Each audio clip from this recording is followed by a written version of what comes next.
I officially call the meeting for Arizona Game and Fish Commission meeting to order. And if you will all stand and join me for the Pledge of Allegiance. Commissioner Guggenauer. I pledge allegiance to the flag of the United States of America and to the republic for which it stands, one nation, under God, indivisible, with liberty and justice for all.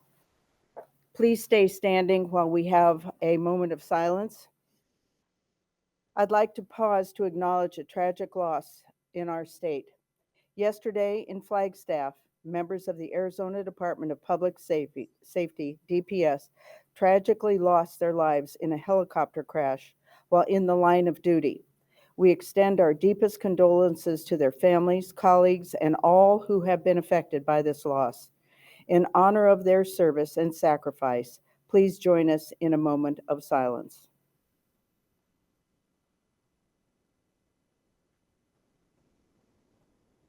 Thank you. You may be seated.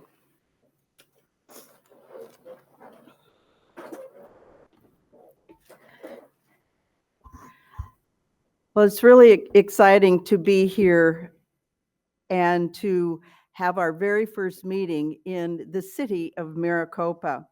And if your GPS hesitated as you came through, you know why. I mean, it's something that we typically have not done in the past. Here's a fun fact about the city of Maricopa, and it's not in Maricopa County, it's in Pinal, as many of you know. So if you're already confused, congratulations, at least you're paying attention, right? Maricopa started in 1870 as a railroad town, and when the railroad moved, the town decided to move with it. So it picked up and moved the entire town so it was closer to the railroad tracks. And after a century, they looked around and they said, wow, in the 2000s, we've really become a city. And we're so honored to have so many people here celebrating with us. So today we're in a city named after a wrong county, built in a town that refused to stay put and growing faster than anyone expected. It's the largest and the fastest growing city in Arizona right now, which I think is amazing. And I'm going to guess our supervisor, Klaus, will be able to say, I'm going to guess we get some calls and people say, you know, I've got something weird in my backyard. Can you come out and take a look and see what it is? I bet she can verify that. My husband, Al, and I have been coming through Maricopa for many, many years, probably about 25 years, because we do projects down at Veckle Valley with the Sonoran Pronghorn. We have seen the transition that it has made, and it's thanks to the officers and the people that run the city. They've done just an amazing job. So I think that Maricopa shows us exactly why our work at the commission and the department are so very, very important, because we know, and all of you know, wildlife is not going anywhere. So our job as citizens of Arizona is to make sure it all works together. I want to thank everyone for being here today. Let me start with the introduction of the commissioners, please. Commissioner Buchanan. Jeff Buchanan, Patagonia, Arizona. Marsha Petrie Sue, Scottsdale, Arizona. Good morning, Clay Hernandez, Tucson, Arizona. Morning, James Guggenauer, Payson, Arizona. Kurt. Good morning, Kurt Kerr, Pine Top, Arizona. And he is remote because he's had a family emergency. Wife just got home from the hospital last night, so he's in our Pine Top office. So thank you so much for joining us. Appreciate it. Appreciate the efforts from the department to allow this to happen. It wasn't easy, I'm sure. Well, thank you. Director Finley, would you introduce? Good morning, Tom Finley, Director. Good morning, Joshua Hurst, Deputy Director. Good morning, Luke Thompson, Special Assistant to the Director. Jim Odenkirk, General Counsel. Good morning, Tony Giles, Assistant Director, Information Education Recreation Division. Clay Crowder, Assistant Director for the Wildlife Management Division. Good morning, Jared McFarland, Field Operations Assistant Director. Good morning, Jen Stewart, Support Services Assistant Director. Great, thank you, everybody. And thank you for all our people in the field that will be remote and also here for the meeting, giving us their wise and amazing background of some of the things we're going to be discussing today. I'd like to do some awards and recognition.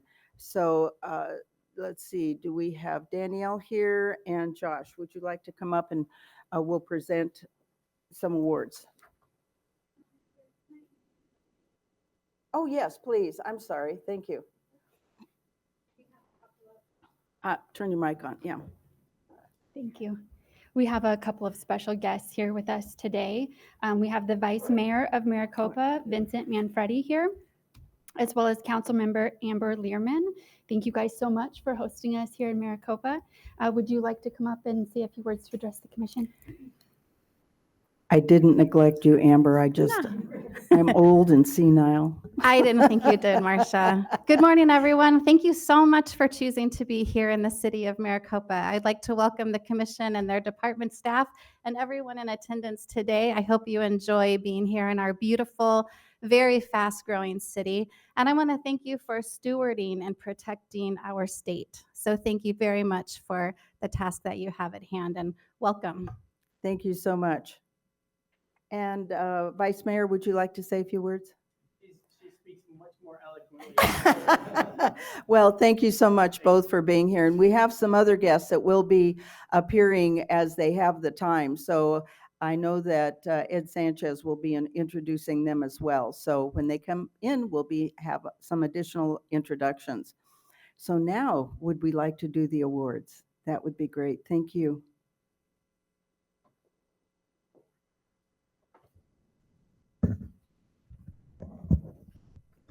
All right, good morning. These are always yay boos for us. We're always so excited for our people that are retiring, but we're also just saddened that we're going to be without them because they do such incredible work. If I could please have Jill Bright come up. And as Jill's coming up here, I'll talk a little bit about Jill. And it's a pleasure to recognize and celebrate Jill Bright's 27-year career and her many contributions to wildlife conservation. Jill joined the department in 1999, bringing with her a strong scientific background and a commitment to thoughtful, science-based wildlife management. Earlier in her career, Jill developed a solid foundation through extensive field research and data-driven work in challenging environments across Arizona. This experience shaped her practical understanding of wildlife ecology and informed her balanced approach to conservation, collaboration, and decision-making. Over time, she became known for her ability to manage complex projects, work effectively with diverse partners, and translate sound science into meaningful conservation outcomes that benefit both wildlife and the public. Throughout her career, Jill contributed to program development, monitoring efforts, habitat improvements, and multi-agency initiatives while serving as a trusted technical advisor and mentor to colleagues. Her professionalism, steady leadership, and collaborative spirit strengthened the Sonoran Pronghorn Program, as well as the Regional Terrestrial Wildlife Program, and built lasting partnerships. Since May of 2023, Jill has led the Region 4 Terrestrial Wildlife Program, overseeing staff and program priorities. In this role, she has provided clear direction, supported her team, and upheld the department's mission with integrity and dedication. Jill's career reflects dedication, integrity, and a lasting commitment to wildlife conservation. Her leadership and contributions will continue to benefit the program, her colleagues, and Arizona's wildlife for years to come. Jill, thank you for an incredible career.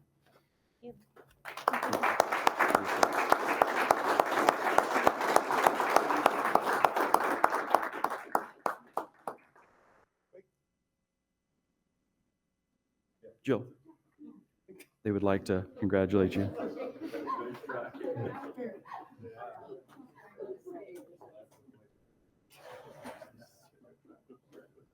Dare I say, on her bright career.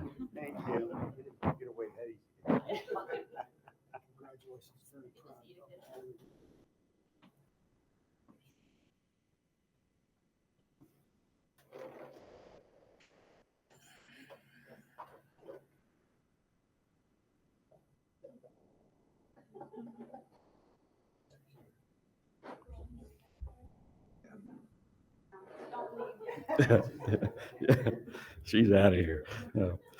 All right. If we could please have Catherine Thompson, please come on up as well. Region 4 is going to feel a little vacuum here with you guys both leaving. So A little bit. Today, we're honored to recognize and celebrate the career and contributions of Catherine Thompson, whose dedication to the Arizona Game and Fish Department has made a lasting impact on both the organization and the community. Catherine joined the department in 2004 as a customer service representative in the Yuma office, where she built a strong foundation in public service and support of the department's mission. In 2016, she was promoted to office program manager, leading staff and overseeing administrative operations for the Yuma office. In this role, Catherine has been a trusted leader, known for her professionalism, passion, accountability, and commitment to both her team and the public. Catherine's dedication to the department's mission extends well beyond her administrative responsibilities. She's been actively involved in recruitment, retention, and reactivation efforts, including 8 years with the Outdoor Skills Network and participation in numerous R3 events. Her leadership in developing programs for women and veterans, along with her advocacy for accessible outdoor opportunities, reflects her passion for conservation, community engagement, and service. Catherine's impact at this department will be felt well beyond her 21 years of service, and we're excited to see where her passion leads her next. Catherine, thank you.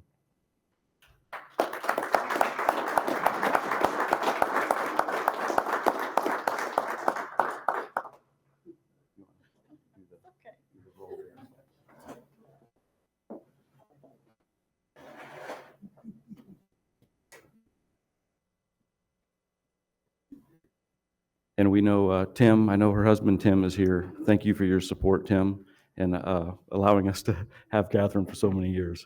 Appreciate that.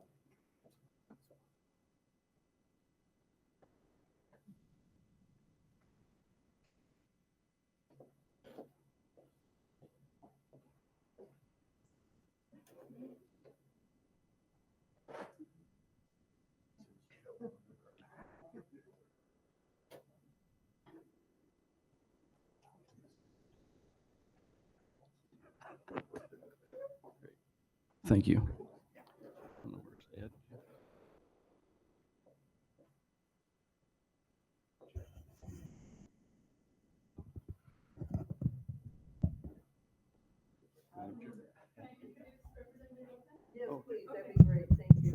Really quick, before we squeeze or move on to the other awards, we do have Representative Lopez here. Thank you so much for joining us. Would you like to say a few words to the commission? Sure. Come on up. Thank you. Good morning, everybody. And, sorry I'm running late, but I'm glad to be here. I look forward to the programming. Thank you guys for all you do. Game and Fish do so much more than just patrol to see who's got fishing licenses and hunting licenses. I know you guys participate in security at the Arizona State Fair and other events. My brother-in-law is a game and fish warden in Texas, and he's constantly down on the border and has been for many, many years, assisting with security down there. So again, thank you guys for having me, and I look forward to the programming, and thank you guys for all you do. Thank you very much.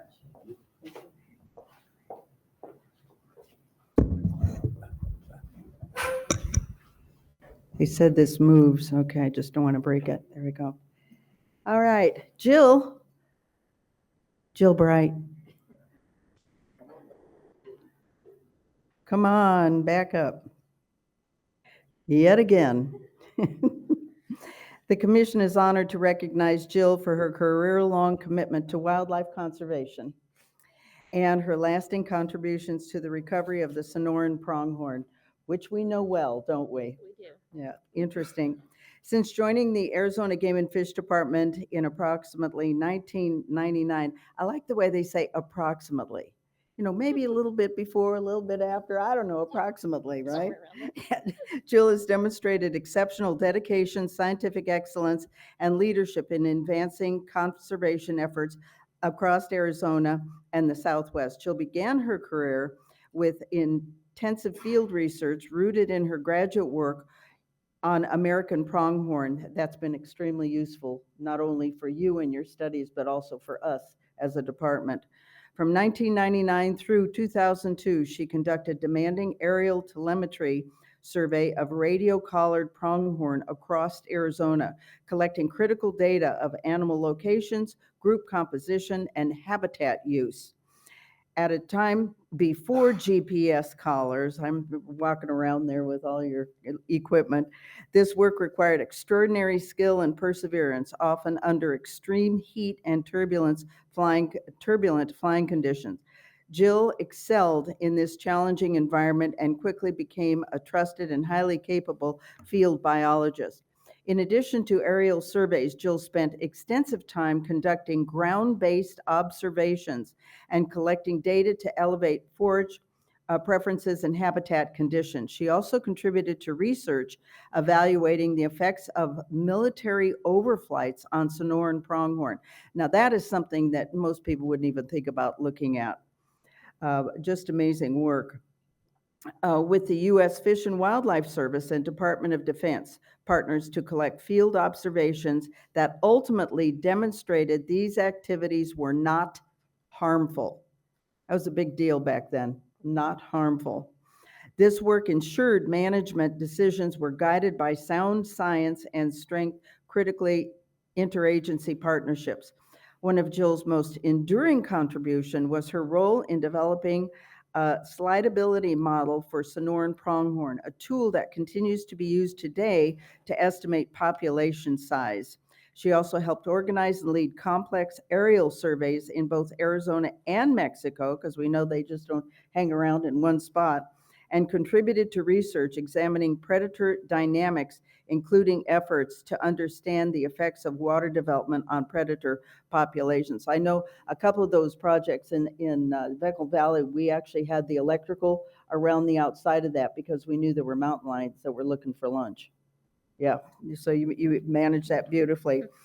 Over more than a decade, Jill played a central role in research that laid the foundation for our understanding of Sonoran pronghorn population dynamics, particularly the effects of drought. This work supported numerous scientific publications, strengthened trust among recovery partners, and informed active management efforts, including the development of captive breeding pens, deep wells, forage plots, and water development specifically designed to support pronghorn. The results of these efforts have been extraordinary. From a low of just 21 Sonoran pronghorn in 2002, the population has grown steadily to more than 450 animals. That's awesome. That is just awesome. Yes, I agree. Please, a clap would be appropriate. It's awesome. Through her dedication, professionalism, and passion for conservation, Jill has made a lasting impact on wildlife management in Arizona.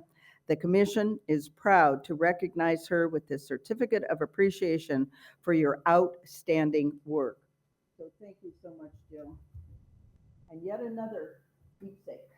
Here we go. Did you want to take a picture? Yes?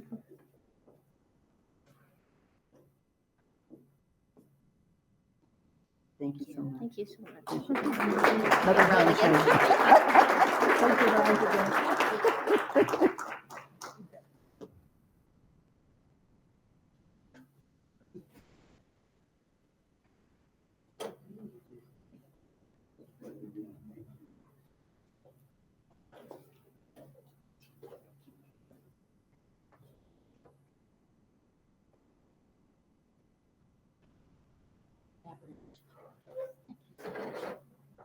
You gonna volunteer still? Always recruiting, right? Absolutely. Is Trevor here? Yes, come on up, Trevor. Thank you so much. Today, the Commission is proud to recognize an individual whose commitment, come over here, they can see on camera. I don't bite very hard, so. Today, the Commission is proud to recognize an individual whose commitment to conservation exemplifies stewardship, leadership, and community partnership. It is our honor to present this Commission certificate of appreciation to Trevor of Kamen and Sons Farms for his outstanding dedication to wildlife conservation in Yuma County. And that's a lot. That's a lot. You've done so much. For many years, Trevor and his family have been steadfast participants in the Yuma Region's Dove Plot Program. I went through some information with one of our people explaining those dove plots to me. It's amazing the science that you put behind those before you even decide where you're going, demonstrating what is possible when agriculture and wildlife conservation work hard and hand in hand. Through careful planning, hard work, and genuine passion for habitat improvement. Common and Sun Farms has helped produce some of the most successful dove plots in Yuma County. And I know there's a couple of people that know about those, right, Johnny? Benefiting wildlife hunters and broader community alike. Trevor's commitment goes well beyond his own operation. His involvement in the Yuma Cooperative Dove Plot and the Quigley Achi Wildlife Area is a testament to his willingness to share knowledge, time, and resources for the greater good. Drawing on many years of experience, Trevor provided invaluable mentorship to the project, helping guide the cooperative dove plots toward success. So they just didn't hold that within your own. You spread the wealth of knowledge. It's fabulous. In addition, Trevor volunteered the use of his tillage tractor. You can tell I'm a real farmer, right? Coordinated fertilizer needs and generously donated his time and equipment. Alongside his family and employees, he personally helped till and plant the field, ensuring the project was completed with care and expertise. This collaborative effort was further strengthened through support from the Women on the Wing, and I know some people in here that had a lot to do with that, and the Yuma Valley Rod and Gun Club, some more people here that are very focused on that, highlighting the power of partnership in conservation. And boy, isn't that what it's all about? Yes. Trevor's actions reflect a deep respect for the land and a commitment to ensuring that future generations can enjoy thriving wildlife and outdoor traditions. His leadership, generosity, and stewardship embody the very values this commission strives to promote. On behalf of the commission, thank you so much for everything you've done and for your mentorship and guidance, and especially in the Yuma region. So it is with sincere thanks that we present you with this award, the Commission Certificate of Appreciation. And I know Johnny is taking some video, so we will stand here. You want to take a picture too? Okay.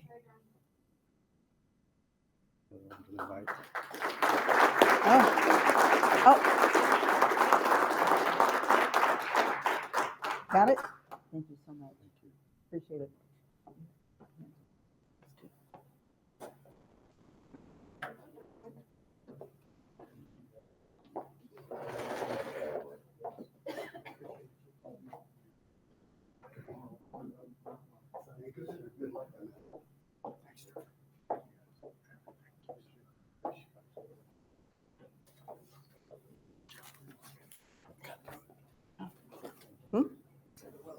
Thank you. Thank you.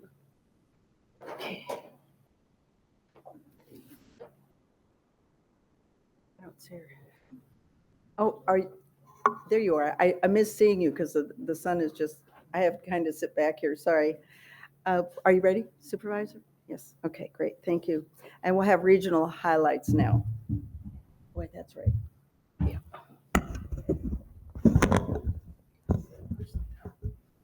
Grace, hear me okay? Okay. Madam Chair, Commissioners, good morning. And just to add to the confusion of Maricopa, we are technically in Region 6 right now. But if you cross the street, we will be in Region 4. So, can we go back, Ben? Back one more. Thank you so much. Could you bring that mic up a little closer? Thank you. How's that? Perfect. Okay, my name is Danielle Kloss. I'm the Regional Supervisor for the Yuma region. On behalf of the region, I'd like to welcome you today. Like I said, while today's meeting is in Maricopa, we're not technically in Region 4 right now, but that's okay. Maricopa does lie within the geographic region, the geographic boundary of part of Region 4, which spans a diverse landscape across southwestern Arizona. Our work here in Region 4 reflects the department's mission to conserve and enhance wildlife resources while providing meaningful outdoor recreation opportunities, often in environments where water scarcity, development pressure, and high public use intersect. Today, I'll share regional highlights that demonstrate how our teams, partners, and volunteers are working together to meet those challenges while advancing the Commission's priorities and ensuring long-term conservation success. Next slide, please. The Yuma region includes rapidly growing communities, critical desert and riparian habitat, major aquatic systems along the Colorado River, and some of the most challenging conservation conditions in the state. Region 4 is also unique in both scale and complexity. It includes international borders, tribal lands, federal and municipal partners, and heavily used recreational waters and wildlife areas. Conservation here requires collaboration, adaptability, and a strong connection to the communities we serve. The programs you'll see today, from wildlife management to customer service to law enforcement, represent an integrated approach to conservation that balances science, service, and stewardship. Next slide, please. You can go ahead and click through so all the photos come up. Thank you. The work that you'll see throughout today's presentation includes collaborations with local government, such as the City of Yuma, federal partners like the Marine Corps Air Station Yuma, community partners like the Yuma Valley Rod and Gun Club, and volunteers who are deeply invested in Arizona's wildlife future. Next slide, please. Okay. Customer service is often the public's first interaction with the department, and it sets the tone for trust, transparency, and stewardship. Programs like Roundup for Wildlife allows customers to directly invest in conservation, reinforcing the idea that everyone has a role in conserving Arizona's wildlife. And this year, Region 4 had some record-breaking donations. This past year, the entire customer service team also received the department's Service with Soul Award. This team's dedication to providing exceptional customer service goes beyond the doors of the Yuma office. Their passion for community involvement and the care they show for our customers exemplifies our agency's core values. They have executed blood drives and workshops on wildlife rehabilitation and Leave Baby Wildlife Alone, our 3 events, including a Women's Learn to Hunt series, veterans fishing events, fishing in the moonlight, and a small game camp. Next slide. Our terrestrial wildlife program. In 2025, our terrestrial wildlife program, along with others in Region 4, were responsible in hauling over 1 million gallons of water for wildlife. However, we could not have done this alone. A huge thank you to our volunteers and partners who poured their time, effort, and support into making sure our wildlife had water.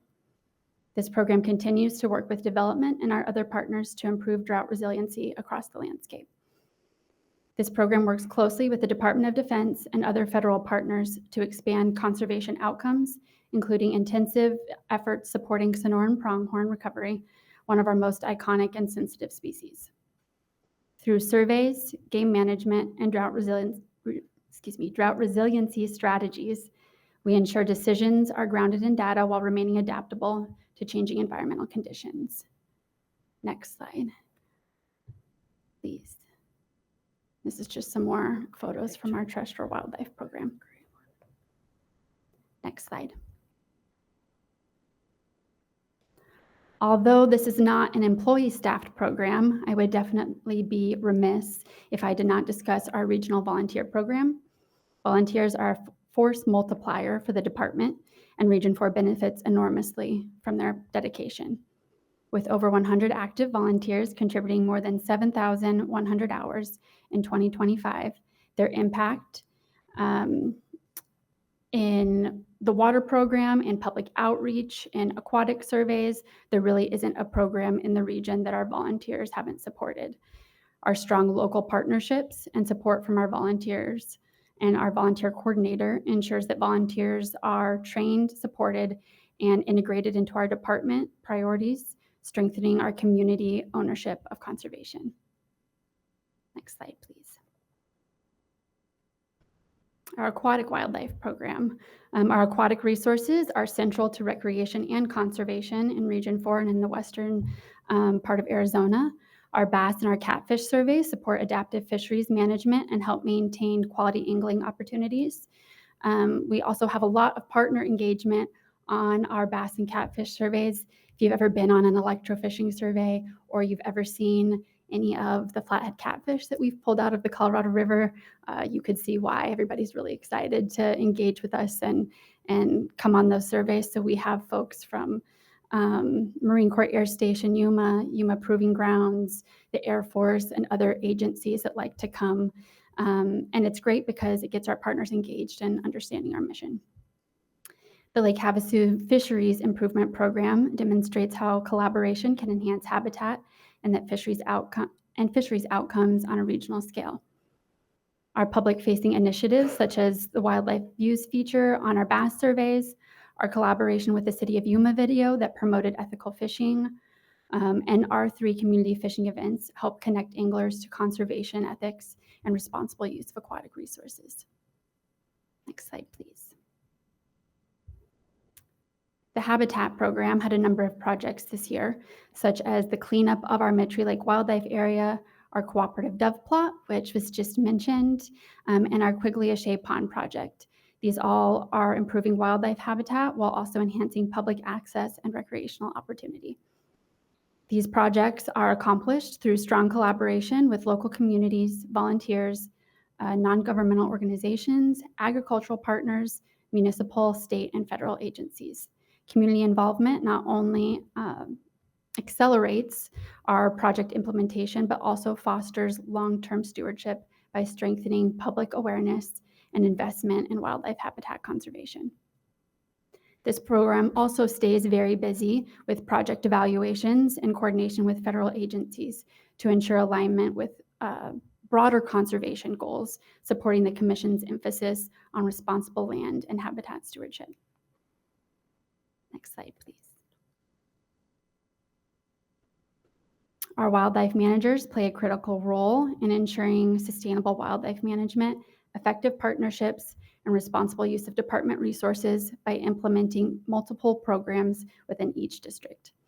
In Region 4, our wildlife managers coordinate habitat projects, wildlife surveys, and species management while also supporting law enforcement, the regional volunteer program, our 3 efforts like the Cibola Youth Waterfowl Camp that we just hosted. Soon you'll be hearing from Officer Clarkson. I don't want to take away any of his thunder, but I'm excited for you guys to hear his presentation on his district and the things that he's done to improve habitat there. We are also very excited to be getting 3 new wildlife managers to add to our regional staff here at the end of the month. Next slide, please. Law enforcement is essential to protecting our wildlife resources and ensuring public safety. Our law enforcement program in Region 4 and our officers host a regional conservation law enforcement officers work group and have participated in advanced training, complex cases, and revocation processes that uphold our state wildlife laws. Our region's strong coordination with federal agencies enhances enforcement capacity across jurisdictional boundaries. And importantly, the region works on education and prevention efforts, developing materials for Spanish-speaking communities to support voluntary compliance and build trust, reinforcing that through understanding, they can be following these laws rather than just enforcement. Next slide, please. As I close this morning, I just want to take a moment to focus on what truly makes Region 4 successful, and that's our people. The staff you've seen throughout this presentation represent a wide range of backgrounds and expertise, but they share one thing in common, which is a deep commitment to the department's mission and the communities that we serve. This region succeeds because of the people who show up every day with purpose, integrity, and dedication. Next slide. Thank you. Thank you. That was really wonderful. It's just amazing everything that you do, and the way you package it is just perfect. It's great. Any comments for Danielle? Okay, Commissioner Buchanan. Thanks, Madam Chair. Danielle, First of all, I want to compliment you on the presentation, but more importantly, your leadership. And what strikes me when I look at multi-jurisdictional responsibilities and what's going on with law enforcement in your region, it's complex in Region 3, but in yours, you add Department of Defense, you add DHS, Customs and Border Protection, Border Patrol, Customs Police, all that is smack dab together. And you guys do a wonderful job sorting it all out and helping protect us all and also help managing wildlife. So we appreciate everything. Thank you, Madam Chair, Commissioner Buchanan. Thank you. Thank you so much. Commissioner Kerr, did you want to make a comment to Danielle? If we can get you online here. Thank you, Madam Chair. Danielle, thank you again for your fostering the cooperation between our volunteers and your staff. I know it's not all just you, but you're certainly a large portion of that, and we really appreciate the effort. And please extend our appreciation to your staff and all of your volunteers. Thank you. Thank you, Commissioner Kerr. Thank you. Thank you very much. Any other comments, questions? Great. Thank you so much. Keep up the good work. Lovely. Director Finley? I'll introduce the agenda, Madam Chair. Thank you. And members of the commission, we will be operating off the agenda dated February 4th, 2026. For the benefit of the public, agendas are available and located on the table by the door. If a member of the public wishes to speak to the commission on an agenda item, please fill out a blue slip, also available on the table. Give the blue slip to staff and we will ensure that you are recognized on the appropriate agenda item. If you would like to present the commission with materials as part of your presentation, please place the materials in the inbox on the table by the door and we'll make sure they are distributed. We are webcasting this meeting. However, the webcast is not interactive. The department accommodates comments and discussion from attendees in person and at regional offices via video conference and electronic blue slips. If you want to address the commission on something that is not on the agenda, we have a call to the public notice for that purpose. You can sign up for the call to the public by filling out a blue slip. The chair will recognize you and at that time you may address the commission. In accordance with the open meeting law, the commission is not able to discuss or take any action on a topic brought up in a call to the public because it was not noticed on the public agenda. But the commission may refer it to a future meeting or ask the department to respond to the comments or meet with you to address the issue. With that, Madam Chair, we'll move on to agenda item 1, which is called to the public. Thank you so much, Director. Luke, do we have a blue card prior to starting our agenda items? Madam Chair, I understand we do have a blue card here in Maricopa, and then we have 2 blue cards across the regions. Okay, the blue card here, agenda item number 1, which is call to the public. Let's do that first. Tom Cook? Thank you so much for being here, sir. And if you would just state your name and the organization if you're representing one, please. Thank you. Tom Cook, and I'm here representing hunters and fishermen of Arizona. Just a quick things. I'm new here to Arizona. I've only been here for a few years, trying to understand the fish and wildlife laws and why you do what you do. So I'm just going to bring up a few items, and if someone would take the opportunity to speak with me thereafter or give me a phone number where I could follow up and give more details. First of all, sunrise, sunset, very confusing to me here in Arizona where it just says, if I can see, I can shoot. And then dove season is half hour before sunrise to sunset. So which one do I follow? You have the sunrise, sunset table in the Law Digest. It seems ambiguous to me. If it's a half an hour before to a half an hour after or a half an hour before to sunset across the board, it would certainly make it easier for hunters to know that they are in fact following the rules and not get jammed up, as well as law enforcement being able to say, okay, sunset is this time, you went past it, so you're in violation. Next item is reference to the ground blind and tree stands. The way I interpret it is if I go out and do the work, put up a ground blind, show up the next day and there's somebody in my ground blind, they have the right to be there, which is totally strange to me that I do all the work and somebody can just come in and use my ground blind. Why not make it a law where if I set it up, I have my name, address, hunter number on it, someone comes in and occupies it, that's unethical. They should be penalized for it and not be able to hunt out of something that I did all the work for. Thirdly, hunter pool. If I understand it correctly, if I apply and I'm called, I've got 24 hours to react to it. And that tag counts towards my annual bag limit, which is confusing to me. If I'm going to spend the extra money and take the time to go out and harvest animals that the commission and the state want to harvest, and if I did my math correct, last year deer were about 3,000 tags and elk were about 3,500 tags that may have been used. How many were filled? Why not give that hunter the ability to fill that tag and continue to hunt if he's already been drawn for another tag later in the year? And on the non-permitted licenses for deer, for example, does that season that goes from 1 January to 31 January, if I fill a tag during that archery hunt, is that part of my 2025 bag limit, or will that be part of my 2026 bag limit? It's unclear to me on how that works and why it would be a 2026 bag limit restriction if the season started in 2025.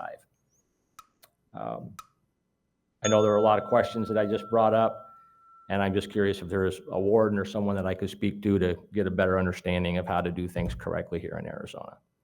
Thank you so much for your words, and I'm sure that there can be some follow-up through the agency, through our officers. Madam Chair. Thank you, Mr. Cook, for those comments. We have Special Assistant Luke Thompson, who can follow up with you on some clarifications there. That'd be great. Thank you. Yeah, thank you. Madam Chair, thank you. Yes, absolutely. I believe we have 2 blue slips in another region, please.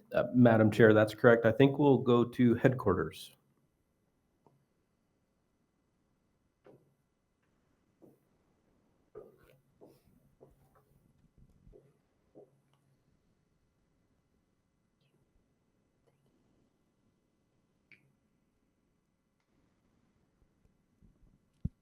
If you could It's step up to the mic and technology. introduce yourself, please.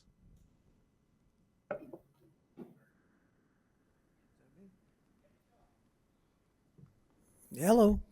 Can you hear me, sir? Yes, I can. Wonderful. Please state your name and your organization if you have one, and you have 3 minutes, please. My name is Art Muir. I just represent hunters that I've met and that I know in Arizona. They're bow hunters. Specifically, I want to talk about crossbow permits, but I am a 76-year-old veteran. I have a pioneer license. I have a lifetime champ permit and a lifetime crossbow permit. I was recently made aware of the fact that you want to cancel all champ and crossbow permits.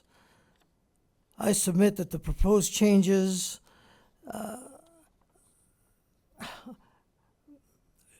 should not be done. They should be reviewed. And in my research, I read your mission statements, and a couple of things jumped out at me which would require change. You talk about your knowledge and competencies in the processes. I think some of that will be called into question. As far as credibility, you say that you're completely leveraged by trust. And the thing that jumps out at me immediately is, why does my lifetime permit say lifetime? What does that mean to you? Evidently, it has a different meaning than lifetime. And when it speaks to integrity, we do it right the first time.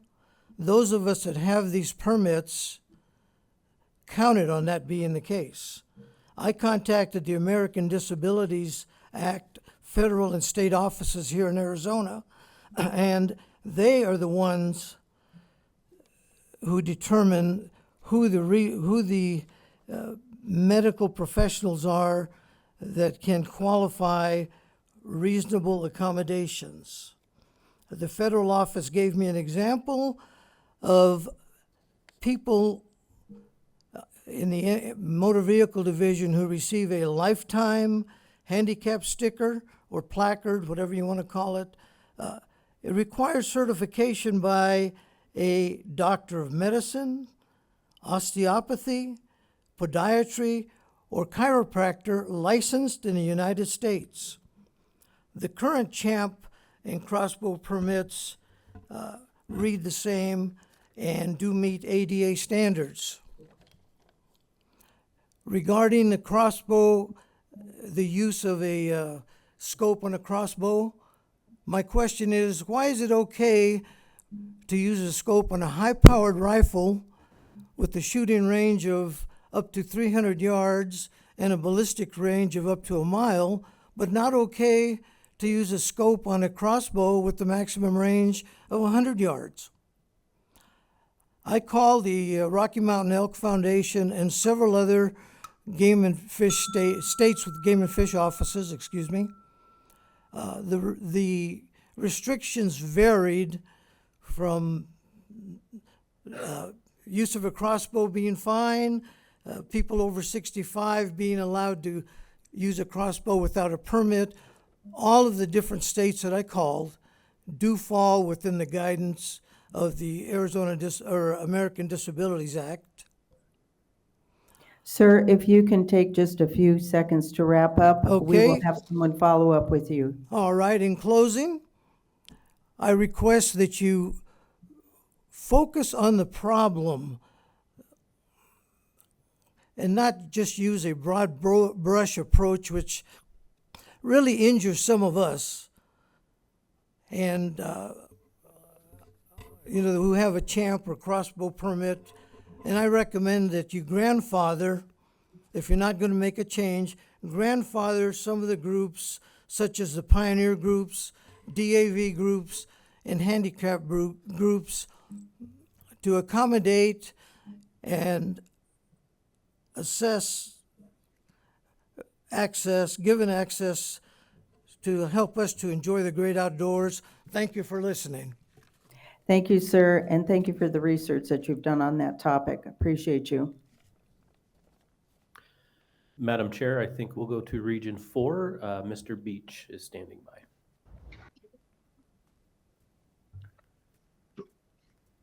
Welcome, Mr. Beach. Thank you. You have 3 minutes. Please state your name, and if you have an organization, please state that as well. Douglas Beach, I'm representing Yuma Valley Rod and Gun Club. I'd like to make a comment on crossbows, champ permits, and I got a little section on 41 waters. Yuma is laced with a lot of veterans. A lot of them are disabled because of the call to service to our country. I'm in that group. I think it's very unfair for a veteran to have to go prove that he's disabled again after service to his country. I'm getting a lot of feedback from our members. A lot of our members are disabled. A lot of them are veterans. Majority of them are Marines. I fall in that category too. I've worked 20 years through the Rod and Gun Club to build a relationship with Game and Fish, a partnership, working, doing water holes, all types of volunteer projects. They come to me and they say, why should we support them if they're not going to support us? I disagree with that, but it's hard to explain that part of it. I know the system is broken, but I beg you to grandfather in the veterans. I want to add to 41 waters. I spent quite a bit of time out in Unit 41 this fall when we got all the rains. The rains were a godsend. If we were relying on apron systems to catch water versus a buried PVC system, we would still be hauling water because out of all the catchments that I check on a routine basis, one of the apron systems filled up out of 22 or 23, 24 catchments total. The rest of them caught basically nothing. The buried systems, with the exception of one, are all full at this time. And it, in my opinion, just being a volunteer and doing this for years, to put an apron system in the Sonoran Desert in this part of Arizona is a waste of money, time, and effort. And the Rod and Gun Club puts the BBC systems in with a partnership with Game and Fish for nothing. Thank you. That's all I have to say. Any questions? Thank you, sir. We'll have someone follow up with you. Thank you. Thank you. Director? Madam Chair, item 2 is Species of Greatest Conservation Need Wildlife Briefing. The presenter is Charlotte Rosansky, Wildlife Specialist 2. Welcome. Hello, Madam Chair, Commissioners. Thank you for having me. I'm excited to be here today and speak a little bit about the Rio Grande leopard frog, which is an ongoing threat to some of our native amphibians. Next slide, please. So the Rio Grande leopard frog, Rana berlandii, is a cryptic invasive species that was discovered in Yuma, Arizona around the 1960s. A cryptic invasive species is one that is morphologically indistinguishable from a native species, in this case, the lowland leopard frog, but they are genetically distinct species. Cryptic invasives can be easily misidentified as a native species and often can have delayed ecological impacts that are noticed long after they've become established and are therefore harder to control. This species, the Rio Grande leopard frog, is native to parts of Texas as well as New Mexico. And after its introduction in Arizona and as well as California, it has been spreading northeast along the Gila and Agua Fria watersheds up into the Central Valley of Phoenix. And on this map, you can see the approximate ranges of just a few of our native amphibians, the lowland leopard frog, the Chiricahua leopard frog, and that invasive Rio Grande. Next slide, please.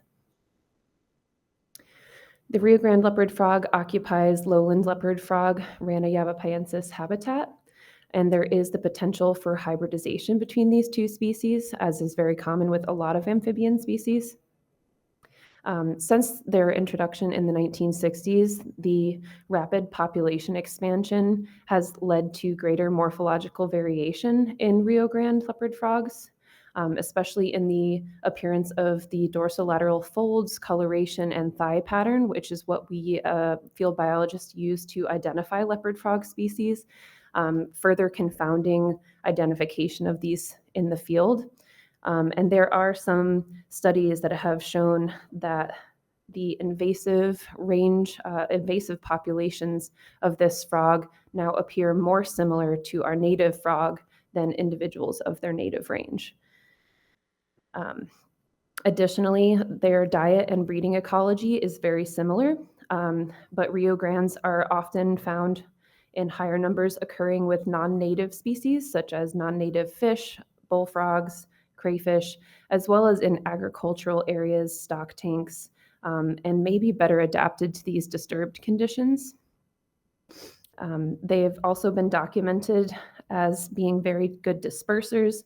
One study estimated they were able to move 15 to 16 kilometers per year along the Gila River from that approximate release area in Yuma. And the primary theory is that the Rio Grandes are able to opportunistically occupy lowland leopard frog habitat after they're extirpated from an area. And in areas where they potentially cohabitate with native leopard frogs, our smaller bodied native frog could be susceptible to predation or outcompeted for resources. Next slide, please. So this project was built around establishing a baseline of the metapopulation conditions for both species, the lowland and the Rio Grande, genetically and geographically in the central Arizona region. And we strove to answer three main questions. First, how far has the Rio Grande leopard frog invasion spread geographically? Two, what is the current status of the lowland leopard frog in central Arizona in those areas of overlap? And can we use genetics to determine species occupancy because of these difficulties in identifying them in the field? Next slide, please. Using department databases, prior to spring 2025, we pulled database records of lowland leopard frogs presence across the Agua Fria, the Verde, and the Salt River watersheds. And we selected 51 priority survey locations and 23 low priority survey locations for visual encounter surveys, as well as tissue collection for genetic analysis. And you can see those low priority sites on the map in blue, and in red is those priority sites. Next slide, please. So our field survey methodology uses visual encounter surveys. These are a very common standardized survey methodology for herpetofauna, which can be easily adapted to species-specific search methods. In this case, for lotic systems, which is perennial and or intermittent streams, we did a minimum search of 400 meters upstream and downstream of the point, periodically broadcasting the frog calls of both species.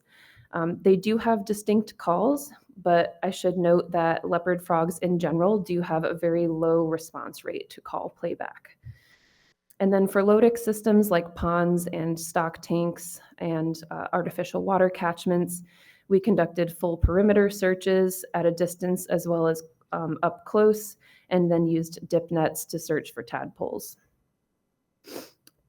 We documented all aquatic herpetofauna as well as any predators that we noted at the site, including any mammals, raptors, rattlesnakes, things of those nature.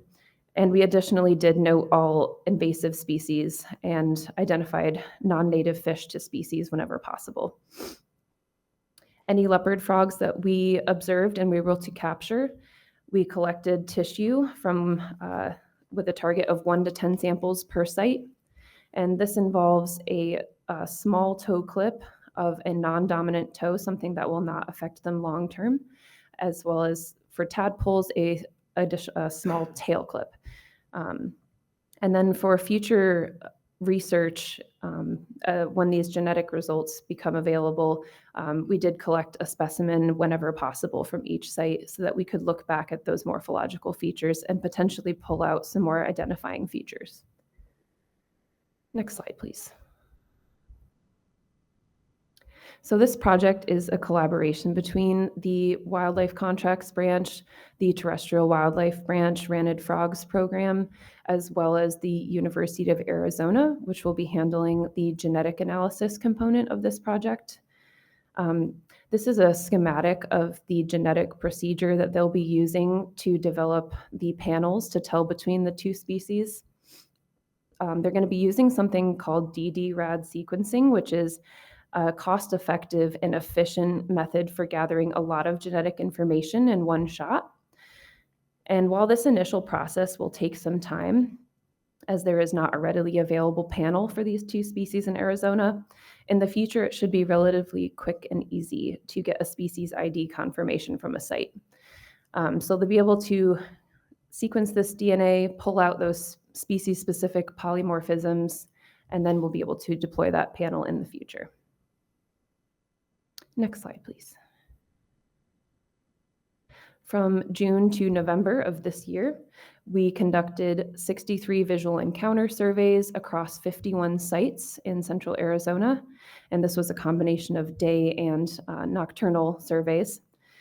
We detected ranted frogs at 21 sites. 7 of those sites, unfortunately, were bullfrogs, but 14 of them were leopard frogs.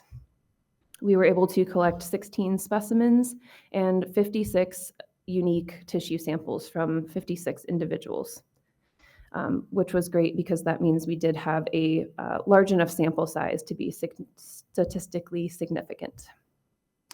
I did want to include these photos here to show some examples of what quality habitat for native frogs looks like. We have Apache Spring and Cave Creek on the left there, and on the right, this is Desert Foothills Land Trust area in New River. And we did find leopard frogs at both of these locations. Next slide, please. This is those preliminary results in the form of a map. The black squares shows all of the locations where we found leopard frogs. We did attempt to make our best guess at whether they were a Rio Grande or a lowland leopard frog in the field, but as I mentioned previously, these field identification features are much harder to pull out, and so until we get those genetic results back, we won't know for certain. The orange circles show all the locations we surveyed, but we did not detect any ranted frogs. And then those blue circles are where we saw bullfrogs. The remaining sites with the gray triangle, we will be surveying in spring of this year. Next slide, please. I did also additionally want to show you guys a few example photographs from some of the sites just to kind of further show how difficult identification can be and explain a bit more of those visual characteristics that we're looking at in the field. So the three main identifying features that we're looking at when we're identifying between leopard frog species is going to be the dorsolateral folds, so those two parallel lines running down their back, the shape of their nose, as well as the position of the eyes, and then the main identifying feature between leopard frog species is that pattern on the back of the thighs. So for leopard, the lowland leopard frog and the Rio Grande, they both have what's known as a reticulated thigh pattern. So there's that black mottling with a yellowish undertone. But as you can see in these photographs, there's a pretty wide variation just in this small regional area. Moving from left to right, you can see some have a more blurred appearance, some are very dark black, and then second from the right has almost no reticulating pattern. And then on the far right, you'll see the bold reticulations, but with less of a yellow undertone. This is more of a bluish whitish undertone, which we do think is more indicative of a Rio Grande than a lowland. But because of that rapid population expansion, these identifying features are not reliable between individuals. So hopefully we will be able to pull out better identification features when we get those genetic results back. Next slide, please. Across these visual encounter surveys, we did also observe 14 other herp species. And I just wanted to include a few photos of those notable species. Unfortunately, the highest abundance was the American bullfrog, there in the top right corner. And then moving counterclockwise, we've got the Sonoran desert toad, the Couch's spadefoot toad, the Great Plains toad, and on the top left, the red-spotted toad. We did also note predators, as I mentioned, so you'll see the western diamondback rattlesnake on this list, black-necked garter snake, and two other non-native species that we detected during surveys, the spiny soft-shell turtle and a red-eared slider. Next slide, please. So using these genetic results, we'll hopefully be able to better map the Rio Grande invasion in central Arizona, as well as develop targeted management and eradication plans for Rio Grande leopard frogs. I wanted to include this photo here of a American bullfrog tadpole, which is larger than many of our native leopard frogs as adults. To just say that I understand many will arguably say that the American bullfrog is a more pressing concern in aquatic systems statewide. But that is one of the reasons that research and funding for the Rio Grande has been so limited over the last 20 years. And the results of this project will help us start to understand the magnitude of ecological impacts that the Rio Grande leopard frogs are causing, as well as establish genetic baselines and how to prioritize any future management actions. Additionally, it will support conservation efforts for our lowland leopard frogs. All 6 of Arizona's native leopard frogs are listed as Tier 1 species of greatest conservation need, and healthier watersheds for amphibians means healthier watersheds for our native fish, as well as so many other wildlife species. Next slide. And this concludes my presentation. I just would like to say a quick thank you to these private and public land collaborators for their cooperation in gaining access or permission to conduct surveys, as well as a big thank you to all of the private landowners not mentioned here who were so supportive of our native amphibian research. Thank you. Commissioner Hernandez. Mr. Zansky, I want to thank you for your presentation. You heard somebody comment this morning that, Game and Fish is about hunting and fishing. And one of the things I'm proudest of as a member of this commission and Game and Fish is all the incredible, detailed, important science you guys do. Because nobody, you just did something that is, I can't imagine the work and the hours that went into this, as well as you could, when you were talking about the modeling or trying to determine which kind of frog that particular one is. People don't realize how important that is and how much time and energy you and your team spend. And it's something that I can't express the importance to Game and Fish, those kind of studies, as well as everything else we do. The thing, when you said that about the DD-RAD sequencing and how eventually it was going to be so much faster. When I think about the work you put into doing that and then what we will get out of it, say a year, 5, 10 years down the road, and how important that will be, I'm incredibly proud of both the department and what you all do. So I want to thank you on that and just make sure that for those listening, you recognize just how important and how involved the science is in what the department does. Thank you, ma'am. Commissioner Guggenauer. Thank you, Madam Chair. Thank you, Charlotte. Commissioner Hernandez stole half my thunder, but I want to thank you for the call and the education this week. You talked about other states where these species are available.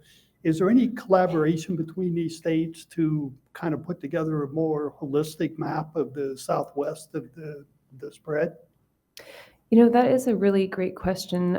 Thank you, Commissioner Guggenauer. I am not aware of any interstate cooperation on this species specifically. I think that there is probably a good amount of university researchers that are probably collaborating already, but none that I'm aware of at the state level. But I could look into that more and talk to Audrey Owens, who's the lead Randon Frogs project coordinator. Great. Thanks again for your help. Thank you. Commissioner Buchanan. Thanks, Madam Chair, and Charlotte, thanks for everything here. Great information, and I applaud all your efforts.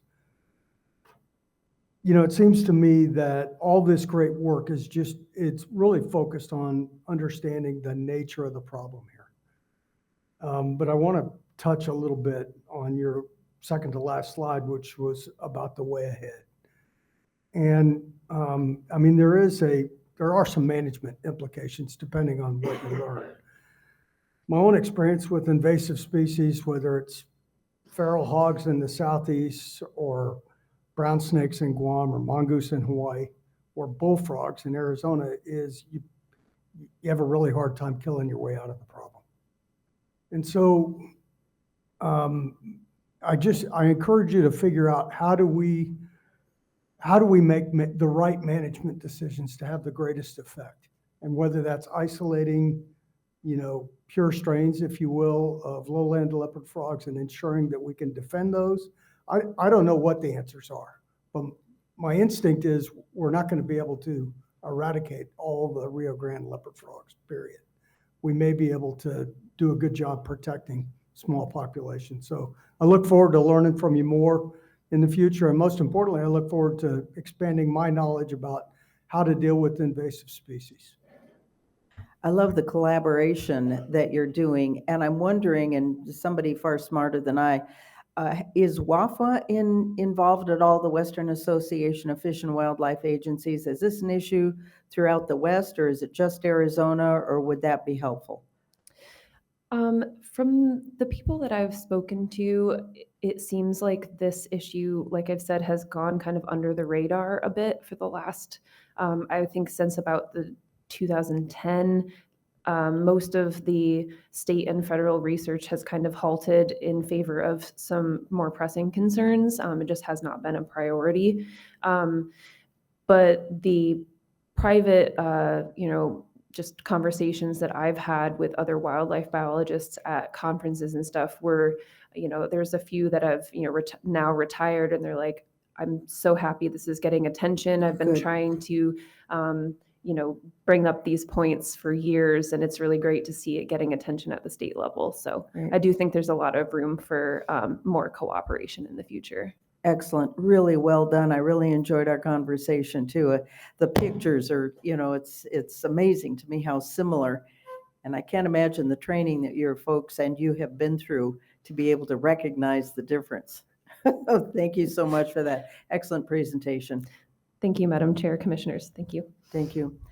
Director, take a 10-minute break, please. You bet. And let's be back, please, at 9:20, 9:21.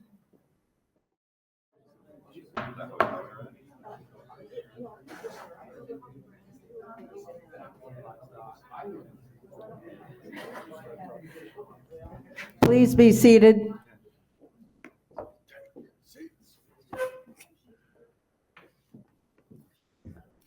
Director? Madam Chair, that brings us to item 8, state and federal legislation. The presenter is Ed Karaoke Sanchez, Legislative Policy Administrator.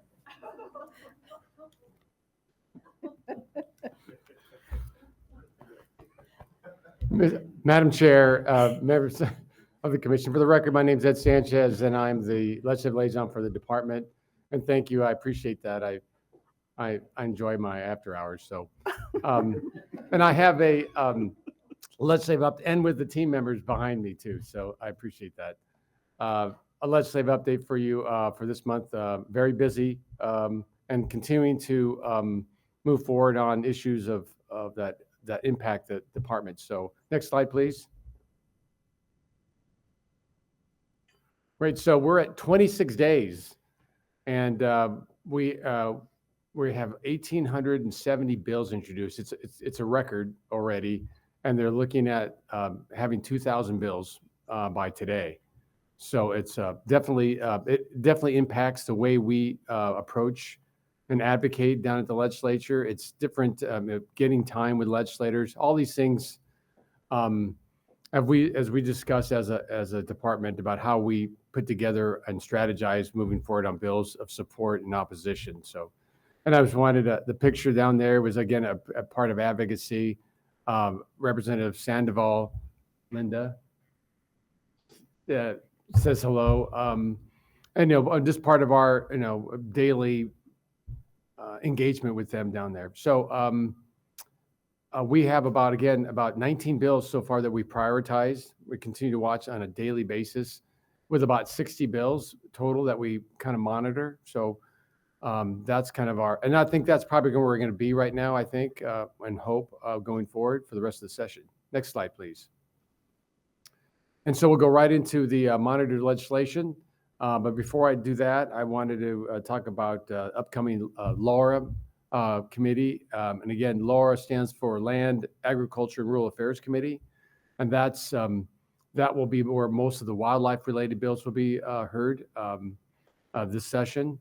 As we've moved on, there's been a lot of activity already on behalf of the department. And I just wanted to acknowledge the commissioners on their engagement and the staff. We've really been talking about, and we continue to, right, analyze these bills, get the research, create the message points, and so we have them ready for the commission meeting, as we are doing as we speak right now. So we're ready for this coming Monday.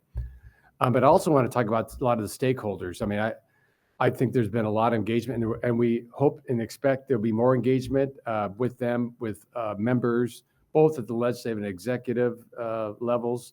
And I wanted to recognize, because I saw them here, Robbie Garasco and Johnny Fugate. They're here with Human Right and Gun Club, both from a legislative and executive position. They, their engagement is very important, so we hope they continue to do that. Both that are like, for example, the commission confirmation process, and then many of the bills that are being heard at the legislative session. So thank all of them and hope they continue to engage with us. With that, HB 2162, Game and Fish Commission membership, that's Representative Diaz. It's going to be heard again on January 26th. It was heard, and after about some conversations and discussions in the committee, that the chairman decided to hold the bill, but he's bringing it back next Monday. So we'll have that conversation going forward with that committee. But I know we have a recommendation, because I know we talked about this bill specifically. It was brought up last year also. And from the commission, I think there was a conversation about taking a position officially on this legislation. So I have a recommendation for the commission, Madam Chair. Next slide, please. The recommendation is the Arizona Game and Fish Department recommends that the commission oppose House Bill 2162, the Game and Fish Commission membership legislation. I have a recommendation. So moved. Second. I have a recommendation, so moved, and second. All in favor, please say aye. Aye. And opposed? Aye. All right, it passes 5-0. Kind of threw me off there, hearing the weird voice from outer space. So thank you so much. Thank you, Ed. Thank You're you, not Madam Chair. weird, Kurt. We Next slide, please. Next bill is HB 2197, unlawful camping, stock, wildlife access. That's with Representative Bliss. Prohibits a person from camping within 1/4 mile of a natural water hole or man-made water catchment that contains water if the camping denies wildlife or domestic stock access. So this also, Commission, this legislation was introduced last year. The language in it, the issue, I think, was agreeable with on both from the department and the impact individuals that brought up this legislation. We just couldn't agree to the language. And the language last year and now this year, the current language creates a diversion, a possibility. So we're working with the sponsor, Representative Bliss. We're able to create some new language. Next slide, please. That resolves that problem. I wanted to make sure that you saw this. So the new language is basically removes the nexus of domestic stock and is now only wildlife only. And then of course removes that concern of diversion. And then so what we also did, we included a similar language in Title 13, but in this case it includes the words domestic stock only, or domestic stock. And then what allows that all law enforcement agencies could enforce the statute. So we're very happy about this legislation. Again, very appreciative of Representative Bliss coming back again and bringing the stakeholders back together. We actually have a stakeholder meeting later this afternoon, just to talk about this and for the upcoming meeting on Monday. Next slide. So, Madam Chair, I do have a recommendation for the commission. Okay, we have a question from Commissioner Buchanan. Yes. Madam Chair, thanks. And Ed, so can you go back a slide, please, Ben, or whoever's got it? So my question's really on first of all, congratulations to the department for working with the legislation to actually get to something that suits us all. But my question is, with that recommended change on Title 17, 300 yards, I think our current Title 17 is a quarter mile, right? Would that drive that we have to make another rule change so that they're in sync? Because right now, that would be 440 yards versus 300 yards, and I just want to make sure that we got our wildlife managers and anybody who might be out there is operating on the same sheet of music. Madam Chair, Commissioner Buchanan, there won't be any required changes to any rules related to this. This statute is specifically in Title 17 and the quarter mile. There'll be some implementation pieces related to this if it does passes related to signage and that kind of thing, but we're fully aware of the reduction from 1/4 to 300. Madam Chair, thank you, Jared. Great. That's Thank you perfect. for the clarification. Please go ahead. Yes, and I have a recommendation for the commission. The Arizona Game and Fish Department recommends that the commission supports House Bill 2197, unlawful camping, stock, wildlife access, with the amendment language. So I say that because, Madam Chair, when we go to the committee, the language that we don't want is currently the status quo. And so what'll happen in the committee is they'll ask for an amendment change to the language. That'll happen in the committee, and so then that will go forward as the new language. So this is a stipulation that'll be changed, and when it does change, then that the support would stay in the, going forward. Thank you for that clarification. So we have a recommendation. Do I have a motion? So moved. Second? Second. We have a motion and a second. All in favor, please say aye. Aye. Any opposed? Oh, I'm sorry. Commissioner Kerr he was getting ready to vote. Aye. Good job. I saw your mouth move, but I didn't hear anything, so thank you. All right. Technology is great. Thank you so much. Appreciate it. Madam Chair, if I could just make a comment, just to echo what Commissioner Buchanan was saying. Ed, this is really great work between all the different parties. This wasn't just, the Game and Fish Department talking with legislators. There were other agencies, other groups that were interested in this. This was great work that was done to change a couple of words that can make a big difference in the way that the legislation reads. So kudos to the staff and all that worked on this. Madam Chair, Commissioner Gudnar, thank you so much. Thank you. Yes, great work. Thank you so much. So moved. So the motion passes. Next slide, please. Next bill up is HB 2156, the Livestock Compensation Fund. The appropriation appropriates now. The last committee hearing in Laura, it clarified that it was going to be $250,000 amount from the general fund.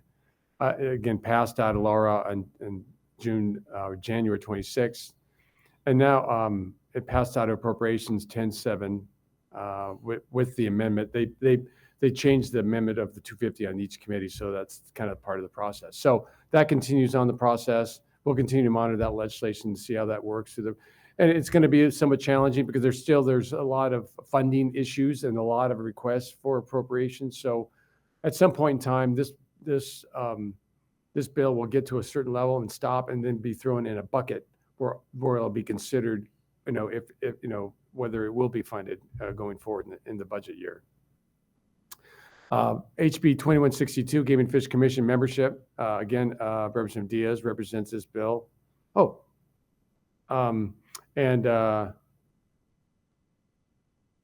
This requires one member of the Game and Fish Commission to be a cattleman or rancher. We are opposed to this position. It was held again, and I think this is a slide I didn't take out right, I think, isn't it? Did we just read on this? Okay, good. Thank you. So this is a repetitive conversation we're having right now. So next slide, please. I thought I took that slide out. HB 2763, shooting range closure conditions. Representative Nguyen a friend of Representative Wood is a friend of the department. This is a bill that he wanted to move forward.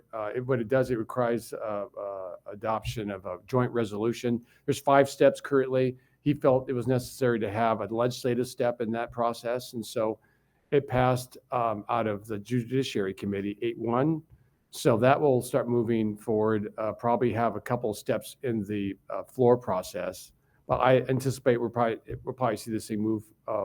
It had quite a bit of support. As 8-1, that means that there were some Democrats that also supported this legislation. So we'll watch this as it goes through the process. HB 2158, predatory animals definition. This is by Representative Diaz. Expands the definition of predatory animals to include bears, cougars, mountain lions, wolves for the purposes of game and fish regulations. This is going to be heard on Monday. We're going to be preparing some talking points on that, on the impacts of that. We're also going to have a subject expert. Been working with Clay Crowder. We're going to have some people there on Monday, Mr. DeVos most likely, to talk about the impacts of that and why this may not be a good idea going forward. So again, a conversation with the committee and hopefully we have some movement on that. Again, I just want to say that a lot of times these bills get heard in the committee and they move on, whether they're supportive or not supportive, they just move out of the committee.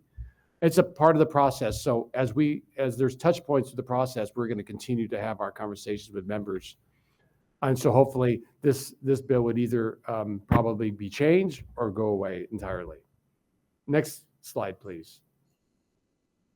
This is SB 1155, Game and Fish Complementary Licenses, Veterans. This is with Senator Rogers. This is a great story again, but not right now. I'll read the currently it provides complimentary license to veterans of armed forces who receives compensation from the government, expands it from permanent disability to service-connected disability. Obviously, having a complimentary license to expand within that range is a financial hit, big time. We, Jess Rady and I had a great conversation with Senator Rogers, and found out that wasn't really the intent of her conversation with staff. And actually, her position, what she wanted to see change, mimicked really some of the challenges we were hearing and seeing within the department. But from that conversation, we were able to contact the specific constituent that had the concern.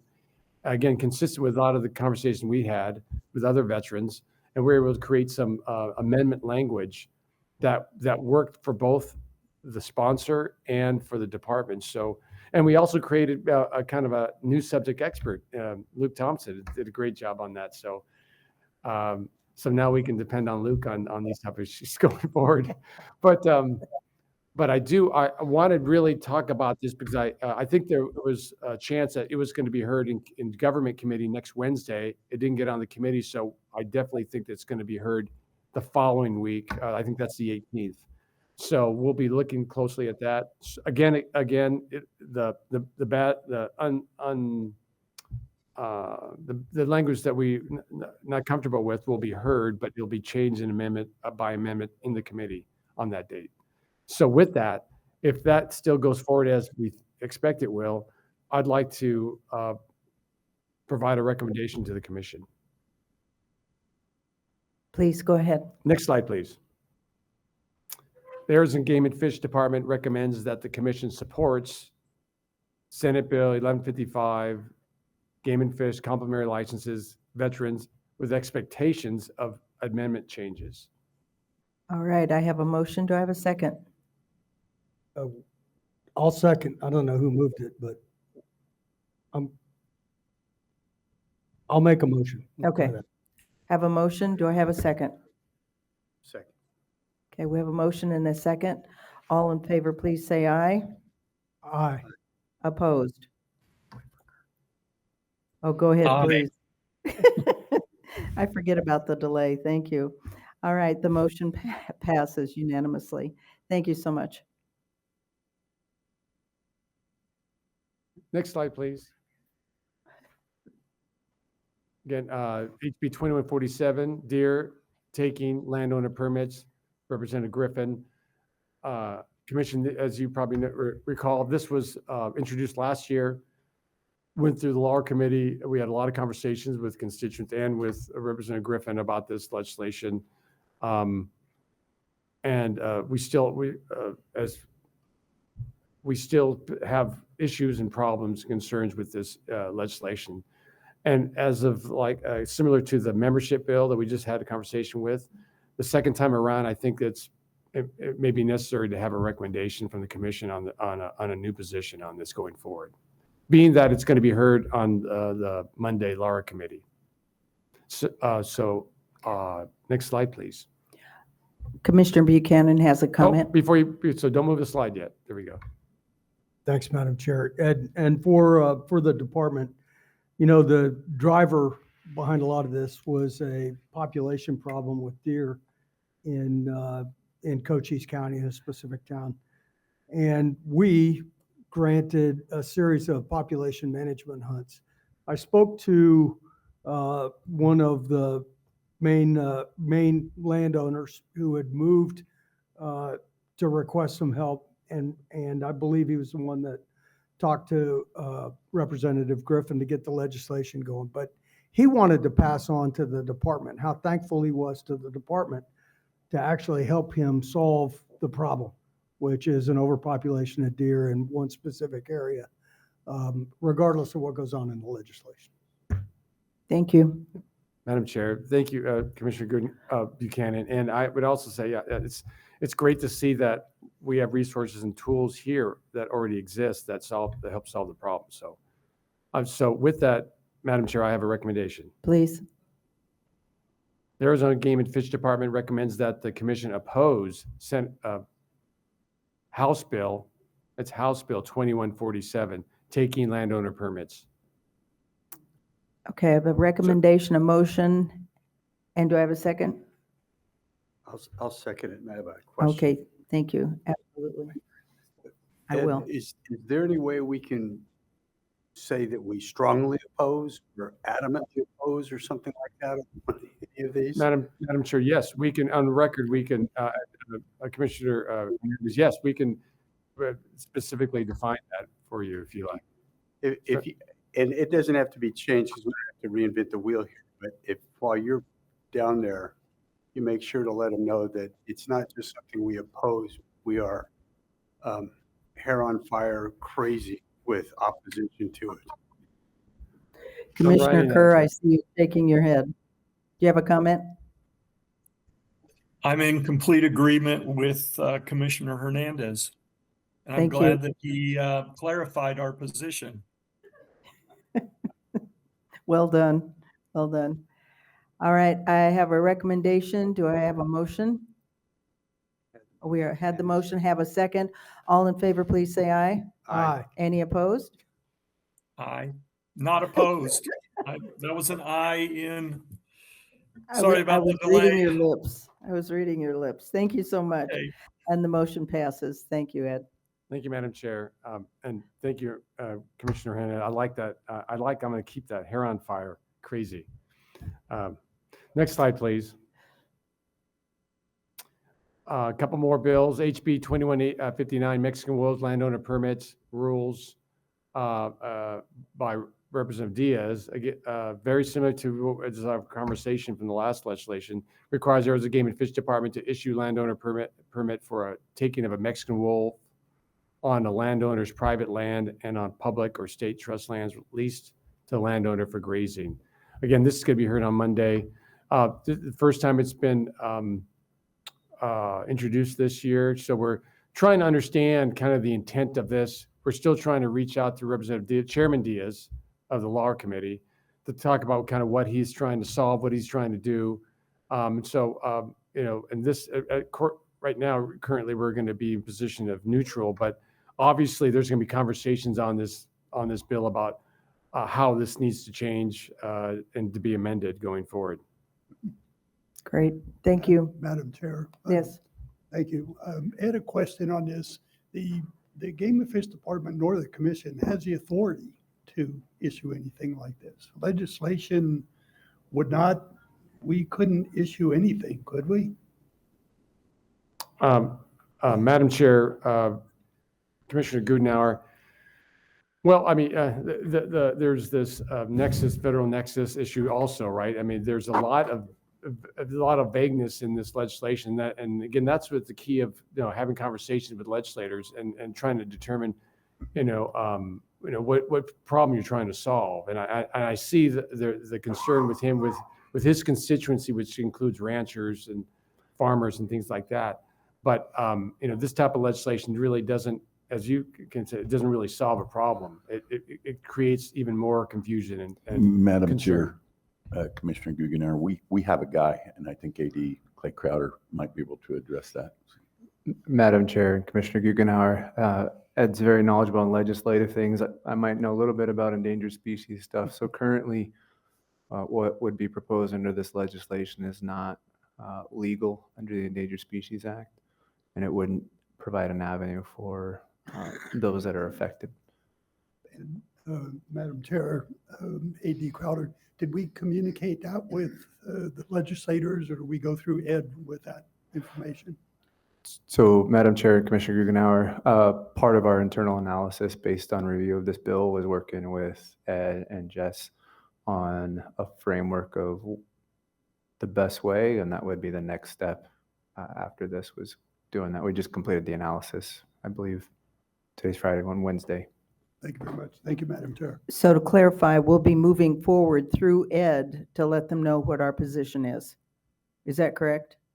Madam Chair, that is correct. That Okay. is correct. And we have had conversations with both Republican and Democratic staff on this issue, about the conflict, the federal nexus and the ESA, all that stuff.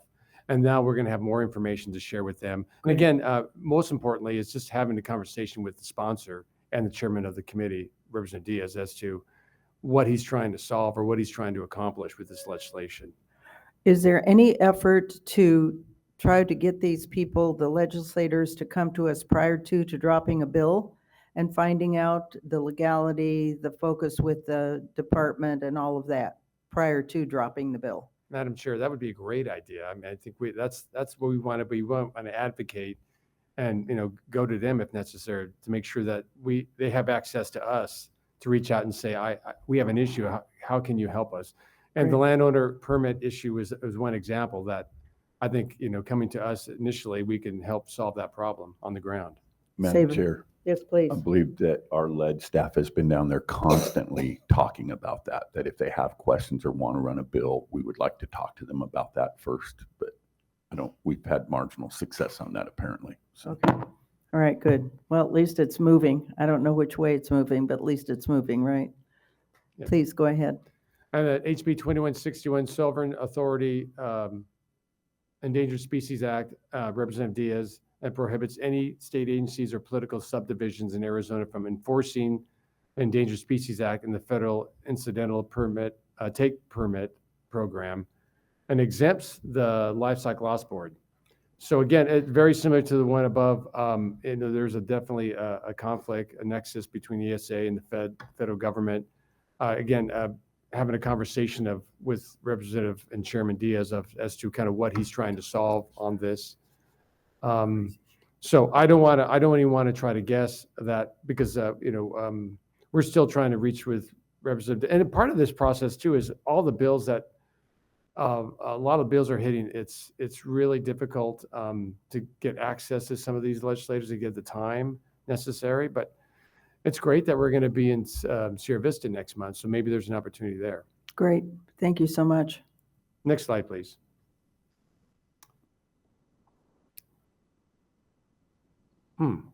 Okay, we just did that one. So HB 2497, it's the bottom one, right to hunt, fish, harvest.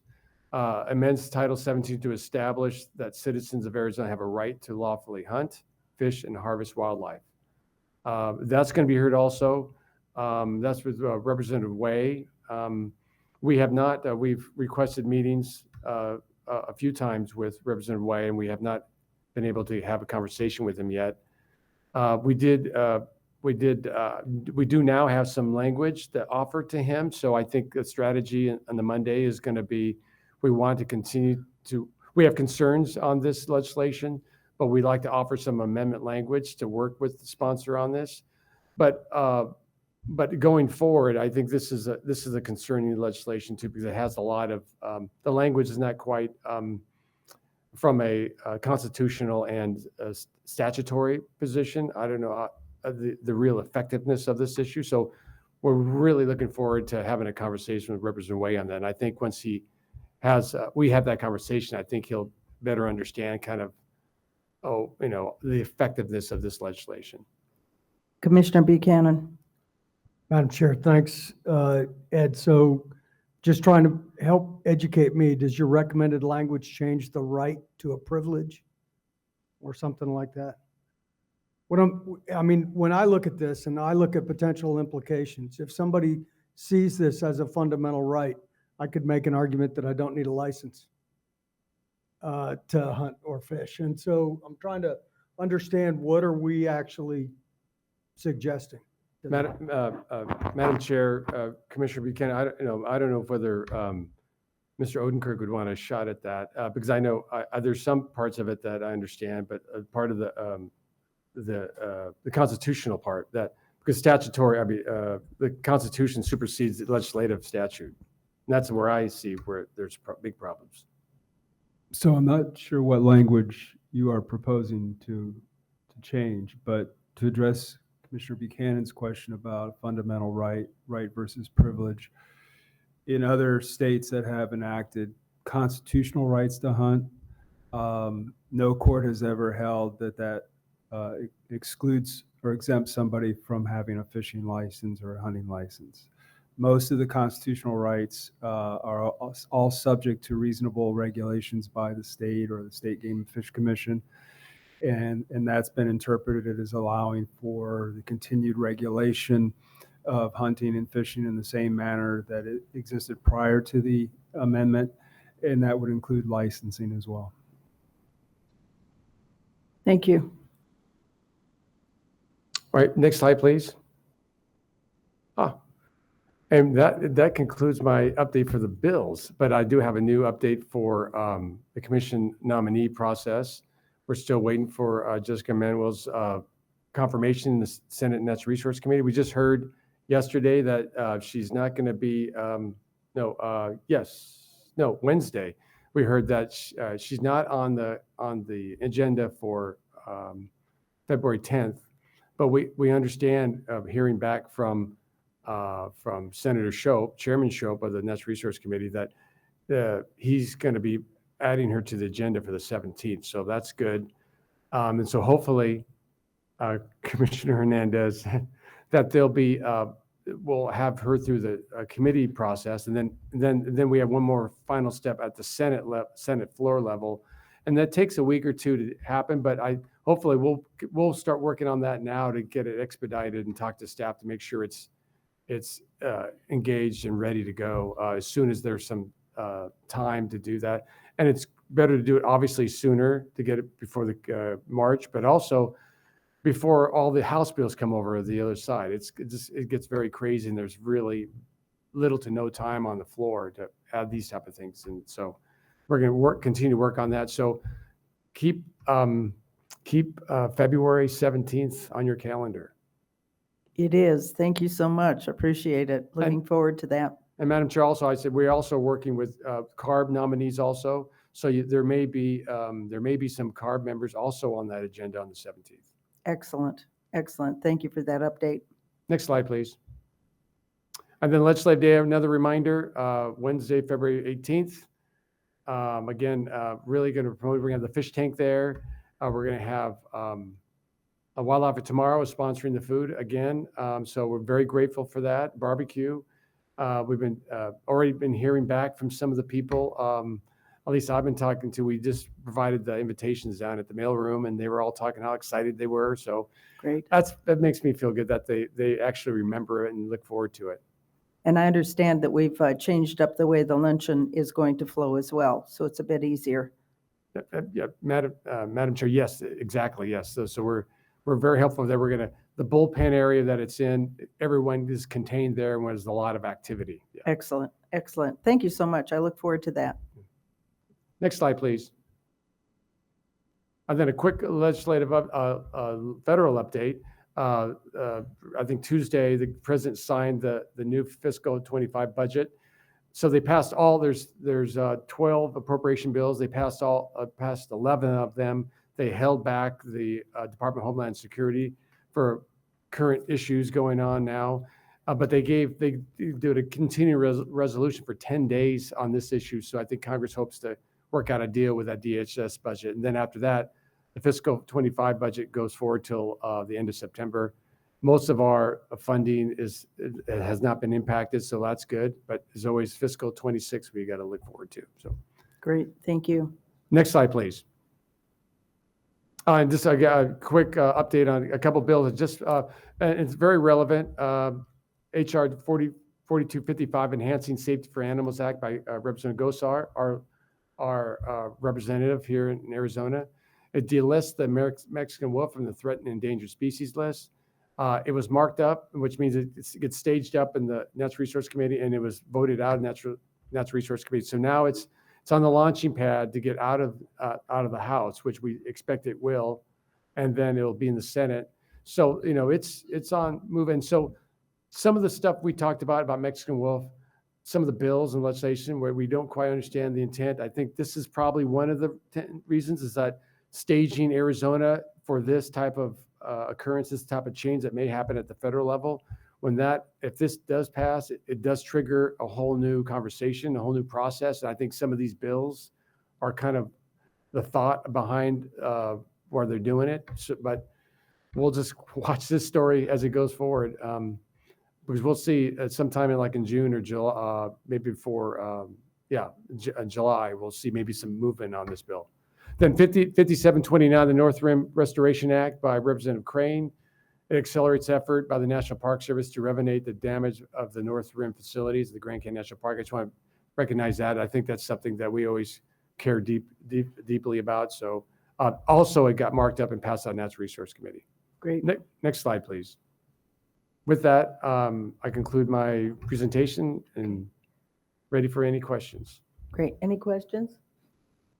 Thank you so much. Well done. There's a lot to cover. Who? Oh, Jim, I'm sorry. Commissioner Guggenauer. Thank you, Madam Chair. I don't have a question, just a comment. It might be karaoke, Ed, but when you're down at the legislature, it's rock star, Ed. So both you and Jess Rady doing a great job. I know how busy it is down there, how much confusion is going on. Everybody's trying to get everything done. It's hard to get anybody's attention to talk about these things. So I commend the work that both of you are doing down there, too, especially to get the commission engaged with the legislators. That means a lot to us. So thanks. Madam Chair, Commissioner Guggenauer, thank you so much. Thank you. Appreciate that. Very much. Thank you. Thank you. Director? Thank you, Ed. Madam Chair, that brings us to our time certain item 6, hearings on license revocations for violations of game and fish codes and civil assessments for the illegal taking and or possession of wildlife. Presenter is Gene F. Elms, Law Enforcement Branch Chief.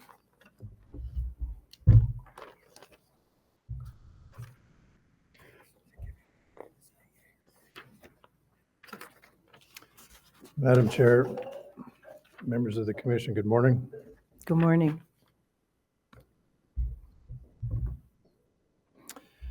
The department would like the record to show that each of the cases the commission may consider today have been reviewed and has been determined that cases meet the criteria established in Arizona Revised Statutes 17-238, 17-245, 17-314, 17-340, 17-362, 17-363, and or 17-502 for commission action. The record should reflect that the commission and the respondents have been provided with copies of the original court dockets and case reports prepared by the officers, along with copies of other pertinent material in each of these cases. All of these exhibits may be considered by the commission in order to make a final determination in each of these cases. Please note that each individual is legally noticed for today's hearing. I will read the names of those individuals who were noticed for today's hearing. If you're present, could you please verbally indicate as such? We have 4 individuals noticed, and those individuals are Corey Gardner, Stephen Little, and Alexander Del Castro, and I can tell you none of them are present. The civil assessment process is not intended to be punitive, but is a process allowing the commission to recover financial damages and compensate the state for any lost wildlife. Under education requirements are imposed as remedial measure to increase knowledge and prevent future violations and not as punishment. The department is ready to present these cases for possible revocation and/or civil assessment action and have the commission take jurisdiction. I move to take jurisdiction. Second.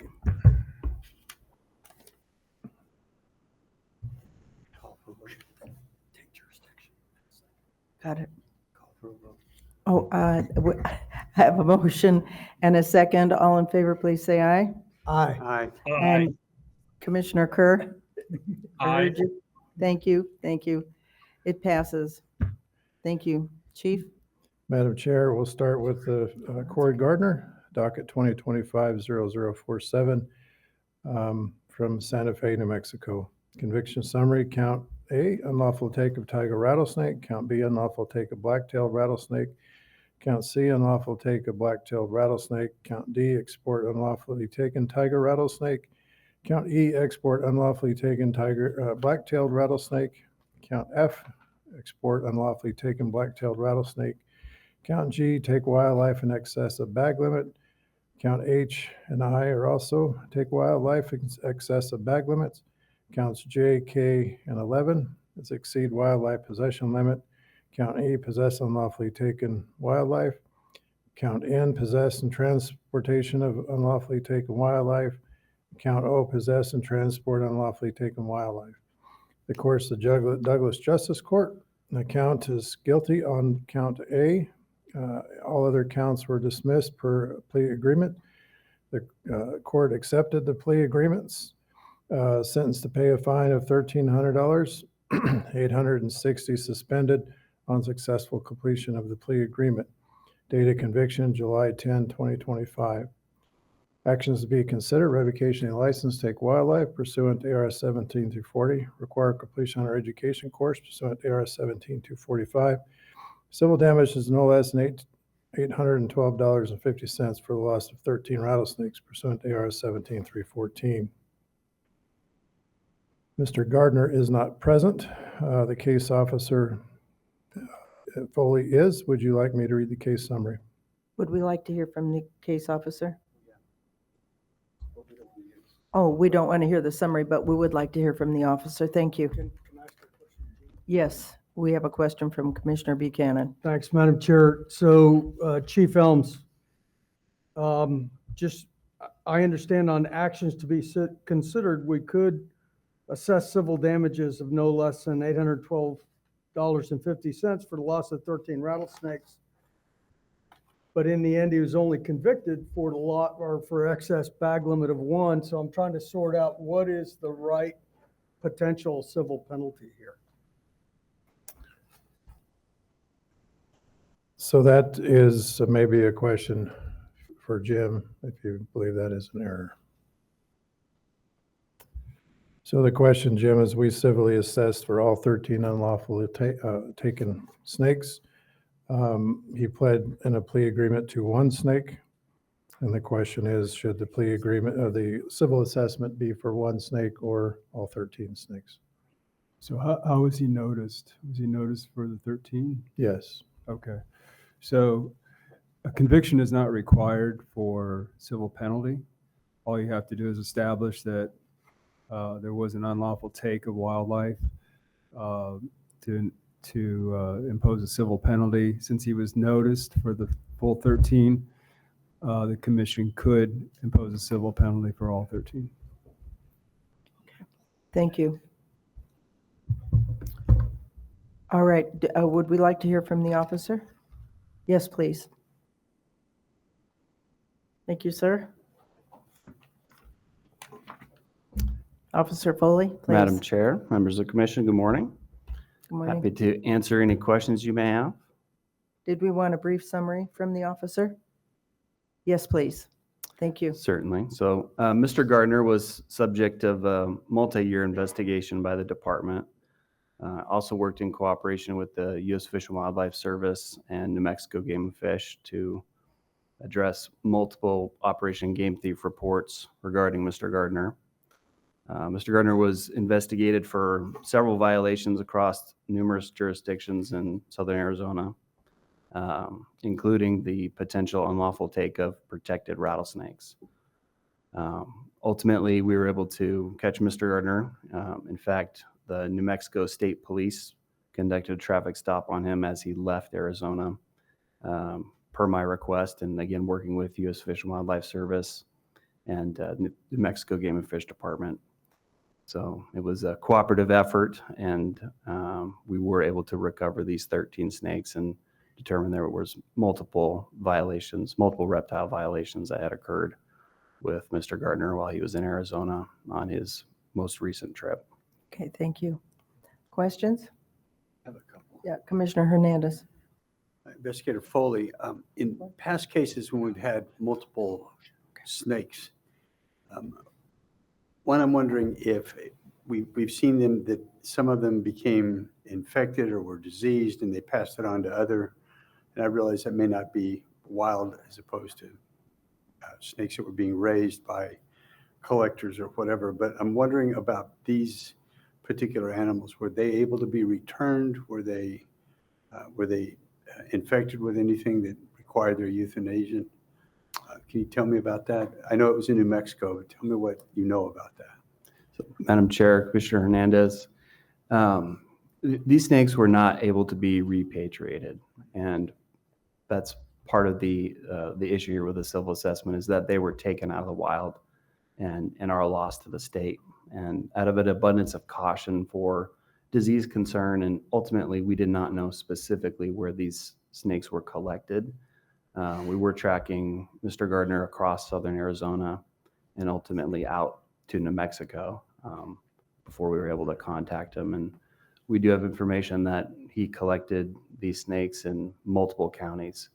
And without the specific information and combining these snakes in similar environments, there was risk about the possible, or risk associated with the possible repatriation of them. So ultimately, they were not repatriated to the wild. Very well. Thank you. Any other? Yeah, please, Commissioner B. Oh, okay, please, go ahead with the motion. Madam Chair, I move that the license and/or license privileges of Corey Gardner to hunt, fish, and trap in the state of Arizona be revoked, and that he be denied another for a period of 5 years. That the current license be suspended as of the date of this hearing, and that it be revoked as of the date the order in this case is signed by the director. That he be required to complete the hunter education course and provide proof to the department before applying for any other license to hunt in this state. That the department be directed to collect civil damages or to bring civil action against Corey Gardner to collect the amount of $812.50 for the loss of 13 rattlesnakes. And I further move that the director, as secretary to the commission, be directed to sign and issue a finding of fact, conclusion of law, and an order in this matter pursuant to the motion. Thank you. I have a motion, and do I have a second? Second. All in favor? Madam yes, Chairman, please. before we do this, Yes. I want to issue this comment, if you will. The reason for the question for Investigator Foley was exactly what he indicated. You know, not only is this theft, and as Commissioner Buchanan regularly states, this is theft from the people of Arizona, but the irresponsibility and arrogance of this individual with regard to these animals. I mean, there are regulations with regard to these animals. We study these animals. We work real hard with regard to habitat and restoration of these animals. And when somebody does something like this, they throw everything out of balance in addition to the theft. So I guess what I'm saying is if Mr. Gardner's listening, or anybody that's ever thinking of doing this, if I had the ability to take his license for more than 5 years under these circumstances and this kind of lack of responsibility and arrogance, I would take it for more than what he is going to receive from this commission at this time. Thank you. Thank you, Commissioner Hernandez. Did you have a comment? Okay. All in favor, please say aye. Aye. Aye. Aye. Thank you. You really don't have to grab my arm anymore. Okay, thank you. Jesus. Okay. Chief, Madam Chair, we'll keep an eye on him for you. thank you. We can stage an officer back there if you. The next case is docket 2026-0001, in the case of Stephen Miller, located in Camp Verde, Arizona. Conviction summary: count A, take mule deer without a tag. Count B, take mule deer in closed season. Count C, possess unlawfully taken mule deer. The courts of Verde Valley Justice Court, plea on all counts are guilty. Court accepted the plea. Sentenced to pay a fine of $750 on July 29, 2025. Actions to be considered: revocation of license, take wildlife pursuant to ARS 17340. Require completion of hunter education course pursuant to ARS 17245. Civil damage no less than $3,852.38 for the loss of one mule deer pursuant to ARS 17314. Case Officer Adams is present. Would you like me to read the case summary? No, thank you. Mr. Little, it does have two cases, and if you'd like, I can introduce the second case and we can just have one conversation with two If motions. that's okay with the commission? That's great, thank you.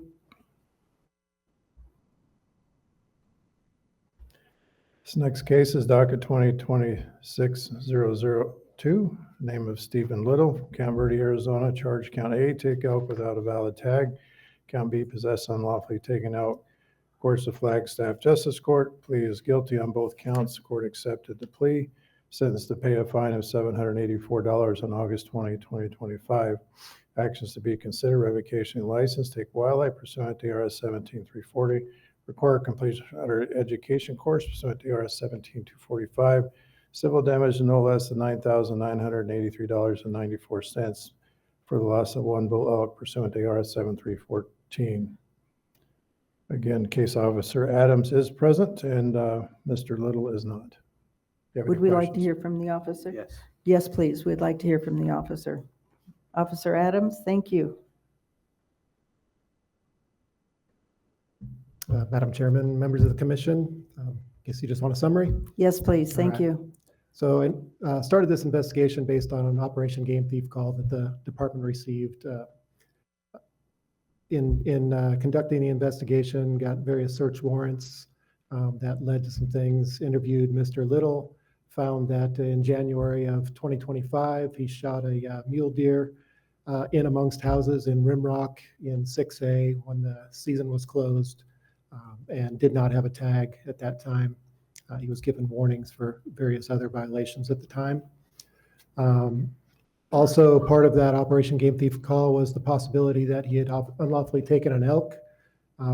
More search warrants, more investigations found that he basically just told people he had an elk tag, went up to 5B and shot an elk. Any questions? I have a question. Yes, thank you, Commissioner Hernandez. Officer, I'm very impressed with the amount of work you did in these two cases. And I'll tell you, when I first read the portion dealing with the elk, I was like, this guy told us about this. We didn't necessarily know, but you indicate that you did have some information from the OGT hotline. But can you talk to us a little bit about, because it wasn't like he told you this and then, and then we decided because he admitted to it, we're going to prosecute you or we're going to cite you. He then danced with you for a long time as far as telling you one thing and then telling you something different, telling you he couldn't provide the antlers and then he could.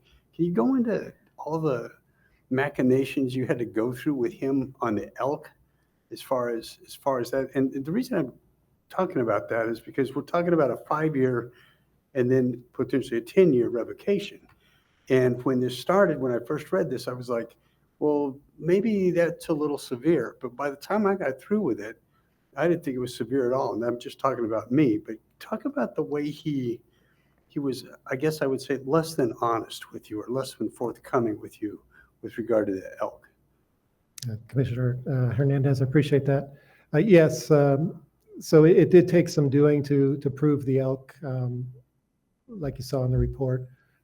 Search warrants to various social media and cloud accounts that would show us, in fact, that he did kill an elk and where and when and how. And then when it came to the interview, you're right. Yeah, he was not hostile in any way, but he was not at all forthcoming. Went round and round on various stories of how he got the tag. Even when confronted directly, he swore up and down that we absolutely called him up and said we'd give him a tag. He never outright admitted to not having a tag. Just at some point, he decided, well, I can't prove it to you, so come and write me a ticket. He pleaded guilty, so I guess in some ways he had some sense of responsibility. But yeah, and then with regard to the antlers, I mean, when it comes to both the elk and the deer, I'm pretty sure that the dogs didn't eat his deer antlers, but we didn't have enough to get a warrant to go into his house to get those. But yeah, he after telling me that his grandparents had the antlers, he decided he didn't want us to go knocking at his grandparents' house, and so he was, again, forthcoming with eventually giving those antlers to us. But yeah, it was a lot of round and round. Thank you, Officer. Thank you. Commissioner Buchanan? Thanks, Madam Chair. Thanks to you for all your hard work on this, in helping us get down to the truth on this one. And I want to take just a minute and go a little bit deeper in something that Commissioner Hernandez said a minute ago about theft. But, if you go back to the principles, the North American model of wildlife conservation, all the wildlife in our state and our country are the property of the people of the state. Obviously, the federal government helps us manage migratory game birds and things that cross state lines, but the wildlife's held in a public trust. It doesn't matter how much land you have, how rich you are, how many acres you have fenced in, you don't own the wildlife on that land. They're the property of all the people of the state. And our great agency's been charged to help manage those wildlife.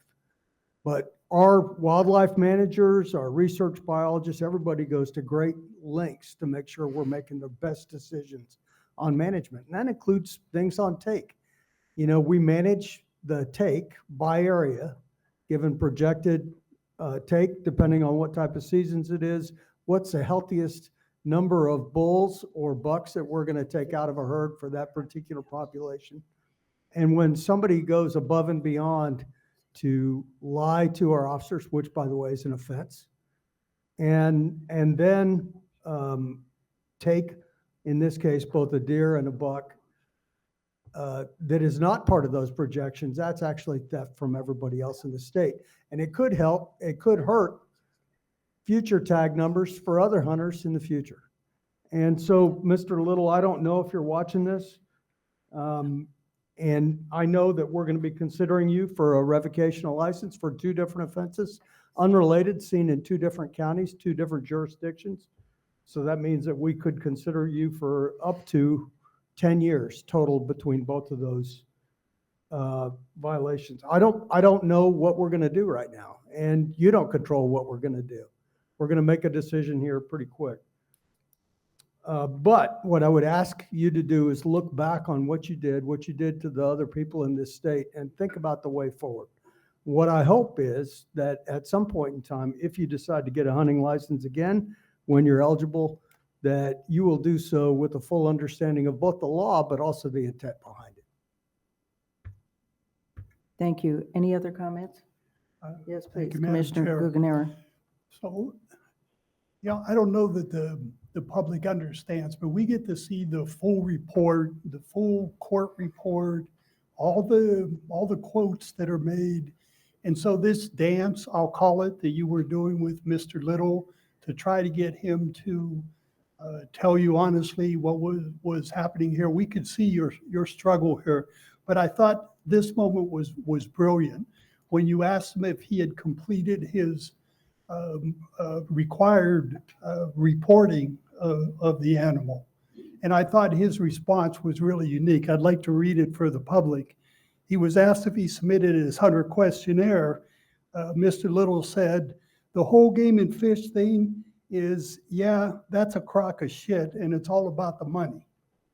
So this is, sometimes we have constituents who just don't understand game and fish, don't care about it, ignore the laws. And so it's frustrating that it's all the fine work that gets done by this department, and we still have people like this that are out there on our landscape.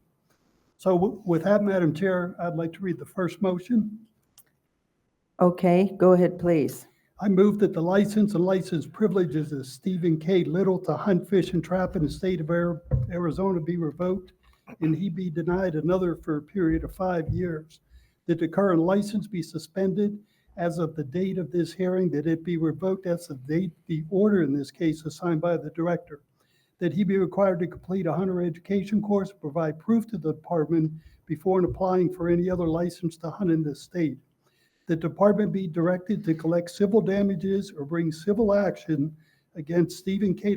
Little to collect the amount of $3,852.38 for the loss of one mule deer.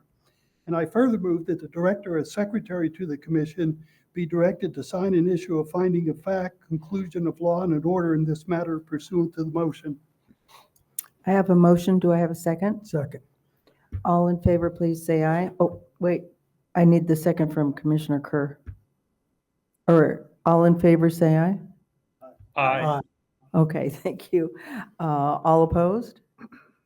And the motion passes. Thank you so much. Madam Chair, I'll make a second motion. Oh, okay, I was going to have Commissioner Kerr do that one. Oh, If that's fine. okay? Yep. Okay. Yep. Go ahead, Thank please. you, Madam Chair. I'd like to make a motion. I move that the license and/or license privileges of Stephen K. Little to hunt, fish, trap in the state of Arizona be revoked and that he be denied another for a period of 10 years.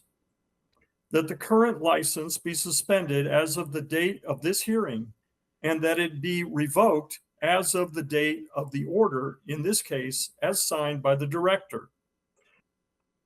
That he be required to complete a hunter education course and provide proof to the department before applying for any other license to hunt in this state. That the department be directed to collect civil damages or to bring civil action against Stephen K. Little to collect the amount of $9,983.94 for the loss of one elk. And I further move that the director, as secretary to the commission, be directed to sign and issue a finding of fact, conclusion of law, and an order in this matter pursuant to this motion. I have a motion. Do I have a second? Second. I have a motion and a second. All in favor, please say aye. Aye. Aye. Any opposed? And the motion passes. Can I make a comment? Absolutely, please. Commissioner Madam Chair, Buchanan. thanks. I've got one comment and then I want to just get a clarification from Mr. Odenkirk. So the comment is just again to Stephen Little, and that is if there's another take violation, you could be considered for a lifetime loss. Just want to make sure you understand all cards are on the table, if you will. And Mr. Odenkirk, my question, or just for clarification, these are these two different periods of revocation go concurrently, not sequentially. Is that correct? That is correct. Thanks. Chief? Madam Chair, next case is docket 2026-003, name of Alexander Del Castillo from Amado, Arizona. Conviction summary, count A, take Gila monster without a license. Count B, possess unlawfully taken wildlife. Count C, possess unlawfully taken restricted live wildlife. Count D, take wildlife in excess of bag limit. Count E, take wildlife with unlawful method. The courts, the Pima County Green Valley Justice Court, plea on count A is guilty. All other counts were dismissed per the plea agreement. Sentenced to pay a fine of $150, 6 months unsupervised probation. That was on March 14, 2025. Actions to be considered: revocation of license, take wildlife pursuant to AR 17340, require completion under education course pursuant to AR 17245. Officer Foley is present. Would you like to speak with him?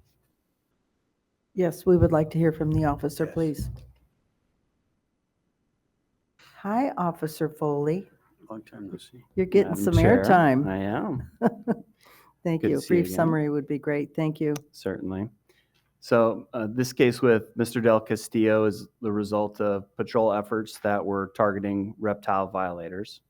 And we were successful, essentially. So we more or less caught Mr. Del Castillo red-handed in the field within a few minutes of him unlawfully picking up a Gila monster and hiding it in his vehicle. I do believe it was an opportunistic take for Mr. Del Castillo. However, the interview that occurred subsequent to our contact revealed that he had previously possessed another Gila monster, and he also was in unlawful possession of a rattlesnake in his house. We did do a consensual search of his house that evening as well. Based on the interview I had with Mr. Del Castillo, I do believe that he was aware of the laws and regulations that pertain to reptiles and certainly pertain to Gila monsters here in the state. Great. Thank you so much. Any questions for the officer? Officer Foley, my understanding, and I just want you to confirm this for me and the public, but you can never take a Gila monster in Arizona under any circumstances. Is that fair? Madam Chair, Commissioner Hernandez, that would be a fair statement. Thank you. Good. Thank you. Any other comments? Yeah, Madam Chair, Commissioner just a- Guggenauer.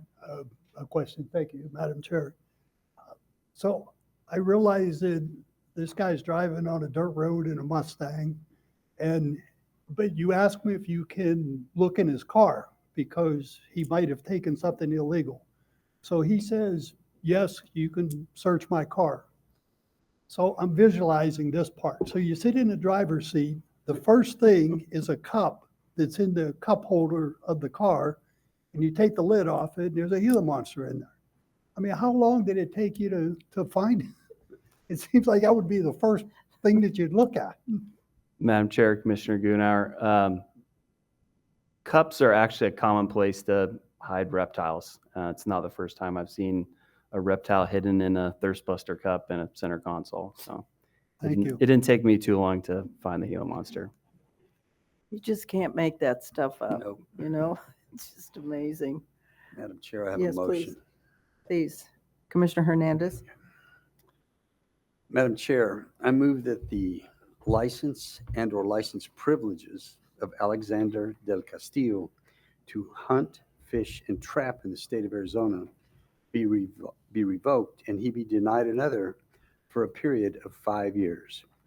That the current license be suspended as of the date of this hearing, and that it be revoked as of the date the order in this case is signed by the director. I have a motion. Do I have a second, please? I got to finish. Oh, I'm sorry. That he be I'm not required to paying complete the attention. hunter education course and provide proof to the department before applying for any other license to hunt in this state. And I further move that the director, as secretary to the commission, be directed to sign and issue a finding of fact, conclusion of law, and an order in this matter pursuant to this motion. Second. I have a motion and a second.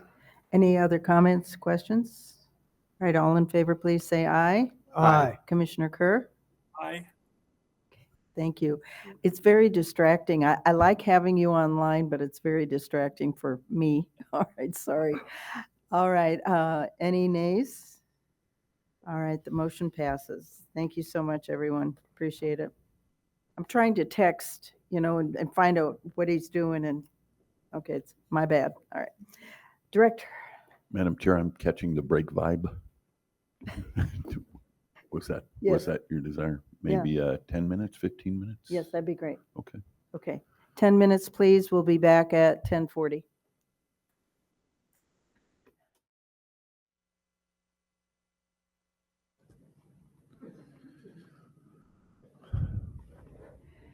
Director Finley? Madam Chair, that'll bring us, we're jumping around a bit here, but that'll bring us to item 7, analysis of fishing revocations from the last 5 years. Gene Elms, Law Enforcement Branch Chief, is the presenter.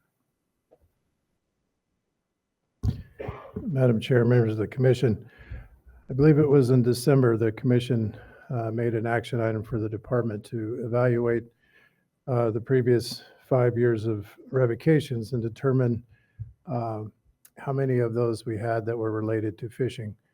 I believe the context was related to the ethical fishing course that the department recently developed. And would it be worth our investment to go back and renotice individuals perhaps that were noticed for revocation for a fishing violation? I apparently am not good at directions, so I actually went back to 2019 to 2025, so 6 years of data. I looked at 361 revocation cases that the commission had action on in that time. In that period of 6 years, there were 14 revocation cases related to fishing. 9 of those are currently still active. One of those 9 is they haven't satisfied the terms that the commission established, so they're revoked currently because they failed to comply with the commission's direction. The others are still in active suspension. The most recent case that's on active suspension was from 2022. And essentially that's the data. So we're dealing with 14 cases, and of those, 9 are currently under active suspension.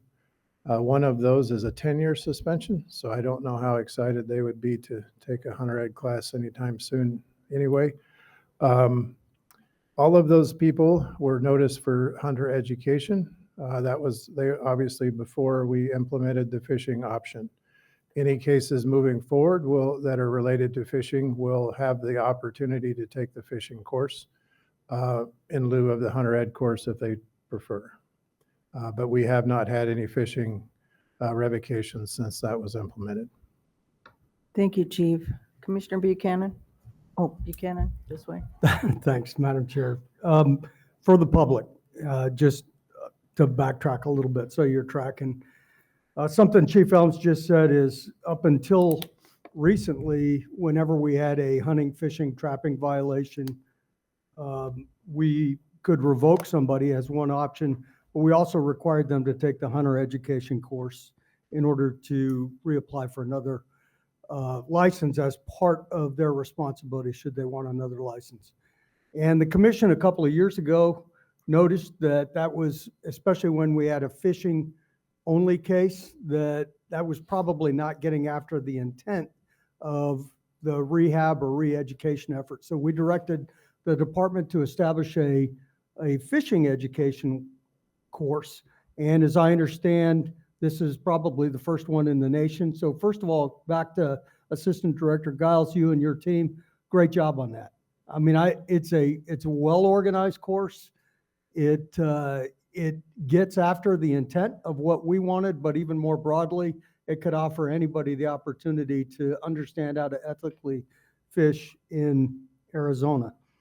This particular action item that we asked Chief Elms to get after was, as he described, we felt we had some fishing violations from the past that we had directed that they take the hunter education course in order to satisfy the requirements to allow them to get another hunting, fishing, or trapping license in the state. And working back through our general counsel, we learned that it was an option for us at the commission level to offer them the option of either taking the hunting or fishing education course. And so that's why we had this drill. We wanted to know how many people are we really talking about, and should we provide them that option? I'll defer to Commissioner Guggenauer, and then I'll make a motion. This wasn't part of the action or part of the request by the commission, but maybe just informational.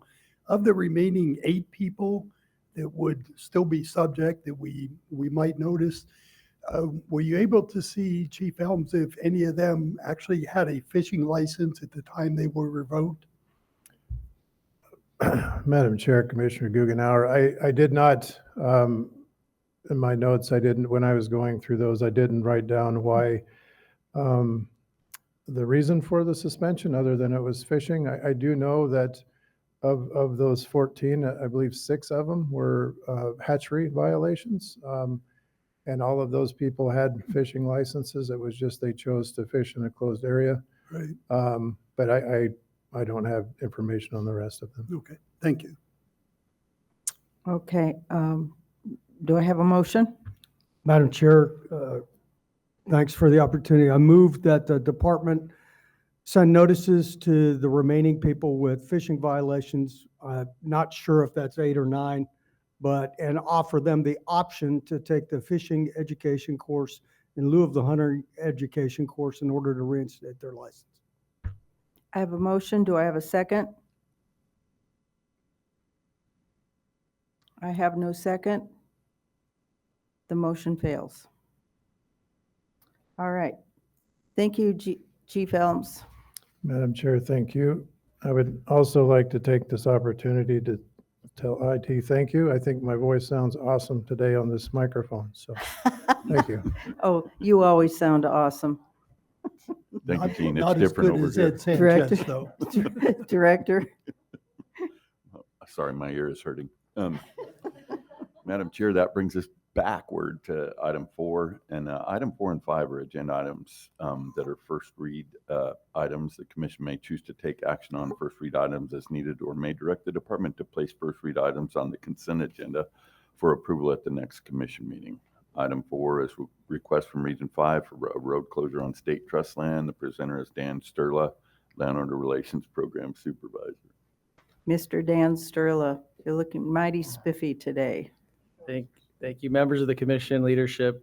Good to be here. Good to be back on schedule. Item 4 here. Next slide, please.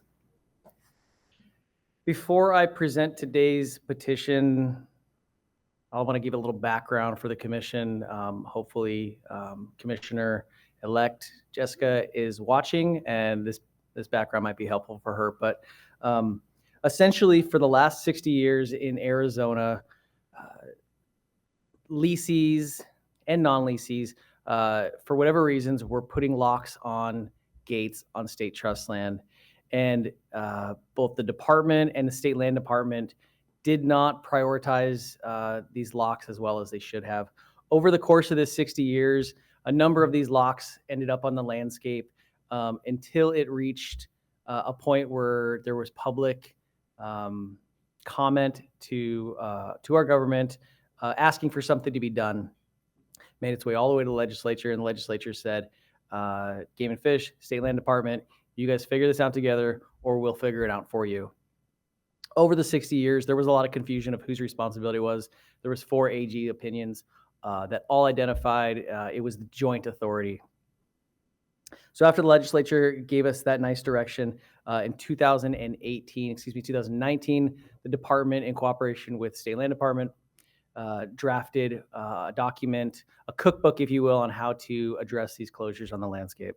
This is called the Protocol for Management of Motor Vehicle Access on State Trust Lands, and we signed this in unity to work together. And this cookbook, it clearly identifies a stepwise progress on how both agencies will handle a locked gate on the landscape.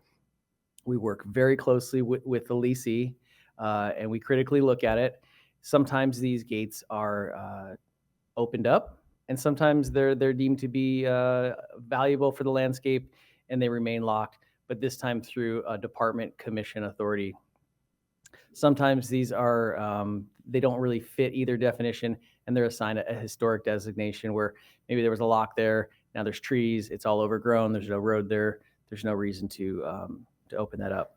The one piece I want to stress here is that there is a tremendous amount of coordination between all the authorities, the Department of State Lands, as well as the grazing leasee. Next slide, please.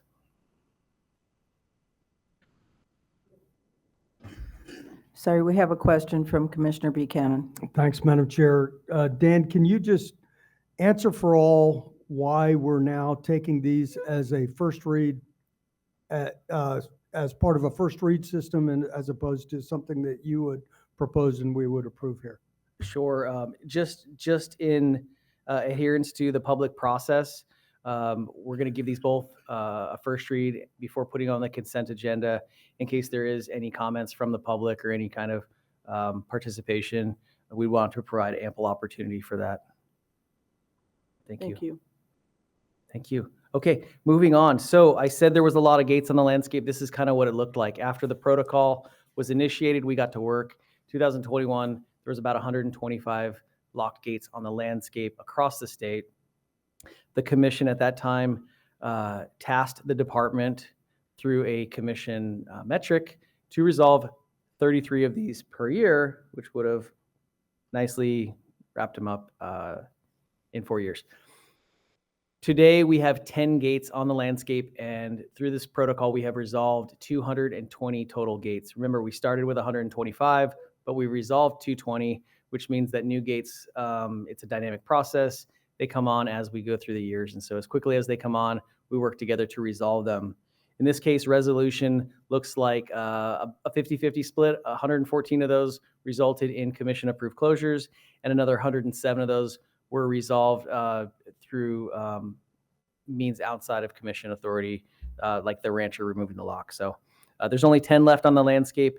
What I'm going to present today are two petitions that are currently open. These are not existing closures, but I'd like to share this background as it's part of the larger conversation. So if these two were approved today, we would still have 10 remaining on Monday. So with that, let's go to the next slide, please. Background for the commission. If a commission closure is approved, it is a vehicle closure. There is still walking access allowed. There is still hunting and fishing access allowed beyond the sign. This is a vehicle closure only. And these closures are approved in cases where there is adequate alternative access identified and where the closure would benefit something. In that case, it could be wildlife management, it could be habitat protection, it could be ranching infrastructure, it could be ranching operations. Again, we're trying to protect one of these three criteria without the adequate loss of any kind of public access. Commission-approved closures are signed with unauthorized by the department commission. And there's a second sign that we've been doing, which also identifies the most reasonable alternative vehicle access. And so sign saying it's closed and another sign saying this is how you can access state lands behind here. So lastly, to point out, a commission closure is only in place for 5 years. At that point, the closure expires and they are either submitted to be renewed or they go on their way and they run their course. So with all that background, we will get started on the first petition here. Next slide, please. So this is one petition. There's actually 2 gates on this. So this first one is in Region 5 in Game Management Unit 32. It's being petitioned by the Three Links Ranch. This is about 15 miles southwest of Wilcox. And this petition has 2 gates.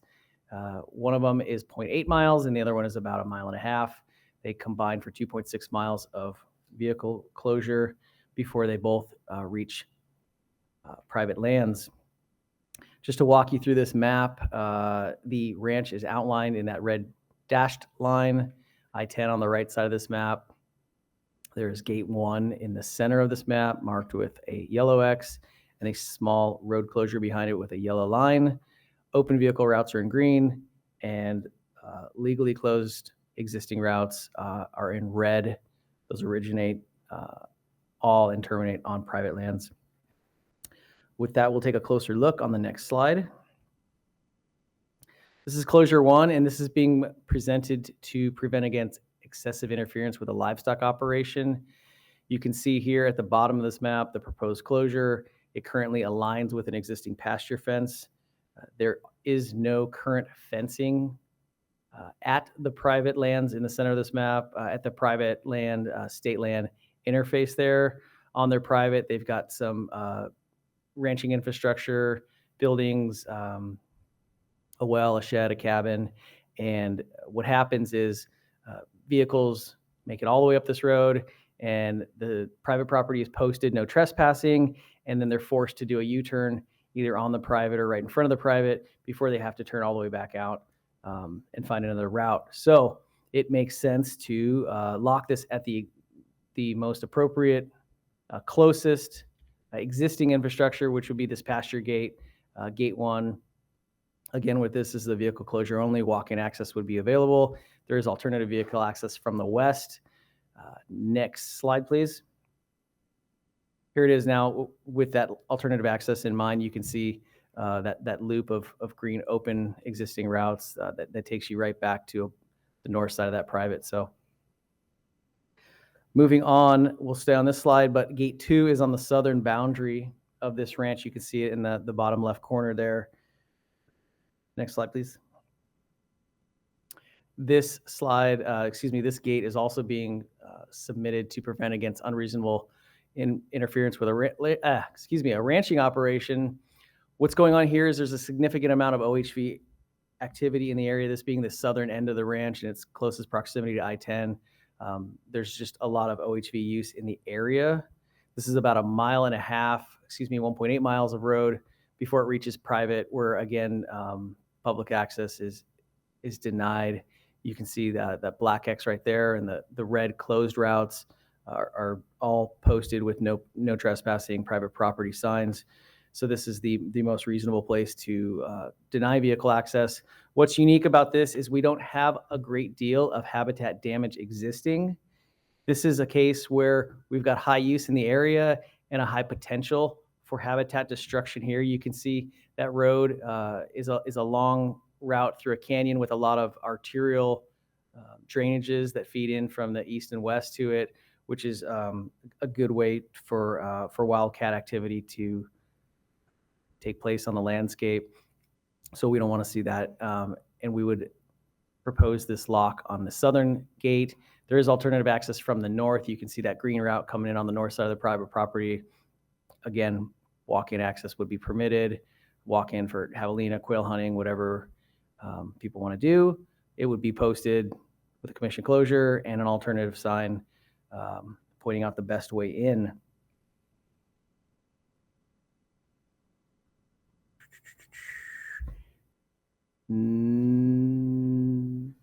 If there are any questions, I'd be happy to answer them right now. And if there's not, I'd be happy to move on to a recommendation for the commission on the next slide. I think we do have some questions. I also need to check with Commissioner Kerr to see if he has any comments. But go ahead, Commissioner Buchanan. Thanks, Madam Chair. This is not so much a question as a comment.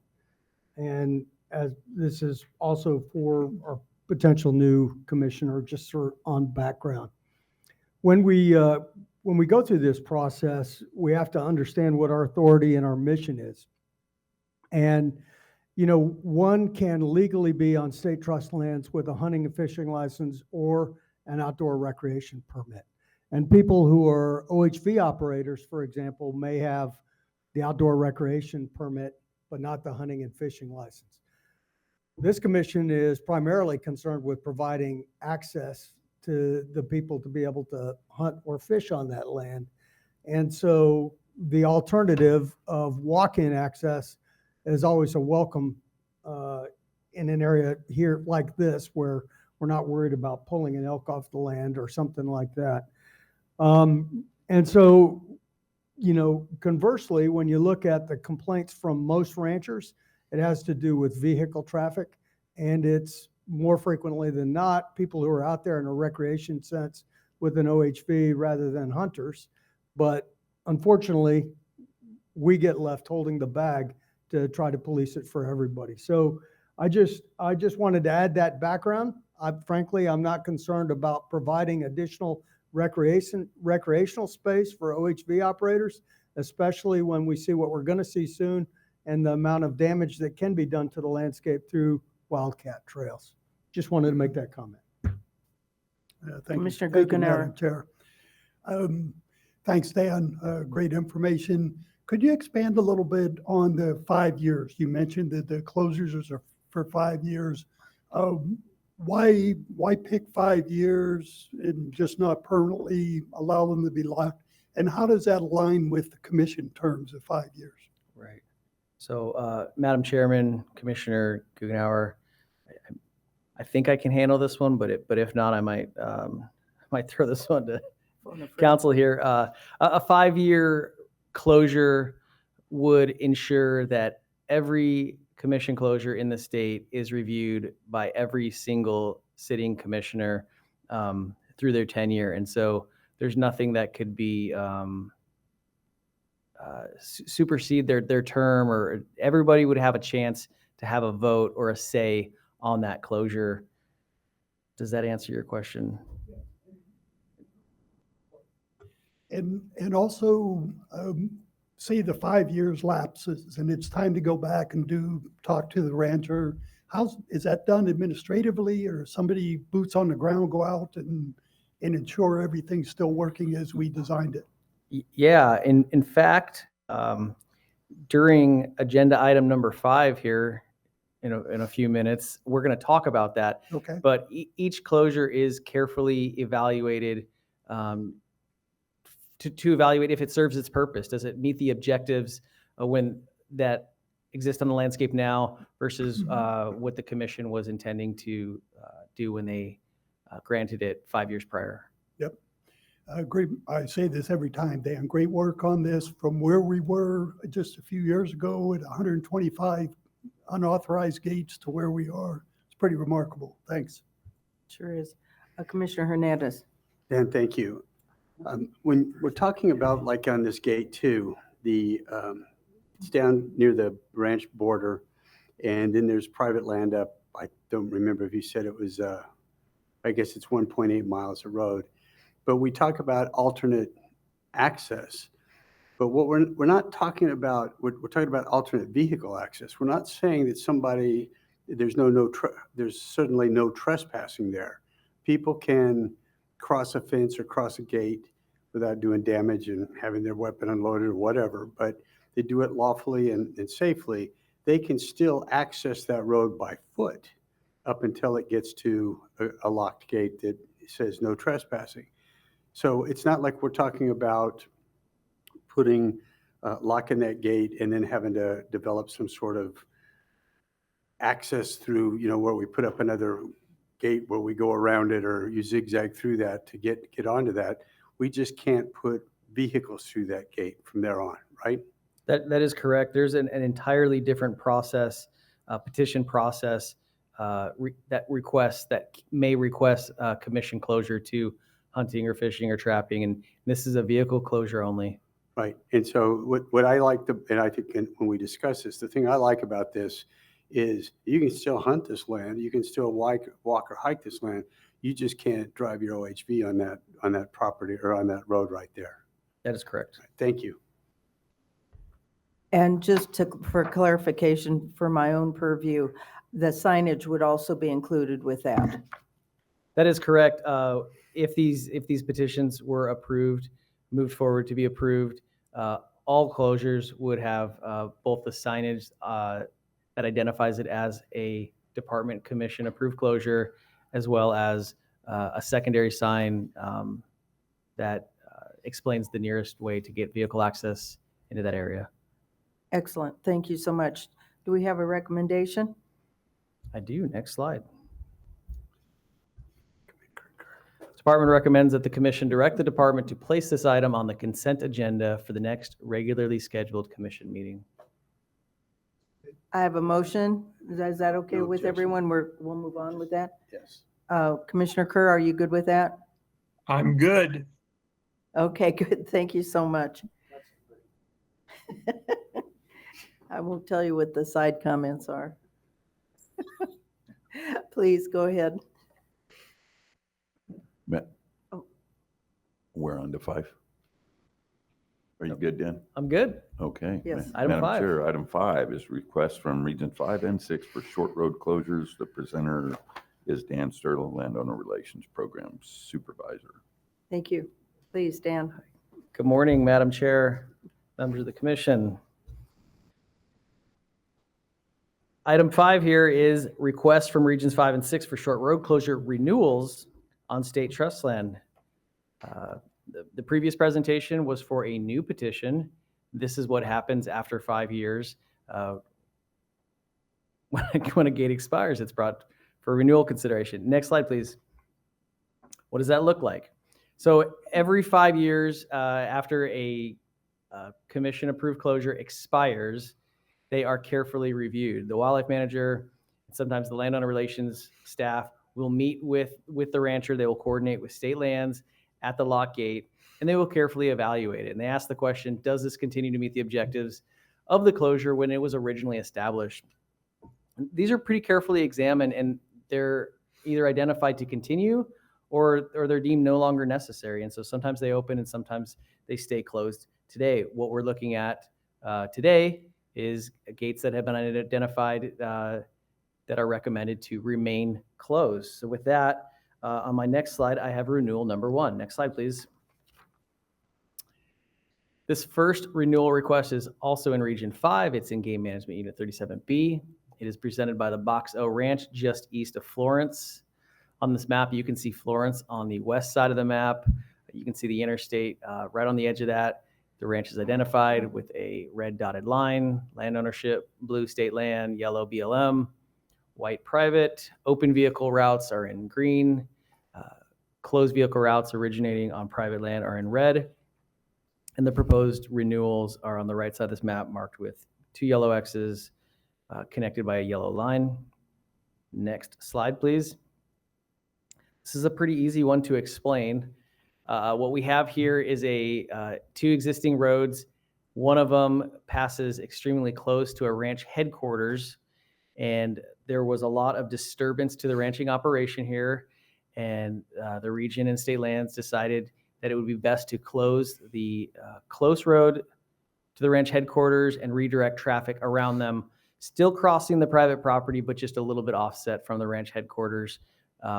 No loss of access, just a closure, bookend closure that keep vehicles away from the ranch headquarters. Next slide, please. Here's a close look at it. It's been in place for about 25 years now. And again, it's just a redirect. Like we talked about on the last presentation, at either end of this closure, the bookends, there are redirect signs that point traffic to the access route that would connect them and keep them away from the closure. Again, this is vehicle access closure only. State lands would still be accessible for walk-in access. Next slide, please. With that, I have a recommendation for renewal number 1. The department recommends that the commission direct the department to place this item on the consent agenda for the next regularly scheduled commission meeting. Commissioner Kerr has a comment or question. Thank you, Madam Chair. Supervisor Sturla, in reviewing these 5-year closures, in the event that one of the closures no longer meets the need for closure so that you can educate the public, is there a way to for the public or ourselves to identify a closure that maybe they don't think is any longer meeting the standard? How do we change that? Is that something that the commission has to vote upon? So, Madam Chair, Commissioner Kerr, if I could try to paraphrase what I think you just asked, and you could, are you asking how to terminate an existing closure before the 5-year term? Or at the 5-year term, how do we terminate a closure? Or if the public is concerned about a closure, how do they go about addressing that? Okay, I understand. Madam Chair, Commissioner Kerr, we are open to public comment throughout the year on these. The region has a pretty good communication existing with sportsmen in the area, but that could be transmitted to the local wildlife manager or the landowner relations program throughout the year, and then it would be relayed to the commission either ahead of or at the time of renewal consideration. Madam Chair. Thank you. Madam Chair, Commissioner Kerr, I also wanted to point out that this is our public process. That is why these are first read with something on the consent agenda, so that we can hear from the public on the front end as well. So, Does that clarify, Commissioner Kerr? Thank you very much. That clarifies. Okay, good. I don't know, did you have a comment, Commissioner Guggenauer? Okay. We have a recommendation. Do I have a motion? We all agree. Y'all all agree to move forward with this? Okay, all right, thank you so much. Thank you, Mr. Sturla. One more. Thank you. Next slide, please.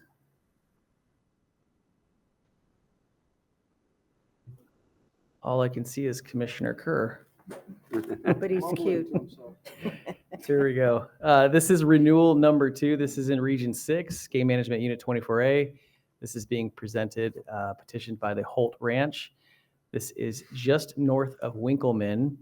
The petitioned closure is in the lower left of this map. San Carlos Indian Reservation is on the right side in orange. A sea of BLM land in yellow. Ranch outlined in a red dotted line. Existing open vehicle routes in green. And the petitioned renewal in yellow, stemming from the yellow X before it terminates at the ranch headquarters. Next slide, please. So right here, we're going to switch to aerial imagery to help tell this story. This closure's been in place for about 10 years, and it was put in originally to reduce habitat damage in kind of a sensitive riparian area. That red line follows, that's the Gila River. It follows the Gila River, and this vehicle renewal follows a riparian corridor that it connects to the Gila River. And so it's about a half a mile of dirt road, and then it ends at the ranch headquarters. It's been pretty successful. The wildlife managers and the ranchers have been very happy with keeping the vehicles out of that riparian corridor and redirecting them. You can see the alternative vehicle route a half a mile south of the petition. There's a green squiggly line that takes you to the Gila River. We're going to look at that on the next slide, but it's only 0.6 miles down the road. Through our review process here, we noticed that this one did not have a designated alternative access sign here. If renewed by the commission, this one would get updated signage redirecting vehicles to the south to the alternative access point. Next slide, please. Here is the alternative access site. Again, this is about a half a mile south. It's on BLM land. They've got a big parking area with bathrooms and a series of trails here that kind of connect to the Gila River and allow for fishing and hiking opportunities. And so this is a great alternative access point. With that, on the next slide here, next slide, please. I have a recommendation for the commission. Please go ahead. Department recommends that the commission direct the department to place this item on the consent agenda for the next regularly scheduled commission meeting. Good. Are we good with that? Yes. Great. Yes. So granted. And I saw your lips move, Commissioner Kerr. Thank you. All right. Okay, next slide, please. Okay, this is our last renewal petition for the day. This is renewal number 3. It's in Region 6, Game Management Unit 24B. It is being petitioned by the JP Ranch, and it's southeast of Gold Canyon. And before I walk you through the map, I'd like you to close your eyes and picture US 60 just east of Mesa and Apache Junction. All of that open blue land on the south side of this highway on the map on the screen is where they host the Renaissance Festival every year. And so just to the north of it, we've got a series of roads on state trust land that are very popular for OHV recreation. And so hopefully that'll help you place this. The ranch is outlined in a red dash line. The petition is a yellow X, and you'll notice there are no yellow roads stemming from the petition closure. This is a petition to lock one gate only, just a single access point. All the existing roads will remain open for recreation. Next slide, please. Here's a look at it from the highway. That's the US 60. You can see on the top slide, it's pointing out to where the access point is. And then there it is up close with its sign. Like the previous renewal petition, through our audit process, we identified that this one also did not have the alternative access signage. Again, if this one was renewed, we'd have a sign, probably have 2 signs added, one pointing access to the north and one to the south. Next slide, please. So, sorry, this looks a little different than I remember. Restricting access is there another photo, Ben? Is there another click? No? Okay, we'll go back to the previous slide. So restricting access at this point has been helpful at reducing wildcat usage. This photo on this slide here is one of the open access points. So this is the one just to the south along US 60. This is still open to the public, and you can see a lot of wildcatting through here. If we go back to the previous slide, there we go. At the vehicle closure on the bottom photo there, you can see that there still is vehicle usage. However, it's restricted to the existing route. You don't have all that wildcatting off the road, and you can see the vegetation lining the existing routes. Next slide. Thank you. So you can see this is what it looks like where we don't have the closure in place. Next slide. And here's another look at it. So this is from Google Earth. This is imagery. We've had this closure in place for 15 years. When it went into place, the photograph on the left, you can see some of those wildcat roads circled in red and in orange. And then if you look at the current imagery from last June, those wildcat routes are very hard to make out. I think the middle one is almost impossible to make out. So the good news here is that these closures are working and habitat is healing. With that, I have a recommendation on the next slide. Next slide, please. Please. Okay. Department recommends that the commission direct the department to place this item on the consent agenda for the next regularly scheduled commission meeting. Are we good with that? Yep. Good with that? Any comments? No. Who's good? Kurt had his thumb Kurt. up. He had his He's thumb up. pointing at my screen. All right, thank you. Commissioner Kerr. No. I'm good. Okay. Thank you so much, and thank you, Dan. Thank you. Madam Chair, that brings us back to item 3 and the most patient person in the world, managing for the future habitat and wildlife stewardship. The presenter is Travis Clarkson, Wildlife Manager Senior.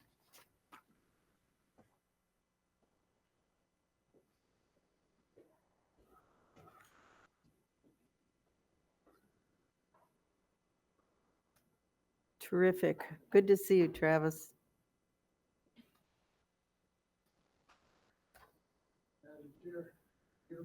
Is it on? Is the green dot on? Oh. Okay. Very perfect. Madam Chair, Commissioners, good morning. Thank you for having me. Excited to be here.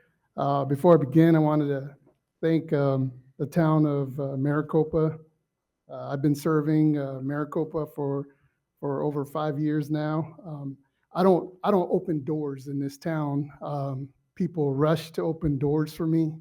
It means a lot to me. That's never happened in my lifetime, but everywhere I go, you know, I come across hunters and fishers, and they're quick to opening doors for me, and that means a lot. They love their game warden here. They love game and fish here. My name is Travis Clarkson. I'm the wildlife manager for Unit 3940A. My presentation is titled Managing for the Future Habitat and Wildlife Stewardship Initiatives in Units 39 and 40A. Next slide, please.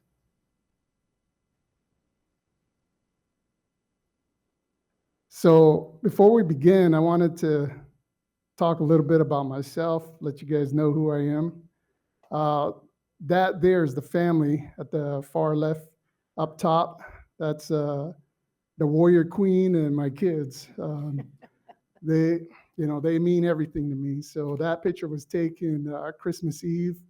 Santa stopped by, dropped off a lot of gifts at the Clarkson compound. So Christmas was awesome. Now that handsome little guy there, that's, believe it or not, that's me, you know, back in the day when I had a lot more hair. So I've always loved hunting. I've always loved fishing, grew up hunting and fishing in White Mountains. And I could just go on for days to talk about that. But prior to working for Arizona Game and Fish, I worked for the White Mountain Apache Tribal Game and Fish Department. And so I worked for the fisheries program, spent a lot of time working for the sensitive species program as well. I guided on the $30,000 trophy elk hunt. I guided on the turkey hunts as well. I guided some celebrities, Lynn Dickey, quarterback for Green Bay Packers. I guided Jack Nicklaus, golfer. So, and I tell people, look, they had the honor of hunting with me. Let's get that straight, you know. So, but what I learned when I was working there for the tribe was that, you know, one of the biggest skill, my takeaway from working with the tribe was I learned how to talk to our hunters, our fishers, ranchers, and I spent a lot of time with the cowboys out on the landscape. And so being able to talk to people, being able to listen to them, so that was the biggest skill that I learned while working for the tribe. And everyone from, just so you folks know too, the White Mountain Apache tribe is very proud of me and very proud that they have one of their own serving for the state. You guys probably never hear that, but it's a true fact. It's, you know, I hear it every time I go back. You know, the tribal dignitaries, councilmen, tribal chairmen have told me, look, we're very proud of you and you keep doing what you're doing.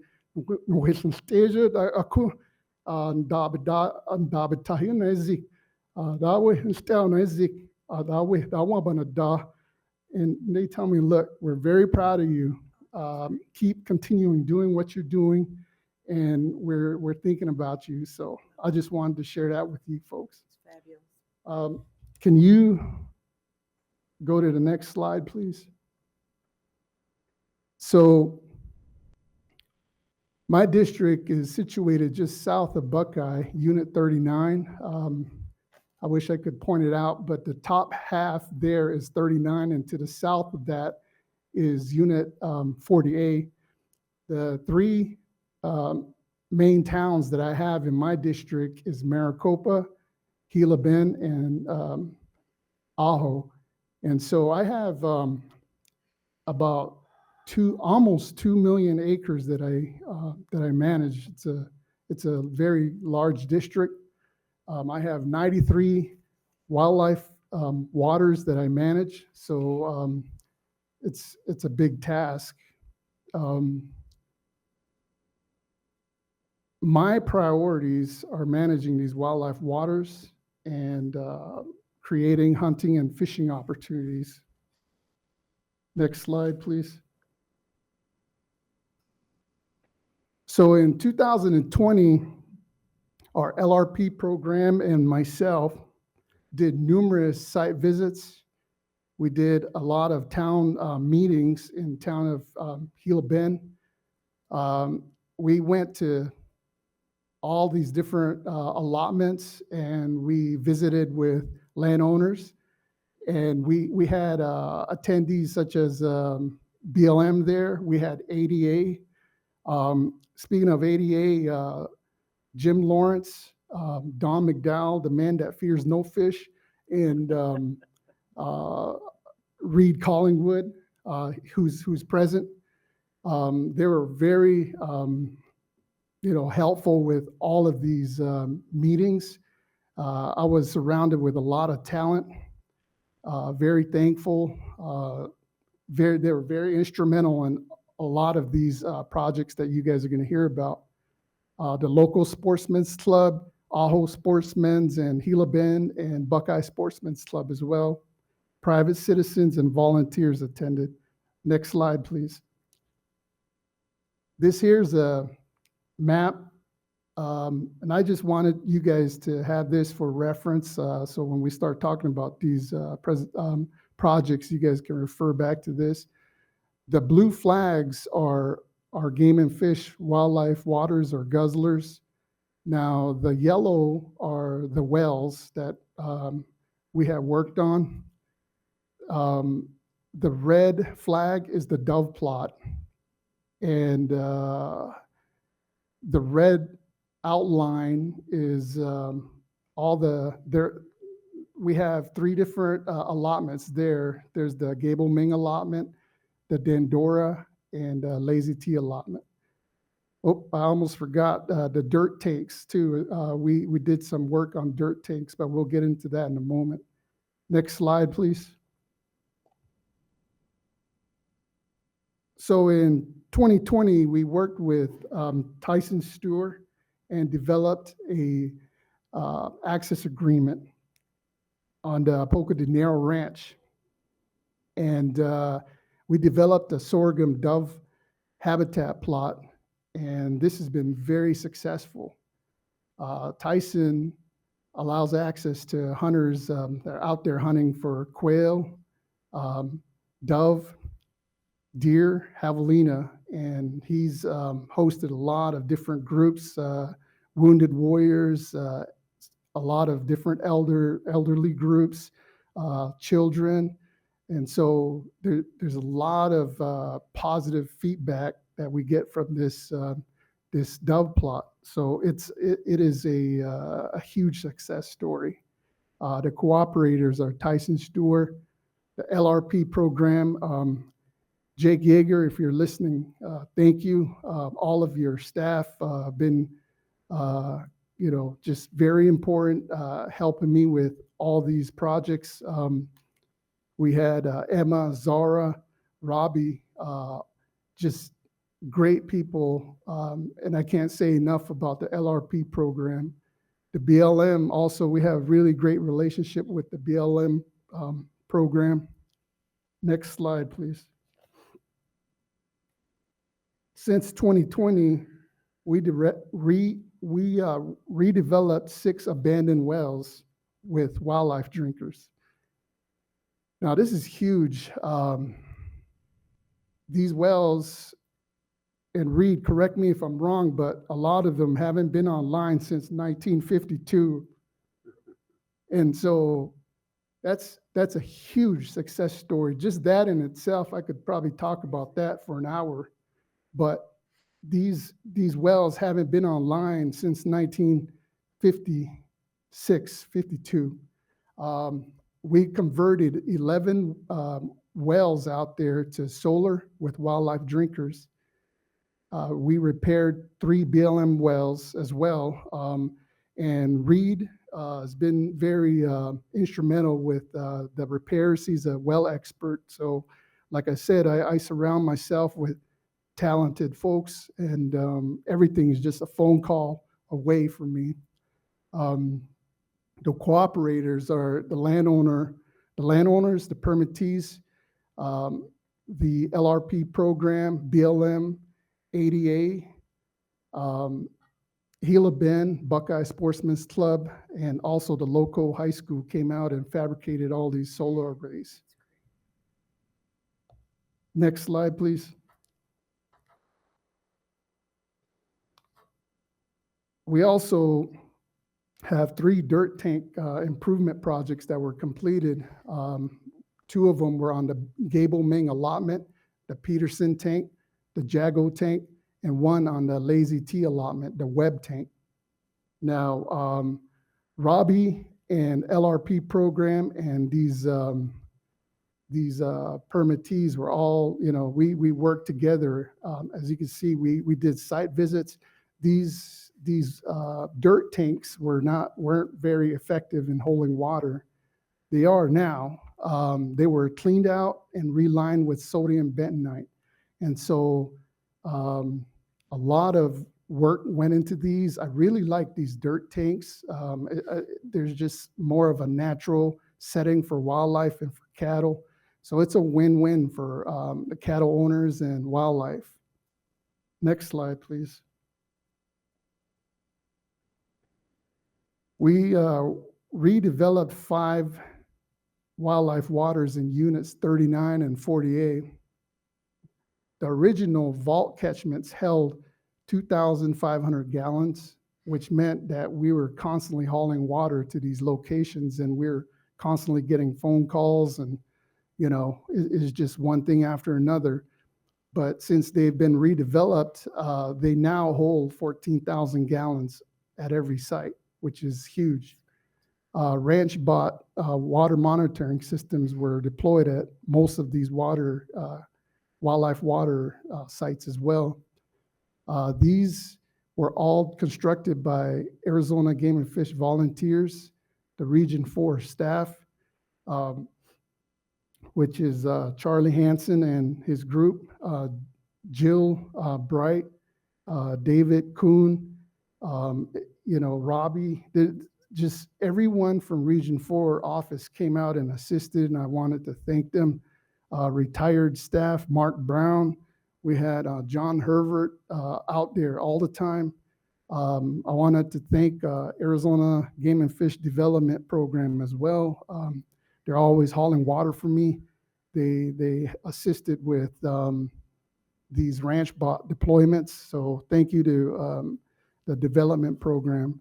Yuma Rod and Gun Club, they're I can't say enough about these guys. They come out and work with us. And then on top of that, we'll end the evening with a very popular and famous steak dinner. And so they go above and beyond, and they'll feed us and take care of us. Thank you to Yuma Rod and Gun Club and Aho Sportsmen's and Gila Bend Sportsmen's Clubs. Next slide, please.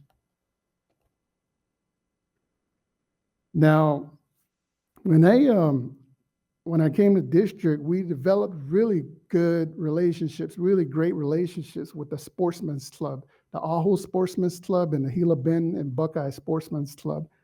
And so when I started interacting with them, they told me, look, what do you need from us? And I said, look, I'm hauling a lot of water, okay? And I need help with that. And so they stepped up to the plate. And so if you take a look at that picture on the bottom left, that's their homemade water trailer. They hand fabricated their own water trailer to help me out. And so they started hauling water for me in my district, which is huge. That's a big deal. They used their own personal vehicles. They paid all their gas on their own, all the wear and tear, blown out tires, everything. They took care of that. So they really stepped up. And annually, they haul over 85,000 gallons of water for wildlife. And so they're always helping out with the redevelopments. They help out with the helicopter water hauls and anything I need, they're there.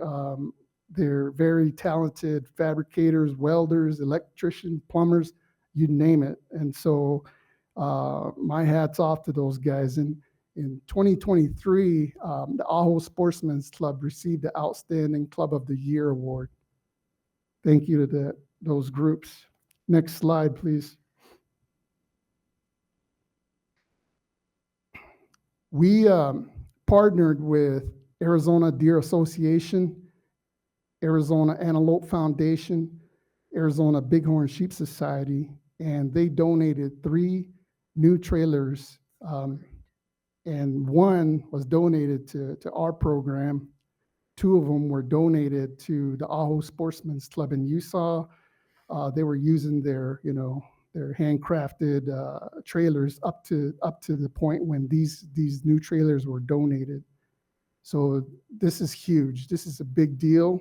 Without these donations, we'd be in a bad way. But I really want to thank those groups for stepping up and making those donations. And these trailers, they're tailor-made to our specs, and they're tough trailers.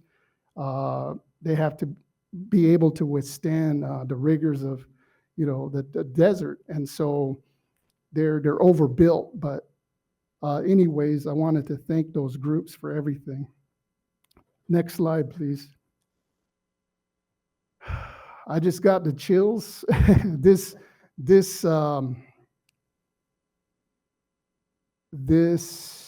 project is special right here. The Bender's Pond Expansion Project. The 3 cooperators, the Arizona Deer Association, the town of Gila Bend, we worked with the town mayor, the vice mayor. We worked with the council and our group, our fisheries program, Tanya and Peyton out of Yuma, Scott Gurton out of headquarters. Everybody was involved in this, and it was such a neat project, but I'll get into that here. Next slide, please. So here's a little bit of the backstory. The original pond was constructed in 2005.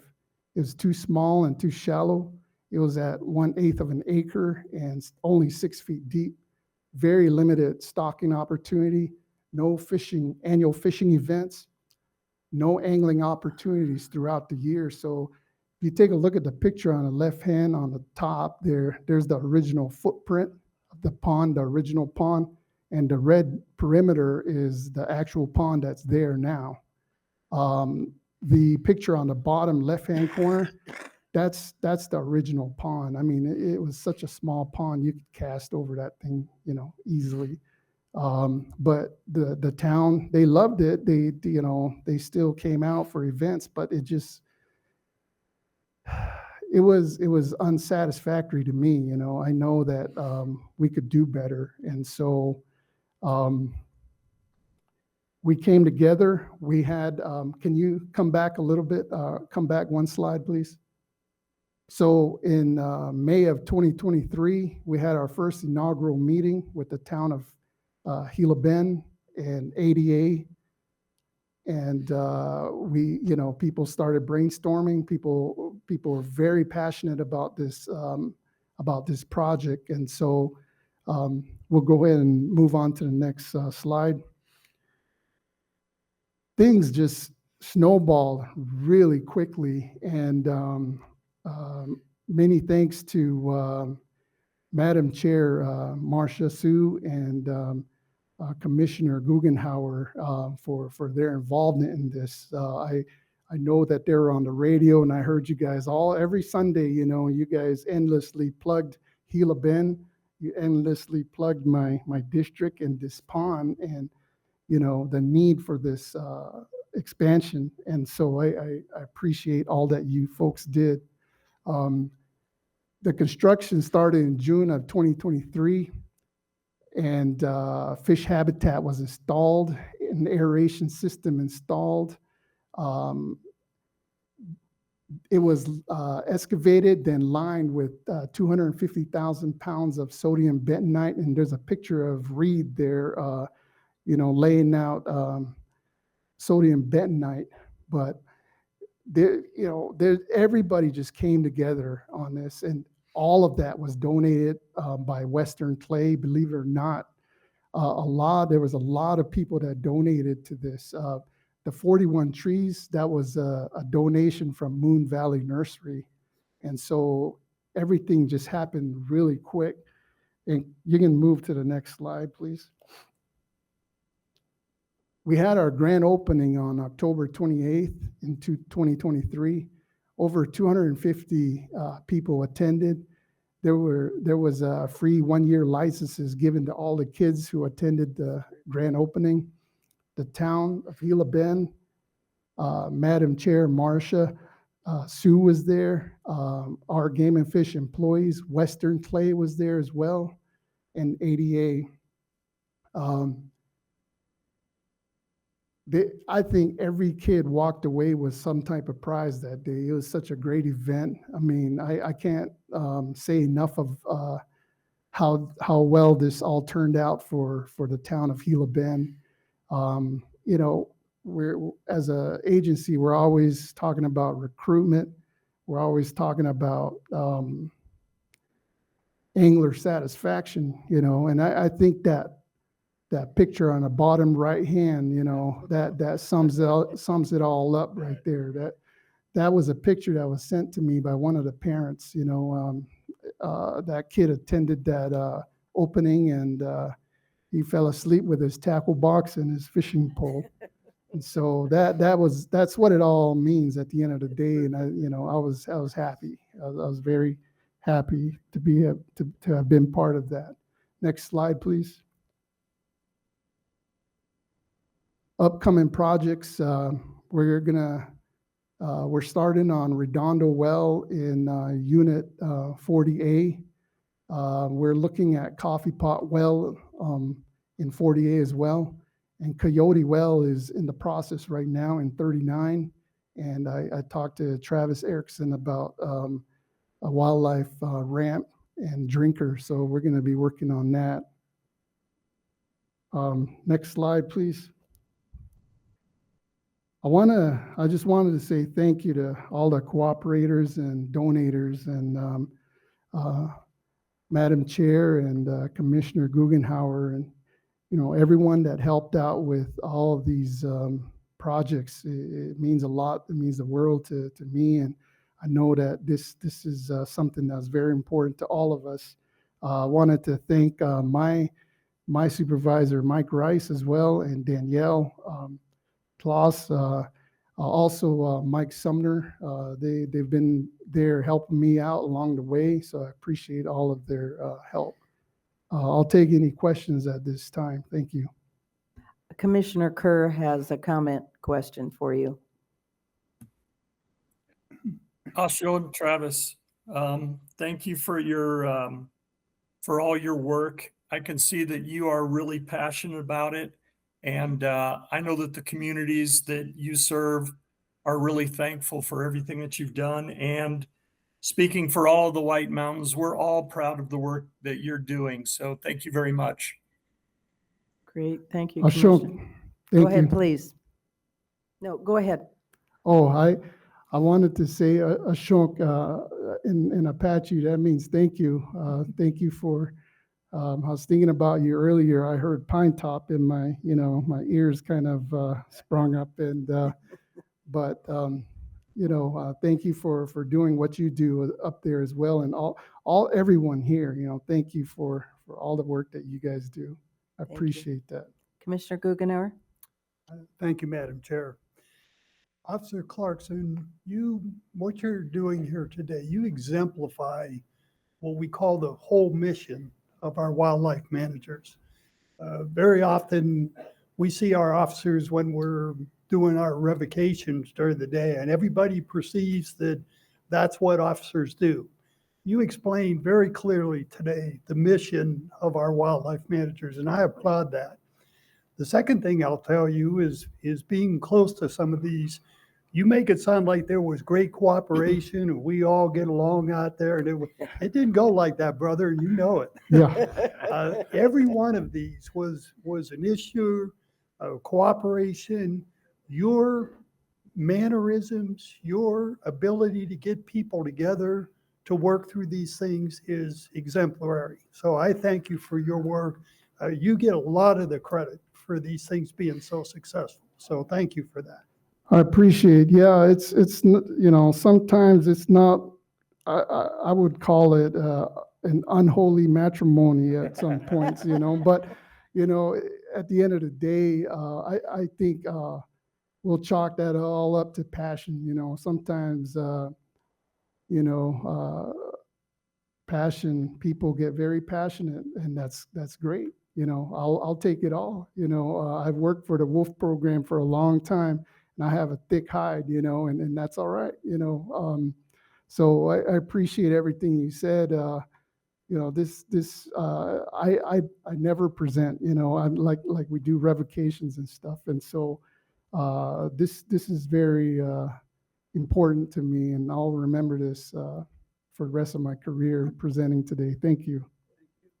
Commissioner Buchanan. Thanks, Madam Chair and Officer Clarkson. Thanks for a great presentation. I want to go back to the beginning, if you will, of your presentation when you talk about coming up through the White Mountain Apache tribe and your experience there.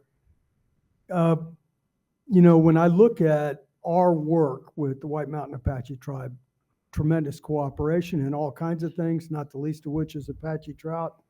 And I look at our cooperation with the Navajo Nation, with the Hopis. But I spent a couple of years of my life in the 1960s in cells on the Tohono O'odham Reservation. And I'm not aware of any sort of cooperation we have with the Tohono O'odham. And I know it's right on the east flank of your district. Can you enlighten me what's going on? Do we have any cooperation with them or not?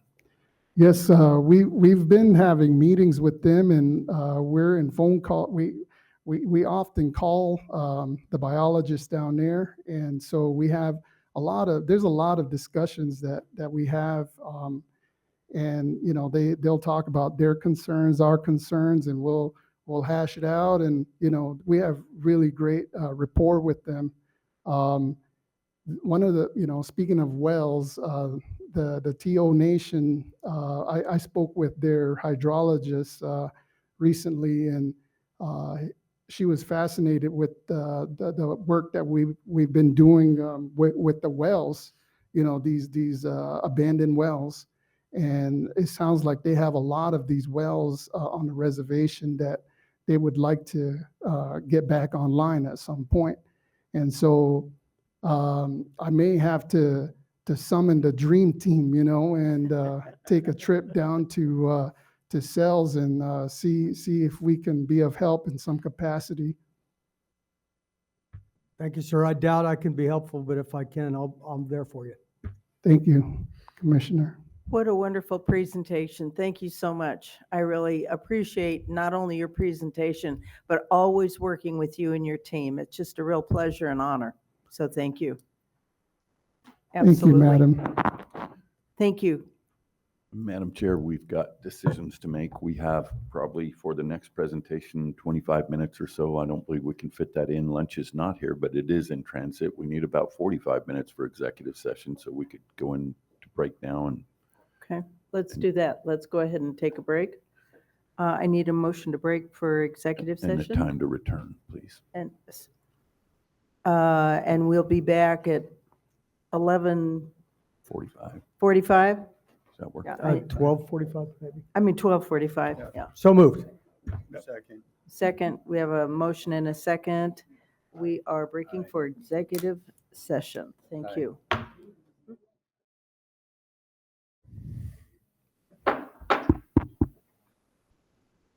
I'd like to call the meeting back to order, please. Thank you. Danielle?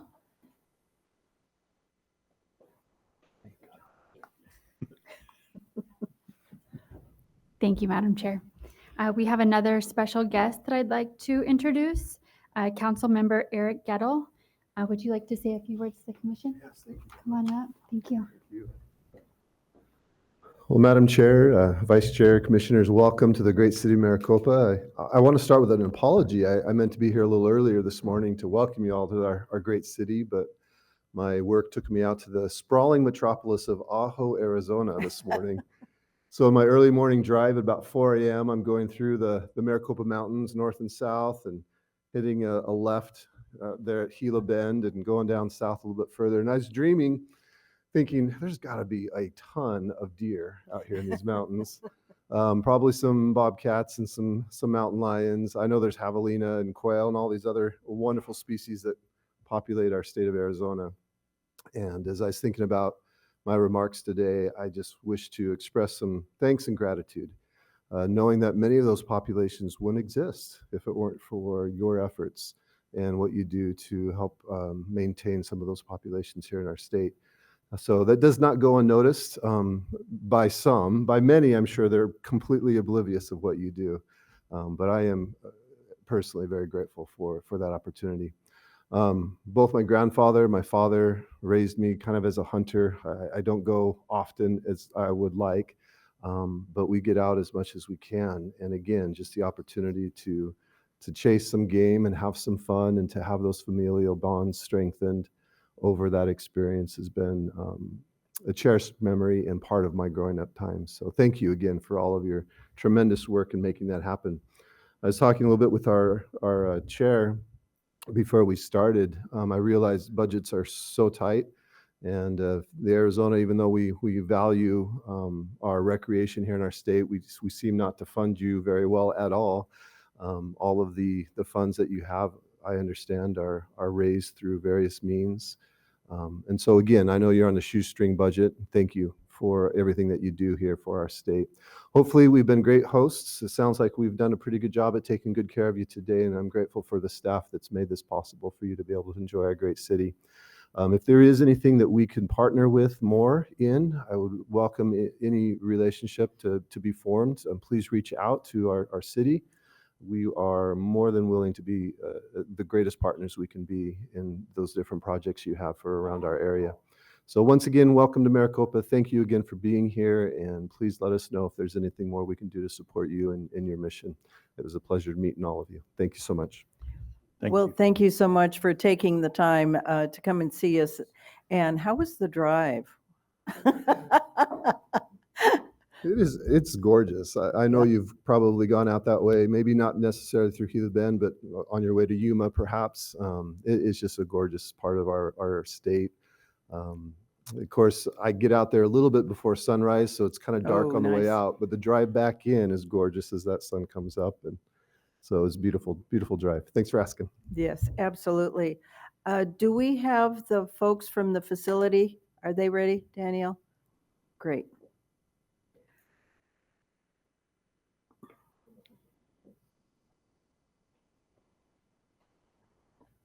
Oh, he's going to go grab them.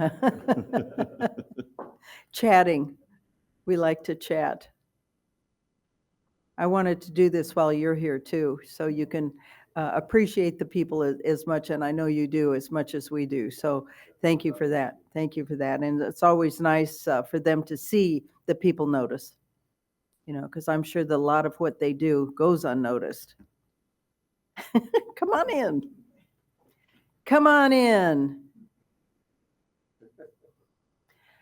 We just wanted to take a minute and thank you and your team so much for making this such a wonderful facility and wonderful place for us to have our commission meeting. It's truly our honor, and everything that's happening, and I shared it with you, but I'll share it with the group. When I came in yesterday in my ball cap, you saw me, and they were all setting up, and there were wires all over the floor, and I always say, so how's this room? And they said, couldn't be better.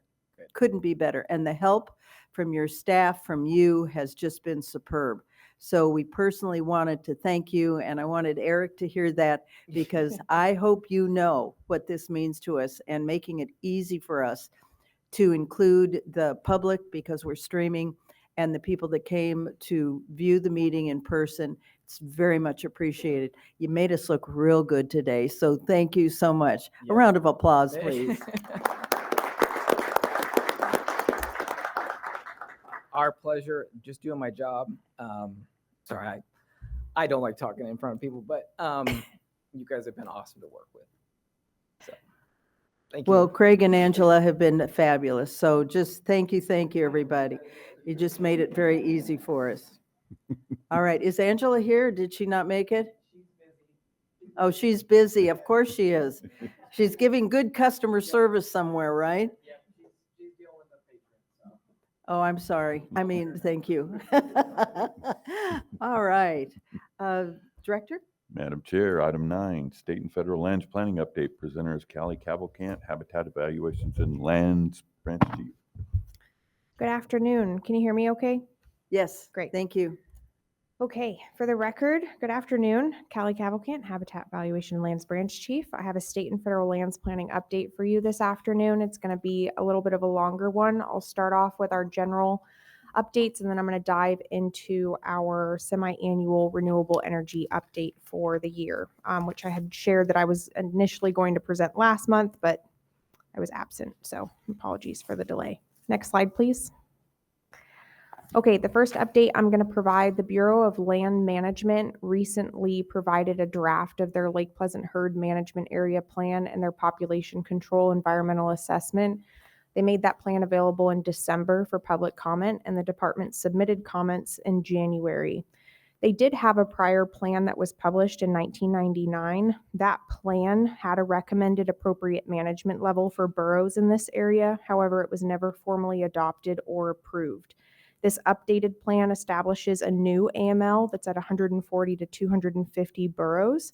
However, that new AML was established and is higher than the original AML despite prolonged drought conditions over the last 25 years, as well as burrows have expanded well beyond the area's boundaries and exceed over 2,000 animals currently on the landscape. The department asked for clarification for our comments within the plan for how drought conditions and impacts by burrows were considered, and would like to know how habitat was evaluated, will be considered and evaluated now and into the future to inform that appropriate management level that was recommended. Our next comment that I want to share with the commission, the department's published a study in 2024 that documented significant vegetation changes associated with burrows. This study, despite being conducted within the herd management area boundaries, was never referenced within the paper, and as far as we can tell, was omitted from the analysis. So we did request that the discussion of burrow effects on range condition within the plan specifically note the study's finding, and we took the opportunity to emphasize our concern with the long-term and ongoing impacts to burrows and wildlife and habitat in this area and beyond the HMA boundaries where the burrows have expanded. And then in general, we had a handful of comments that expressed our concern that we feel that the plan is generally reactive versus proactive in regards to survey timing and methods to control the population now and into the future. Next slide, please. A quick update for the Heber Wild Horse Territory Management Plan. My last update, which this slide, other than the last bullet point, is the same as what you saw in December of last year. The update that I have for the commission is that this record of decision has been officially signed by the Apache Sitgreaves National Forest and is published on their website. Next slide, please. Secretarial Order 3447. So Department of Interior Secretary Burgum released this secretarial order last month. It directs all bureaus and offices within the Department of the Interior to identify and remove unnecessary regulatory or administrative barriers to hunting and fishing on their managed lands and waters. They have been asked to expand access and opportunities where it's compatible with the law, purposes, safety, and conservation needs of each of the areas that do not currently allow hunting or angling. And within 60 days, they've been asked to identify areas where those hunting and fishing opportunities could be expanded. The department is proactively planning to provide a list of areas in Arizona that we feel meet the conditions of the secretarial order, and we'll be providing that shortly, well in advance of the 60 days, to hopefully inform the decisions that are made moving forward for the secretarial order. Next slide, please. And the last general update I have is regarding the USDA reorganization. I don't have a whole lot to share here. My primary thing that I wanted to share with the commission is that we are maintaining contact with our folks at the Southwest Regional Office and getting updates as much as possible from them as they have them. The Washington office has released recently that they're planning to initiate the reorganization this summer, and they're going to move the remaining Washington, D.C. employees to one of the 5 hub locations, in addition to 2 core administrative support locations, one of which is the Albuquerque, New Mexico office. Next slide. So I'm going to pause here in case there's any questions on the general updates before I move into the renewable energy section. Commissioner Buchanan.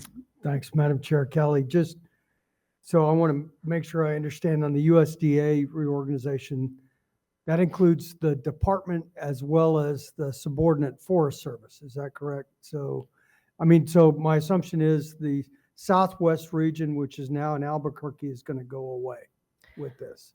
Madam Chair, Commissioner Buchanan, that is our potential understanding at this point, but we don't have more information. I don't know that they've officially released what their intention is with the Southwest Regional Office, and that's what we're trying to track very closely, and we anticipate to hear more this summer. It sounds like the first step is relocating the Washington, D.C. folks, and then we should hear more about what the intent is for those 5 hub locations, but at this point, it's all suspect. Commissioner Buchanan, Guggenauer. Thank you, Madam Chair. Excuse me. So Kelly, I saw the letter to the BLM that you wrote on the boroughs. Very well written. Just makes no sense. I think the AML was around 80 to 90, and for no apparent reason, we almost double it. And then the AML is way over that, or the number of animals is way over. So really frustrating on the part of the commission, and I think that the department as well. But thank you for writing that letter. I think it was important. The Heber wild horses, so we have a management plan, a few years late, a few decades late, but now that we have that, what's the next step? What are they saying they're going to do to implement that? Madam Chair, Commissioner Guggenauer, that's a great question. I don't have a good answer for you right now. That's something that the department is tracking right now, and if we have, when we have updates, we can provide it. Okay, thank you. Thank you so much. It was really great. And I enjoyed our conversation. I especially enjoyed reading well, I don't know if I enjoyed it, but it was great information on the letter that you had written. The preciseness and the detail and the data that you included in that was amazing. It was really great. And I understand you'll be following up with them probably this next week or following week. Madam Chair, if we don't hear back from them shortly, we'll follow up and plan to get a meeting on the books to talk through our comments. Yes. And you'll keep us advised. Understood. Okay, excellent. Thank you. Any other questions? Please proceed. Thank you.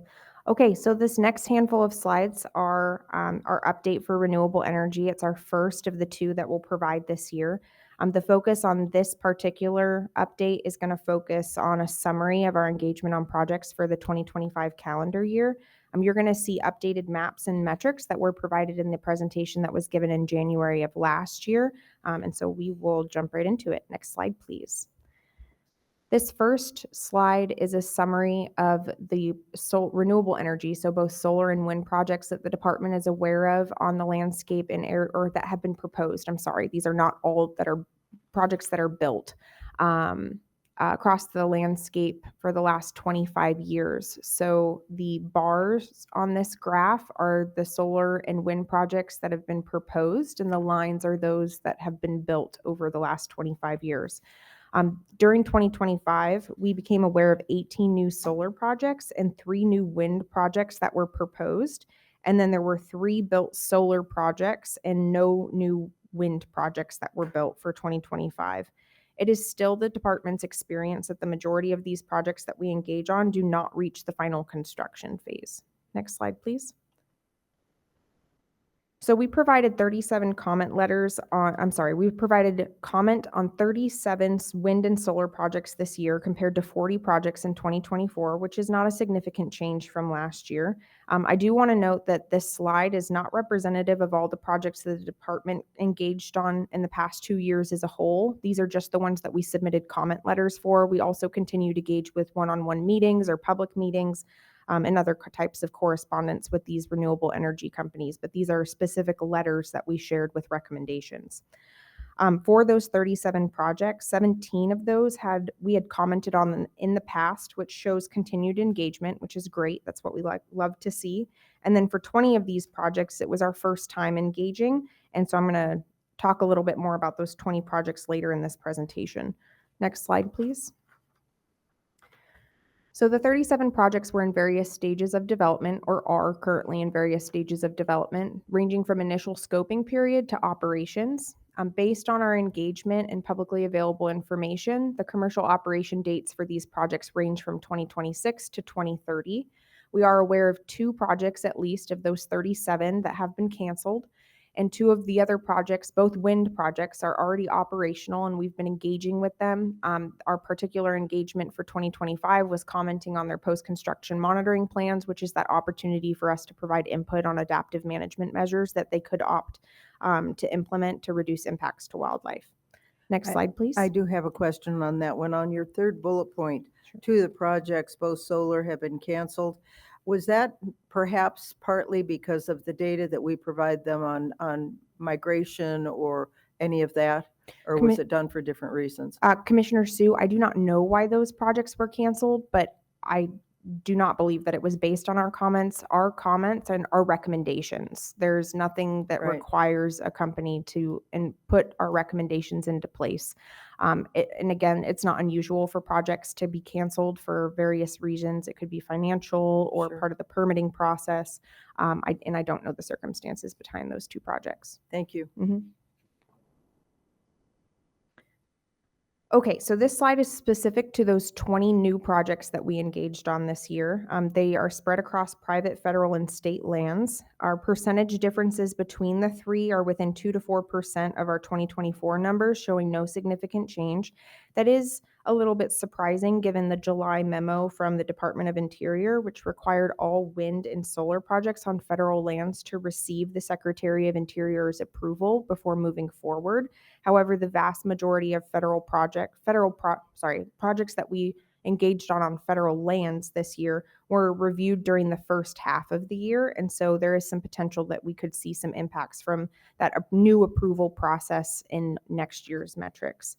To put some of that land acreage and ownership in perspective, again, these are just projects that are recommended at this point. They're proposed, they're not built. We have the land ownership information in the bottom right-hand corner of this screen, showing the percentage of land type, what proportion on the landscape based on the different types of land in Arizona. Next slide, please.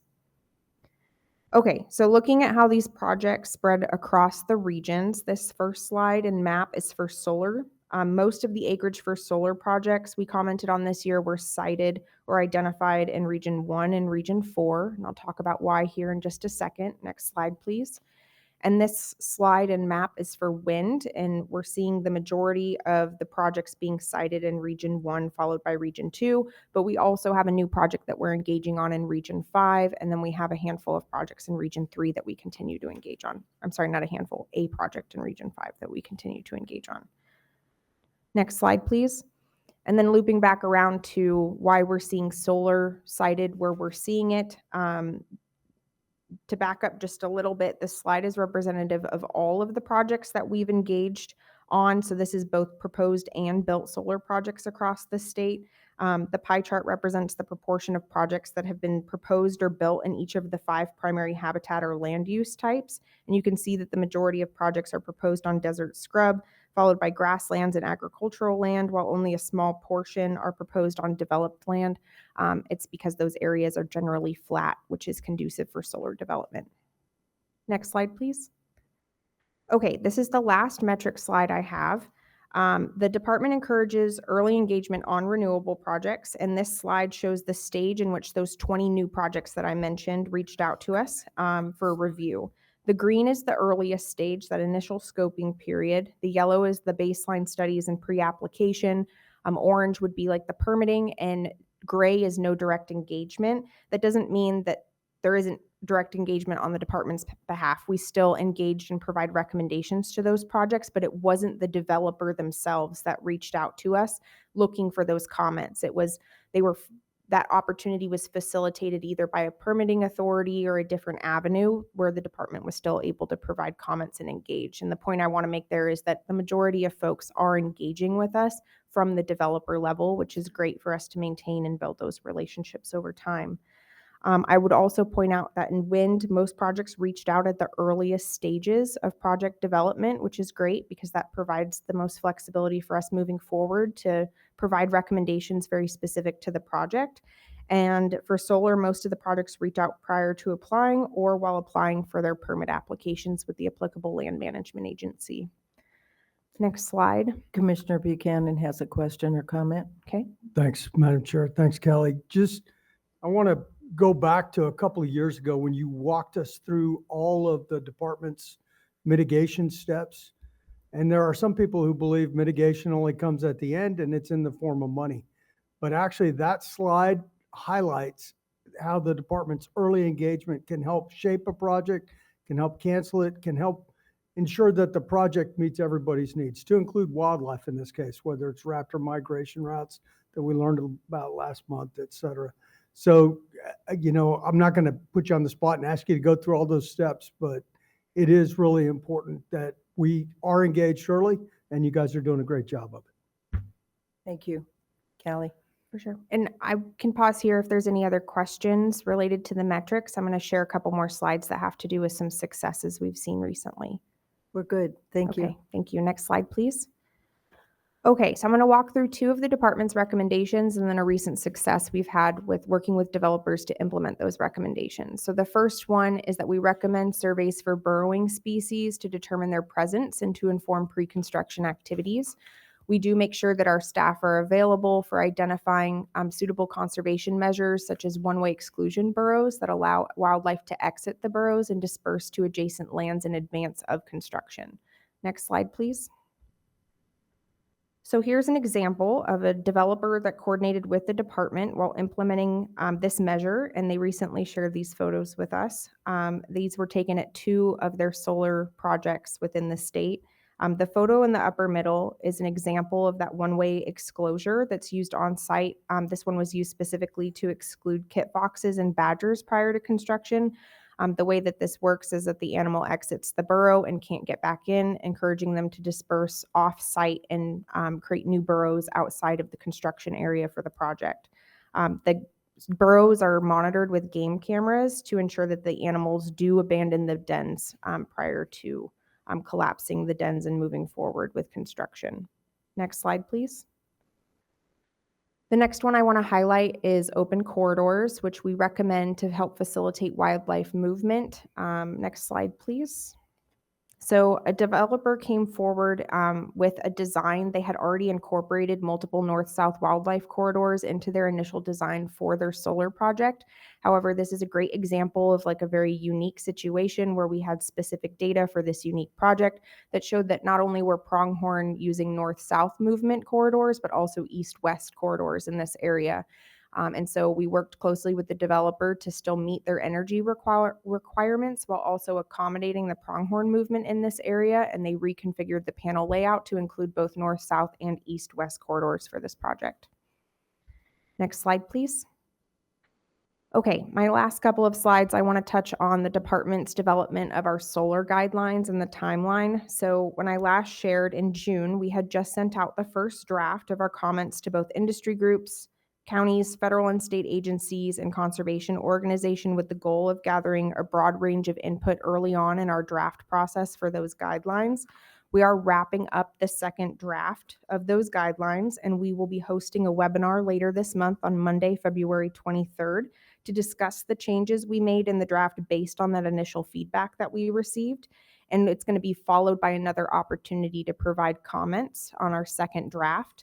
And then we fully intend to publish the final version of our guidelines later this year.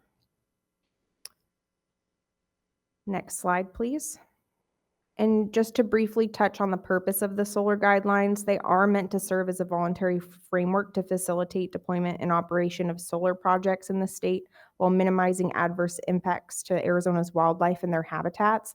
They're intended to be used in coordination with the department. So they are going to be publicly available on our website for anyone to review or look over at any time. But the real strength of these guidelines is for us to bring them forward. They're very inclusive of all potential recommendations and measures that a company could do to offset potential impacts.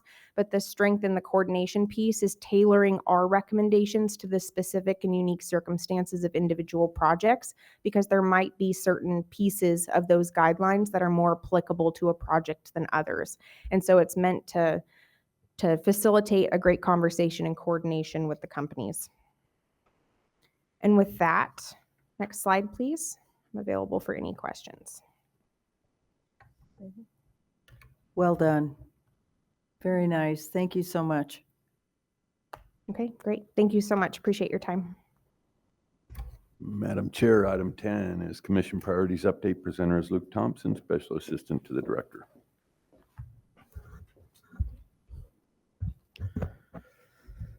Madam Chair, members of the Commission, good afternoon.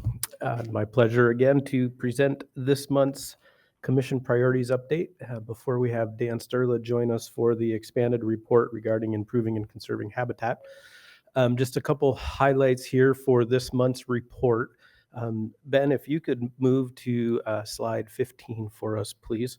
I wanted to, so since printing of the binders and mail out to the commissioners, the information regarding the January sport fish stocking has been added to the presentation. I wanted to ensure that the commission saw this.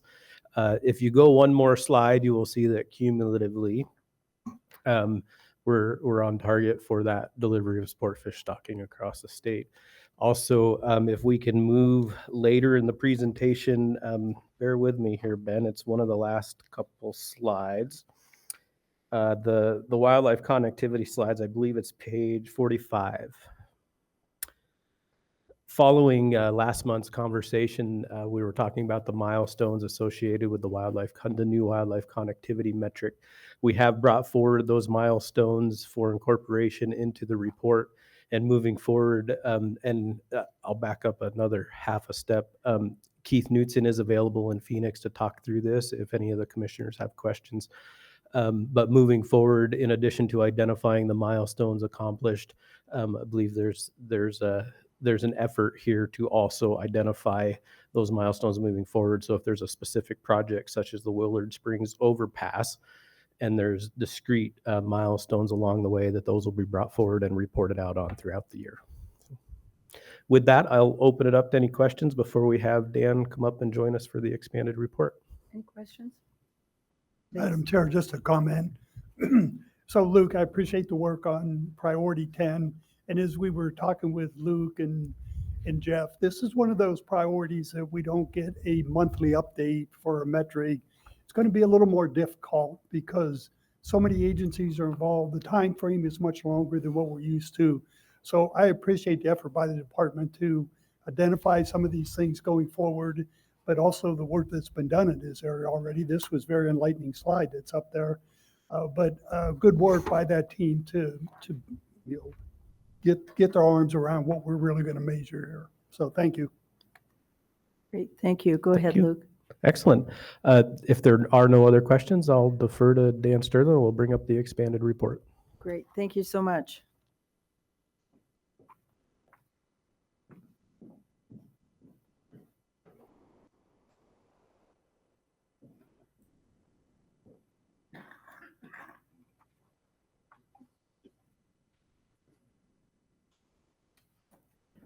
Good afternoon, Commission.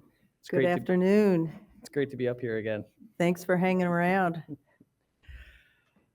As Luke indicated, I'm here to present on our Commission priority to improve and conserve habitat.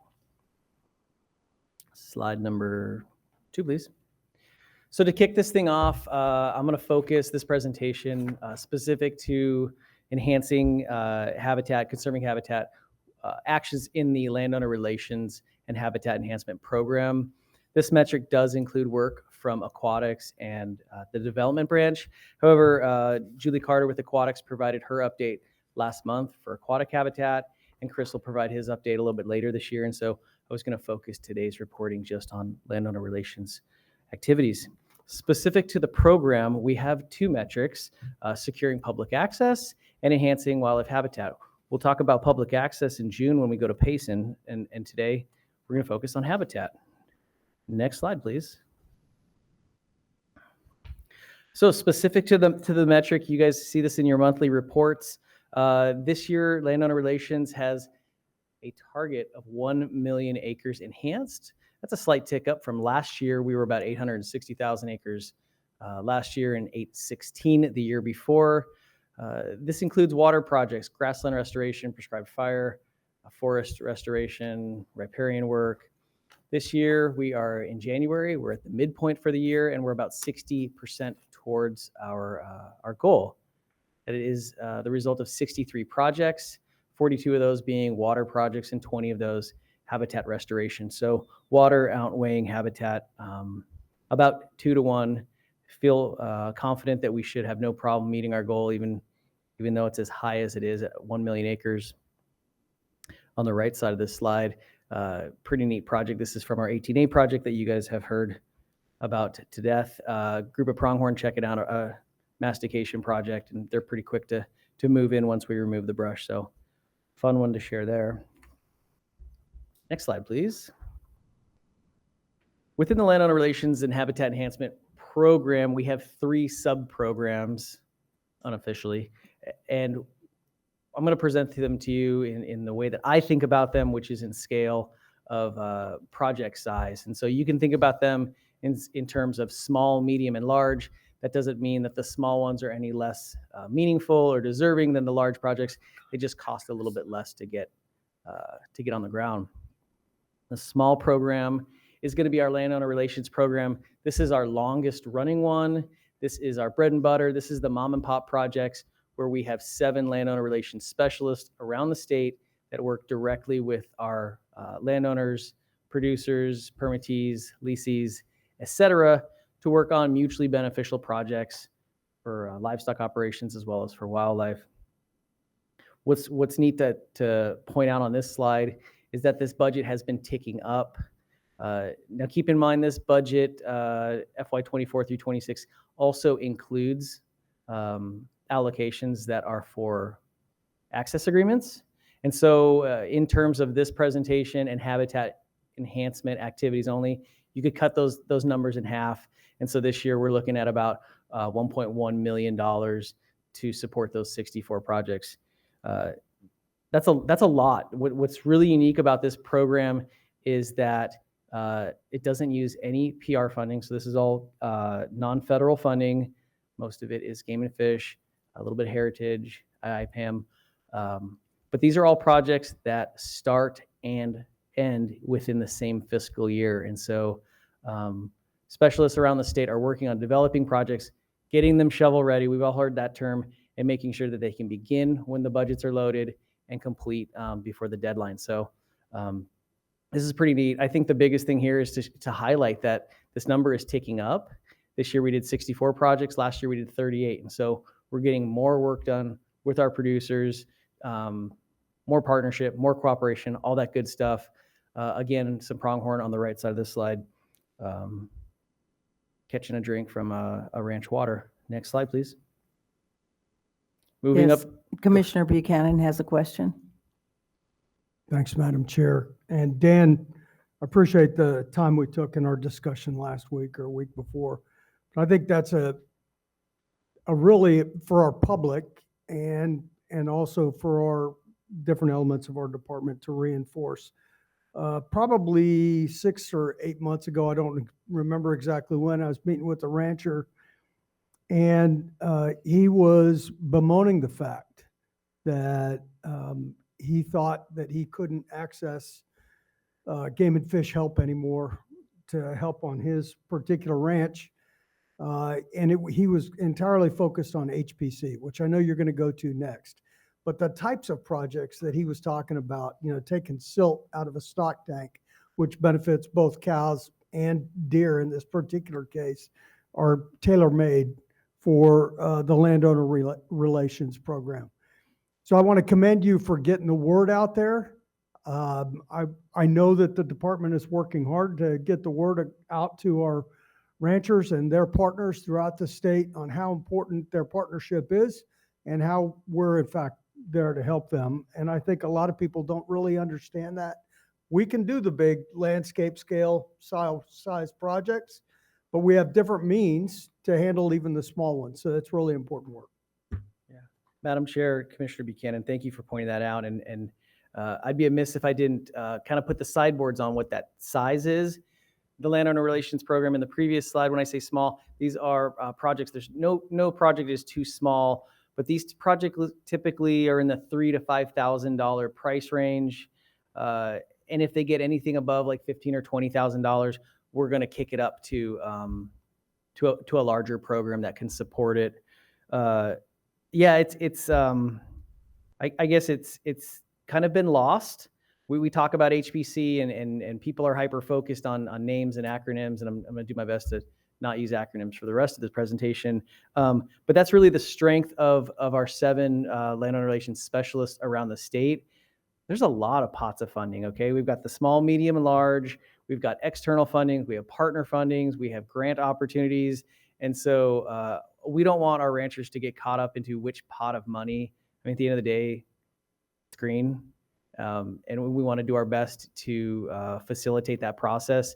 And that's where our staff is really good, is at prioritizing which is the most appropriate funding source, and then working those channels on behalf of the rancher and letting them focus on the work on the ground and not get caught up on the administration. So thank you, Commissioner Buchanan.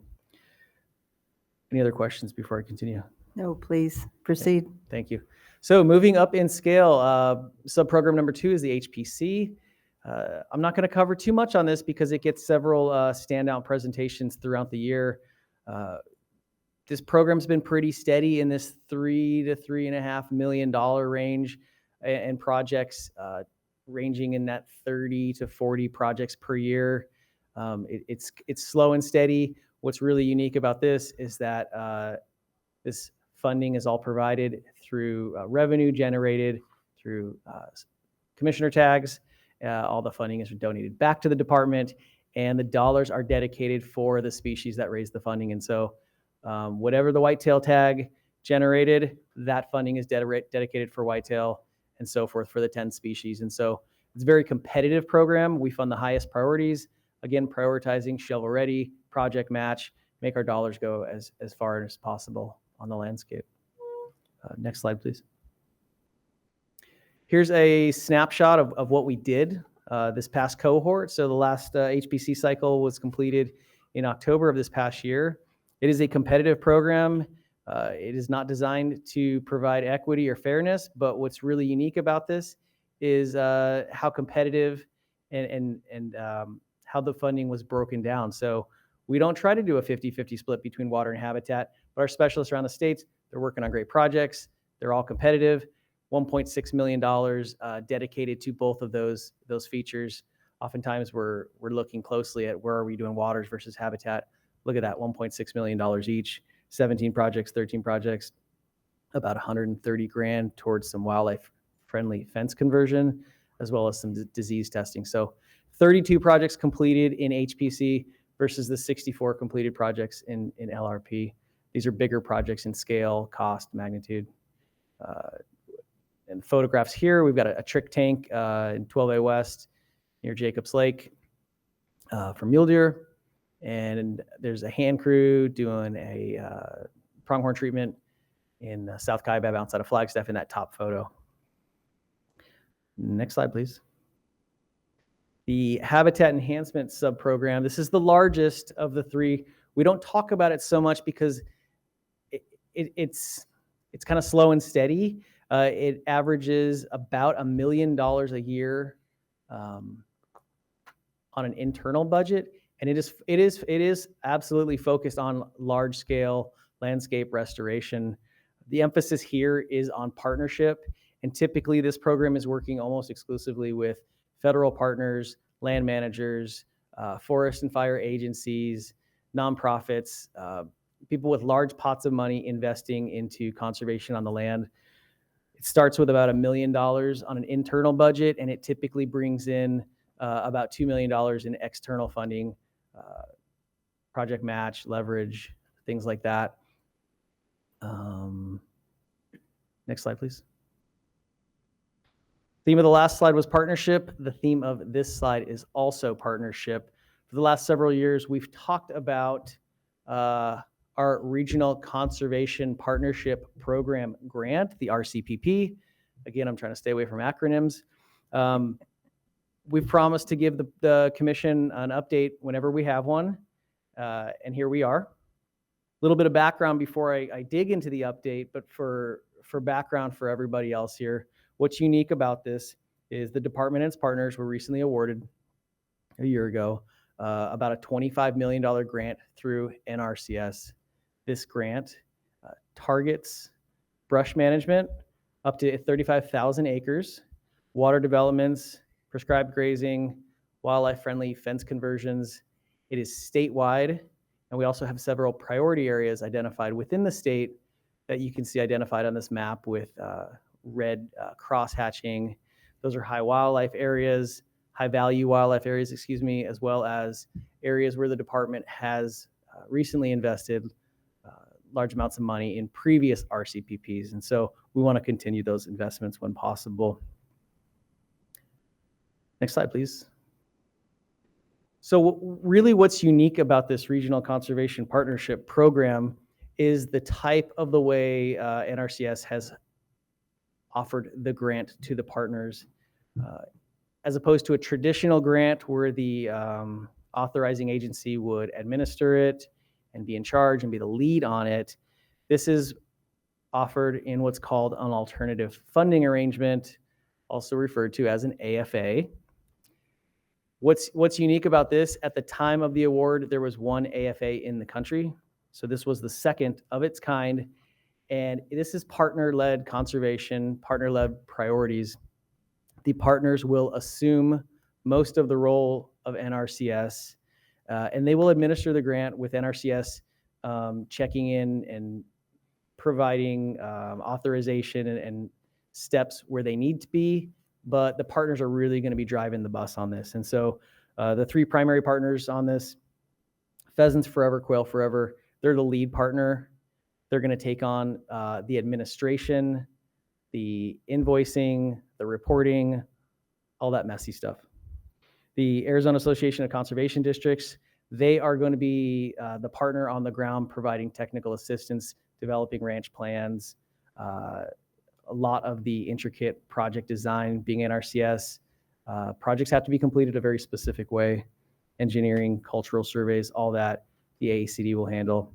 And the department is going to play a role in bringing forward priorities, identifying high-value wildlife areas, providing project contributions, and bringing partners to the table. So on the right of this slide, you can see a postcard that the AACDs and partners put out to the ranching community in Arizona. Remember, this was eligible statewide, and this was promoting this opportunity for our ranchers to encourage them to participate.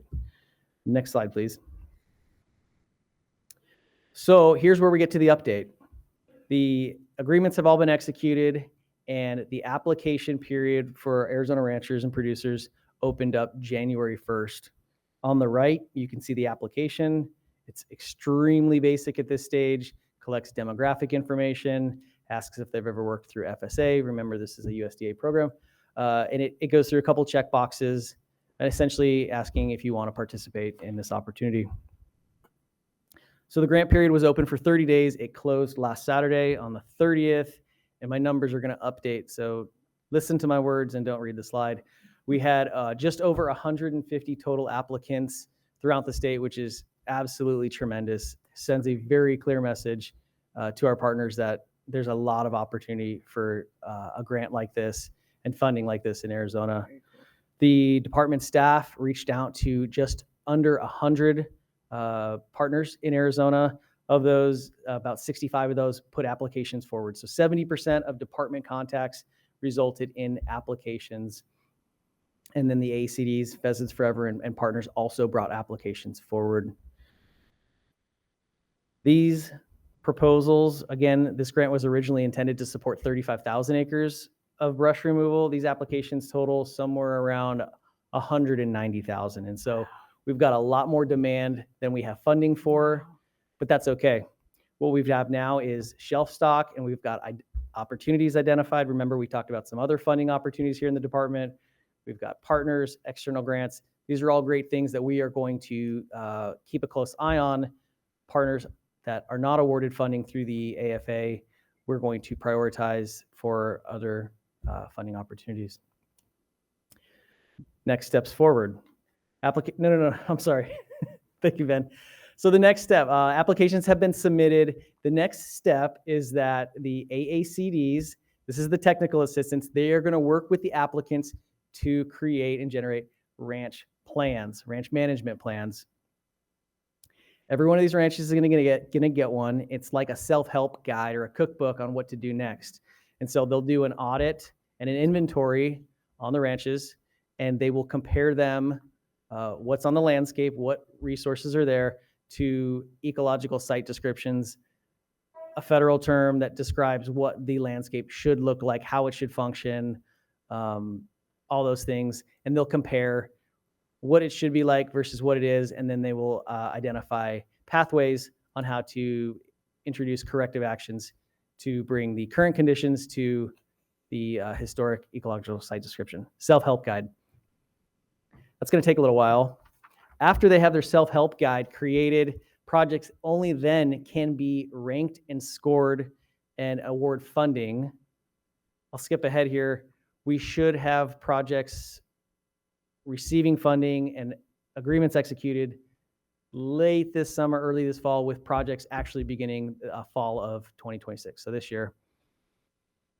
We did this a few years ago. We're going to try to do it again. Where we have RCPP project opportunities in close proximity to commission meetings, we're going to extend opportunities for the commission to come out and actually see these conservation dollars on the ground when available. So stay tuned for potential field trip opportunities, maybe as soon as next winter. Dan, that is terrific. I really look forward to that. That's great, because I know when we went and looked at that overpass up off of 17, that just really gives us hands-on and sight-on what's going on and where the monies are going and how they're being spent. So thank you for that. It's really important for me, I know, and I'm sure for the other commissioners as well.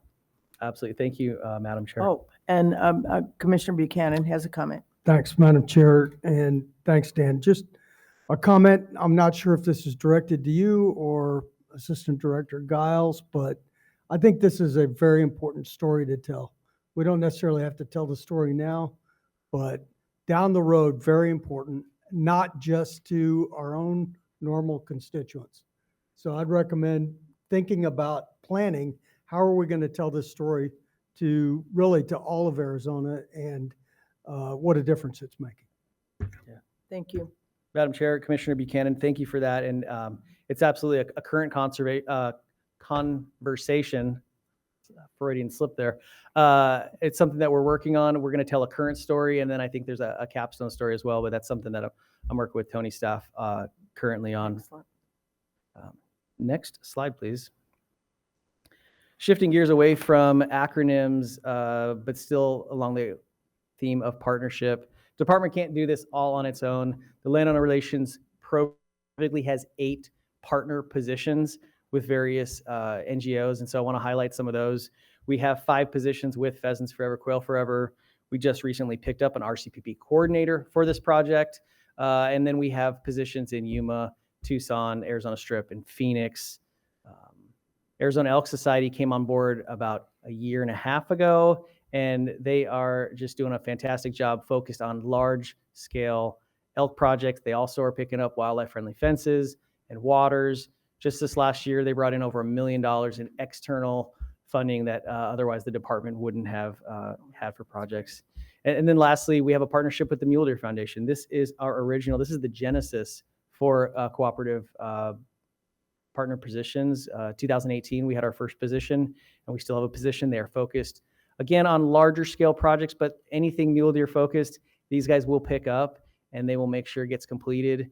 What's unique about the Mule Deer Foundation is they also bring a unique funding opportunity called Forest Stewardship to Arizona, which is funding opportunity through the U.S. Forest Service that requires private industry and to be part of it.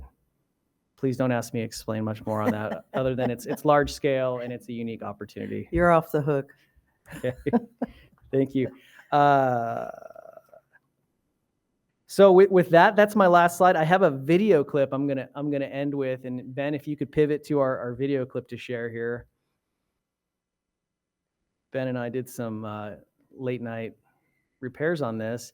This is a Partridge Creek project just outside of Flagstaff on the South Kaibab. This is an Elk Society project, and we talk about these. I give you lots of numbers and acronyms, and I think it's all lost until you actually see the breadth and scale of what these projects are.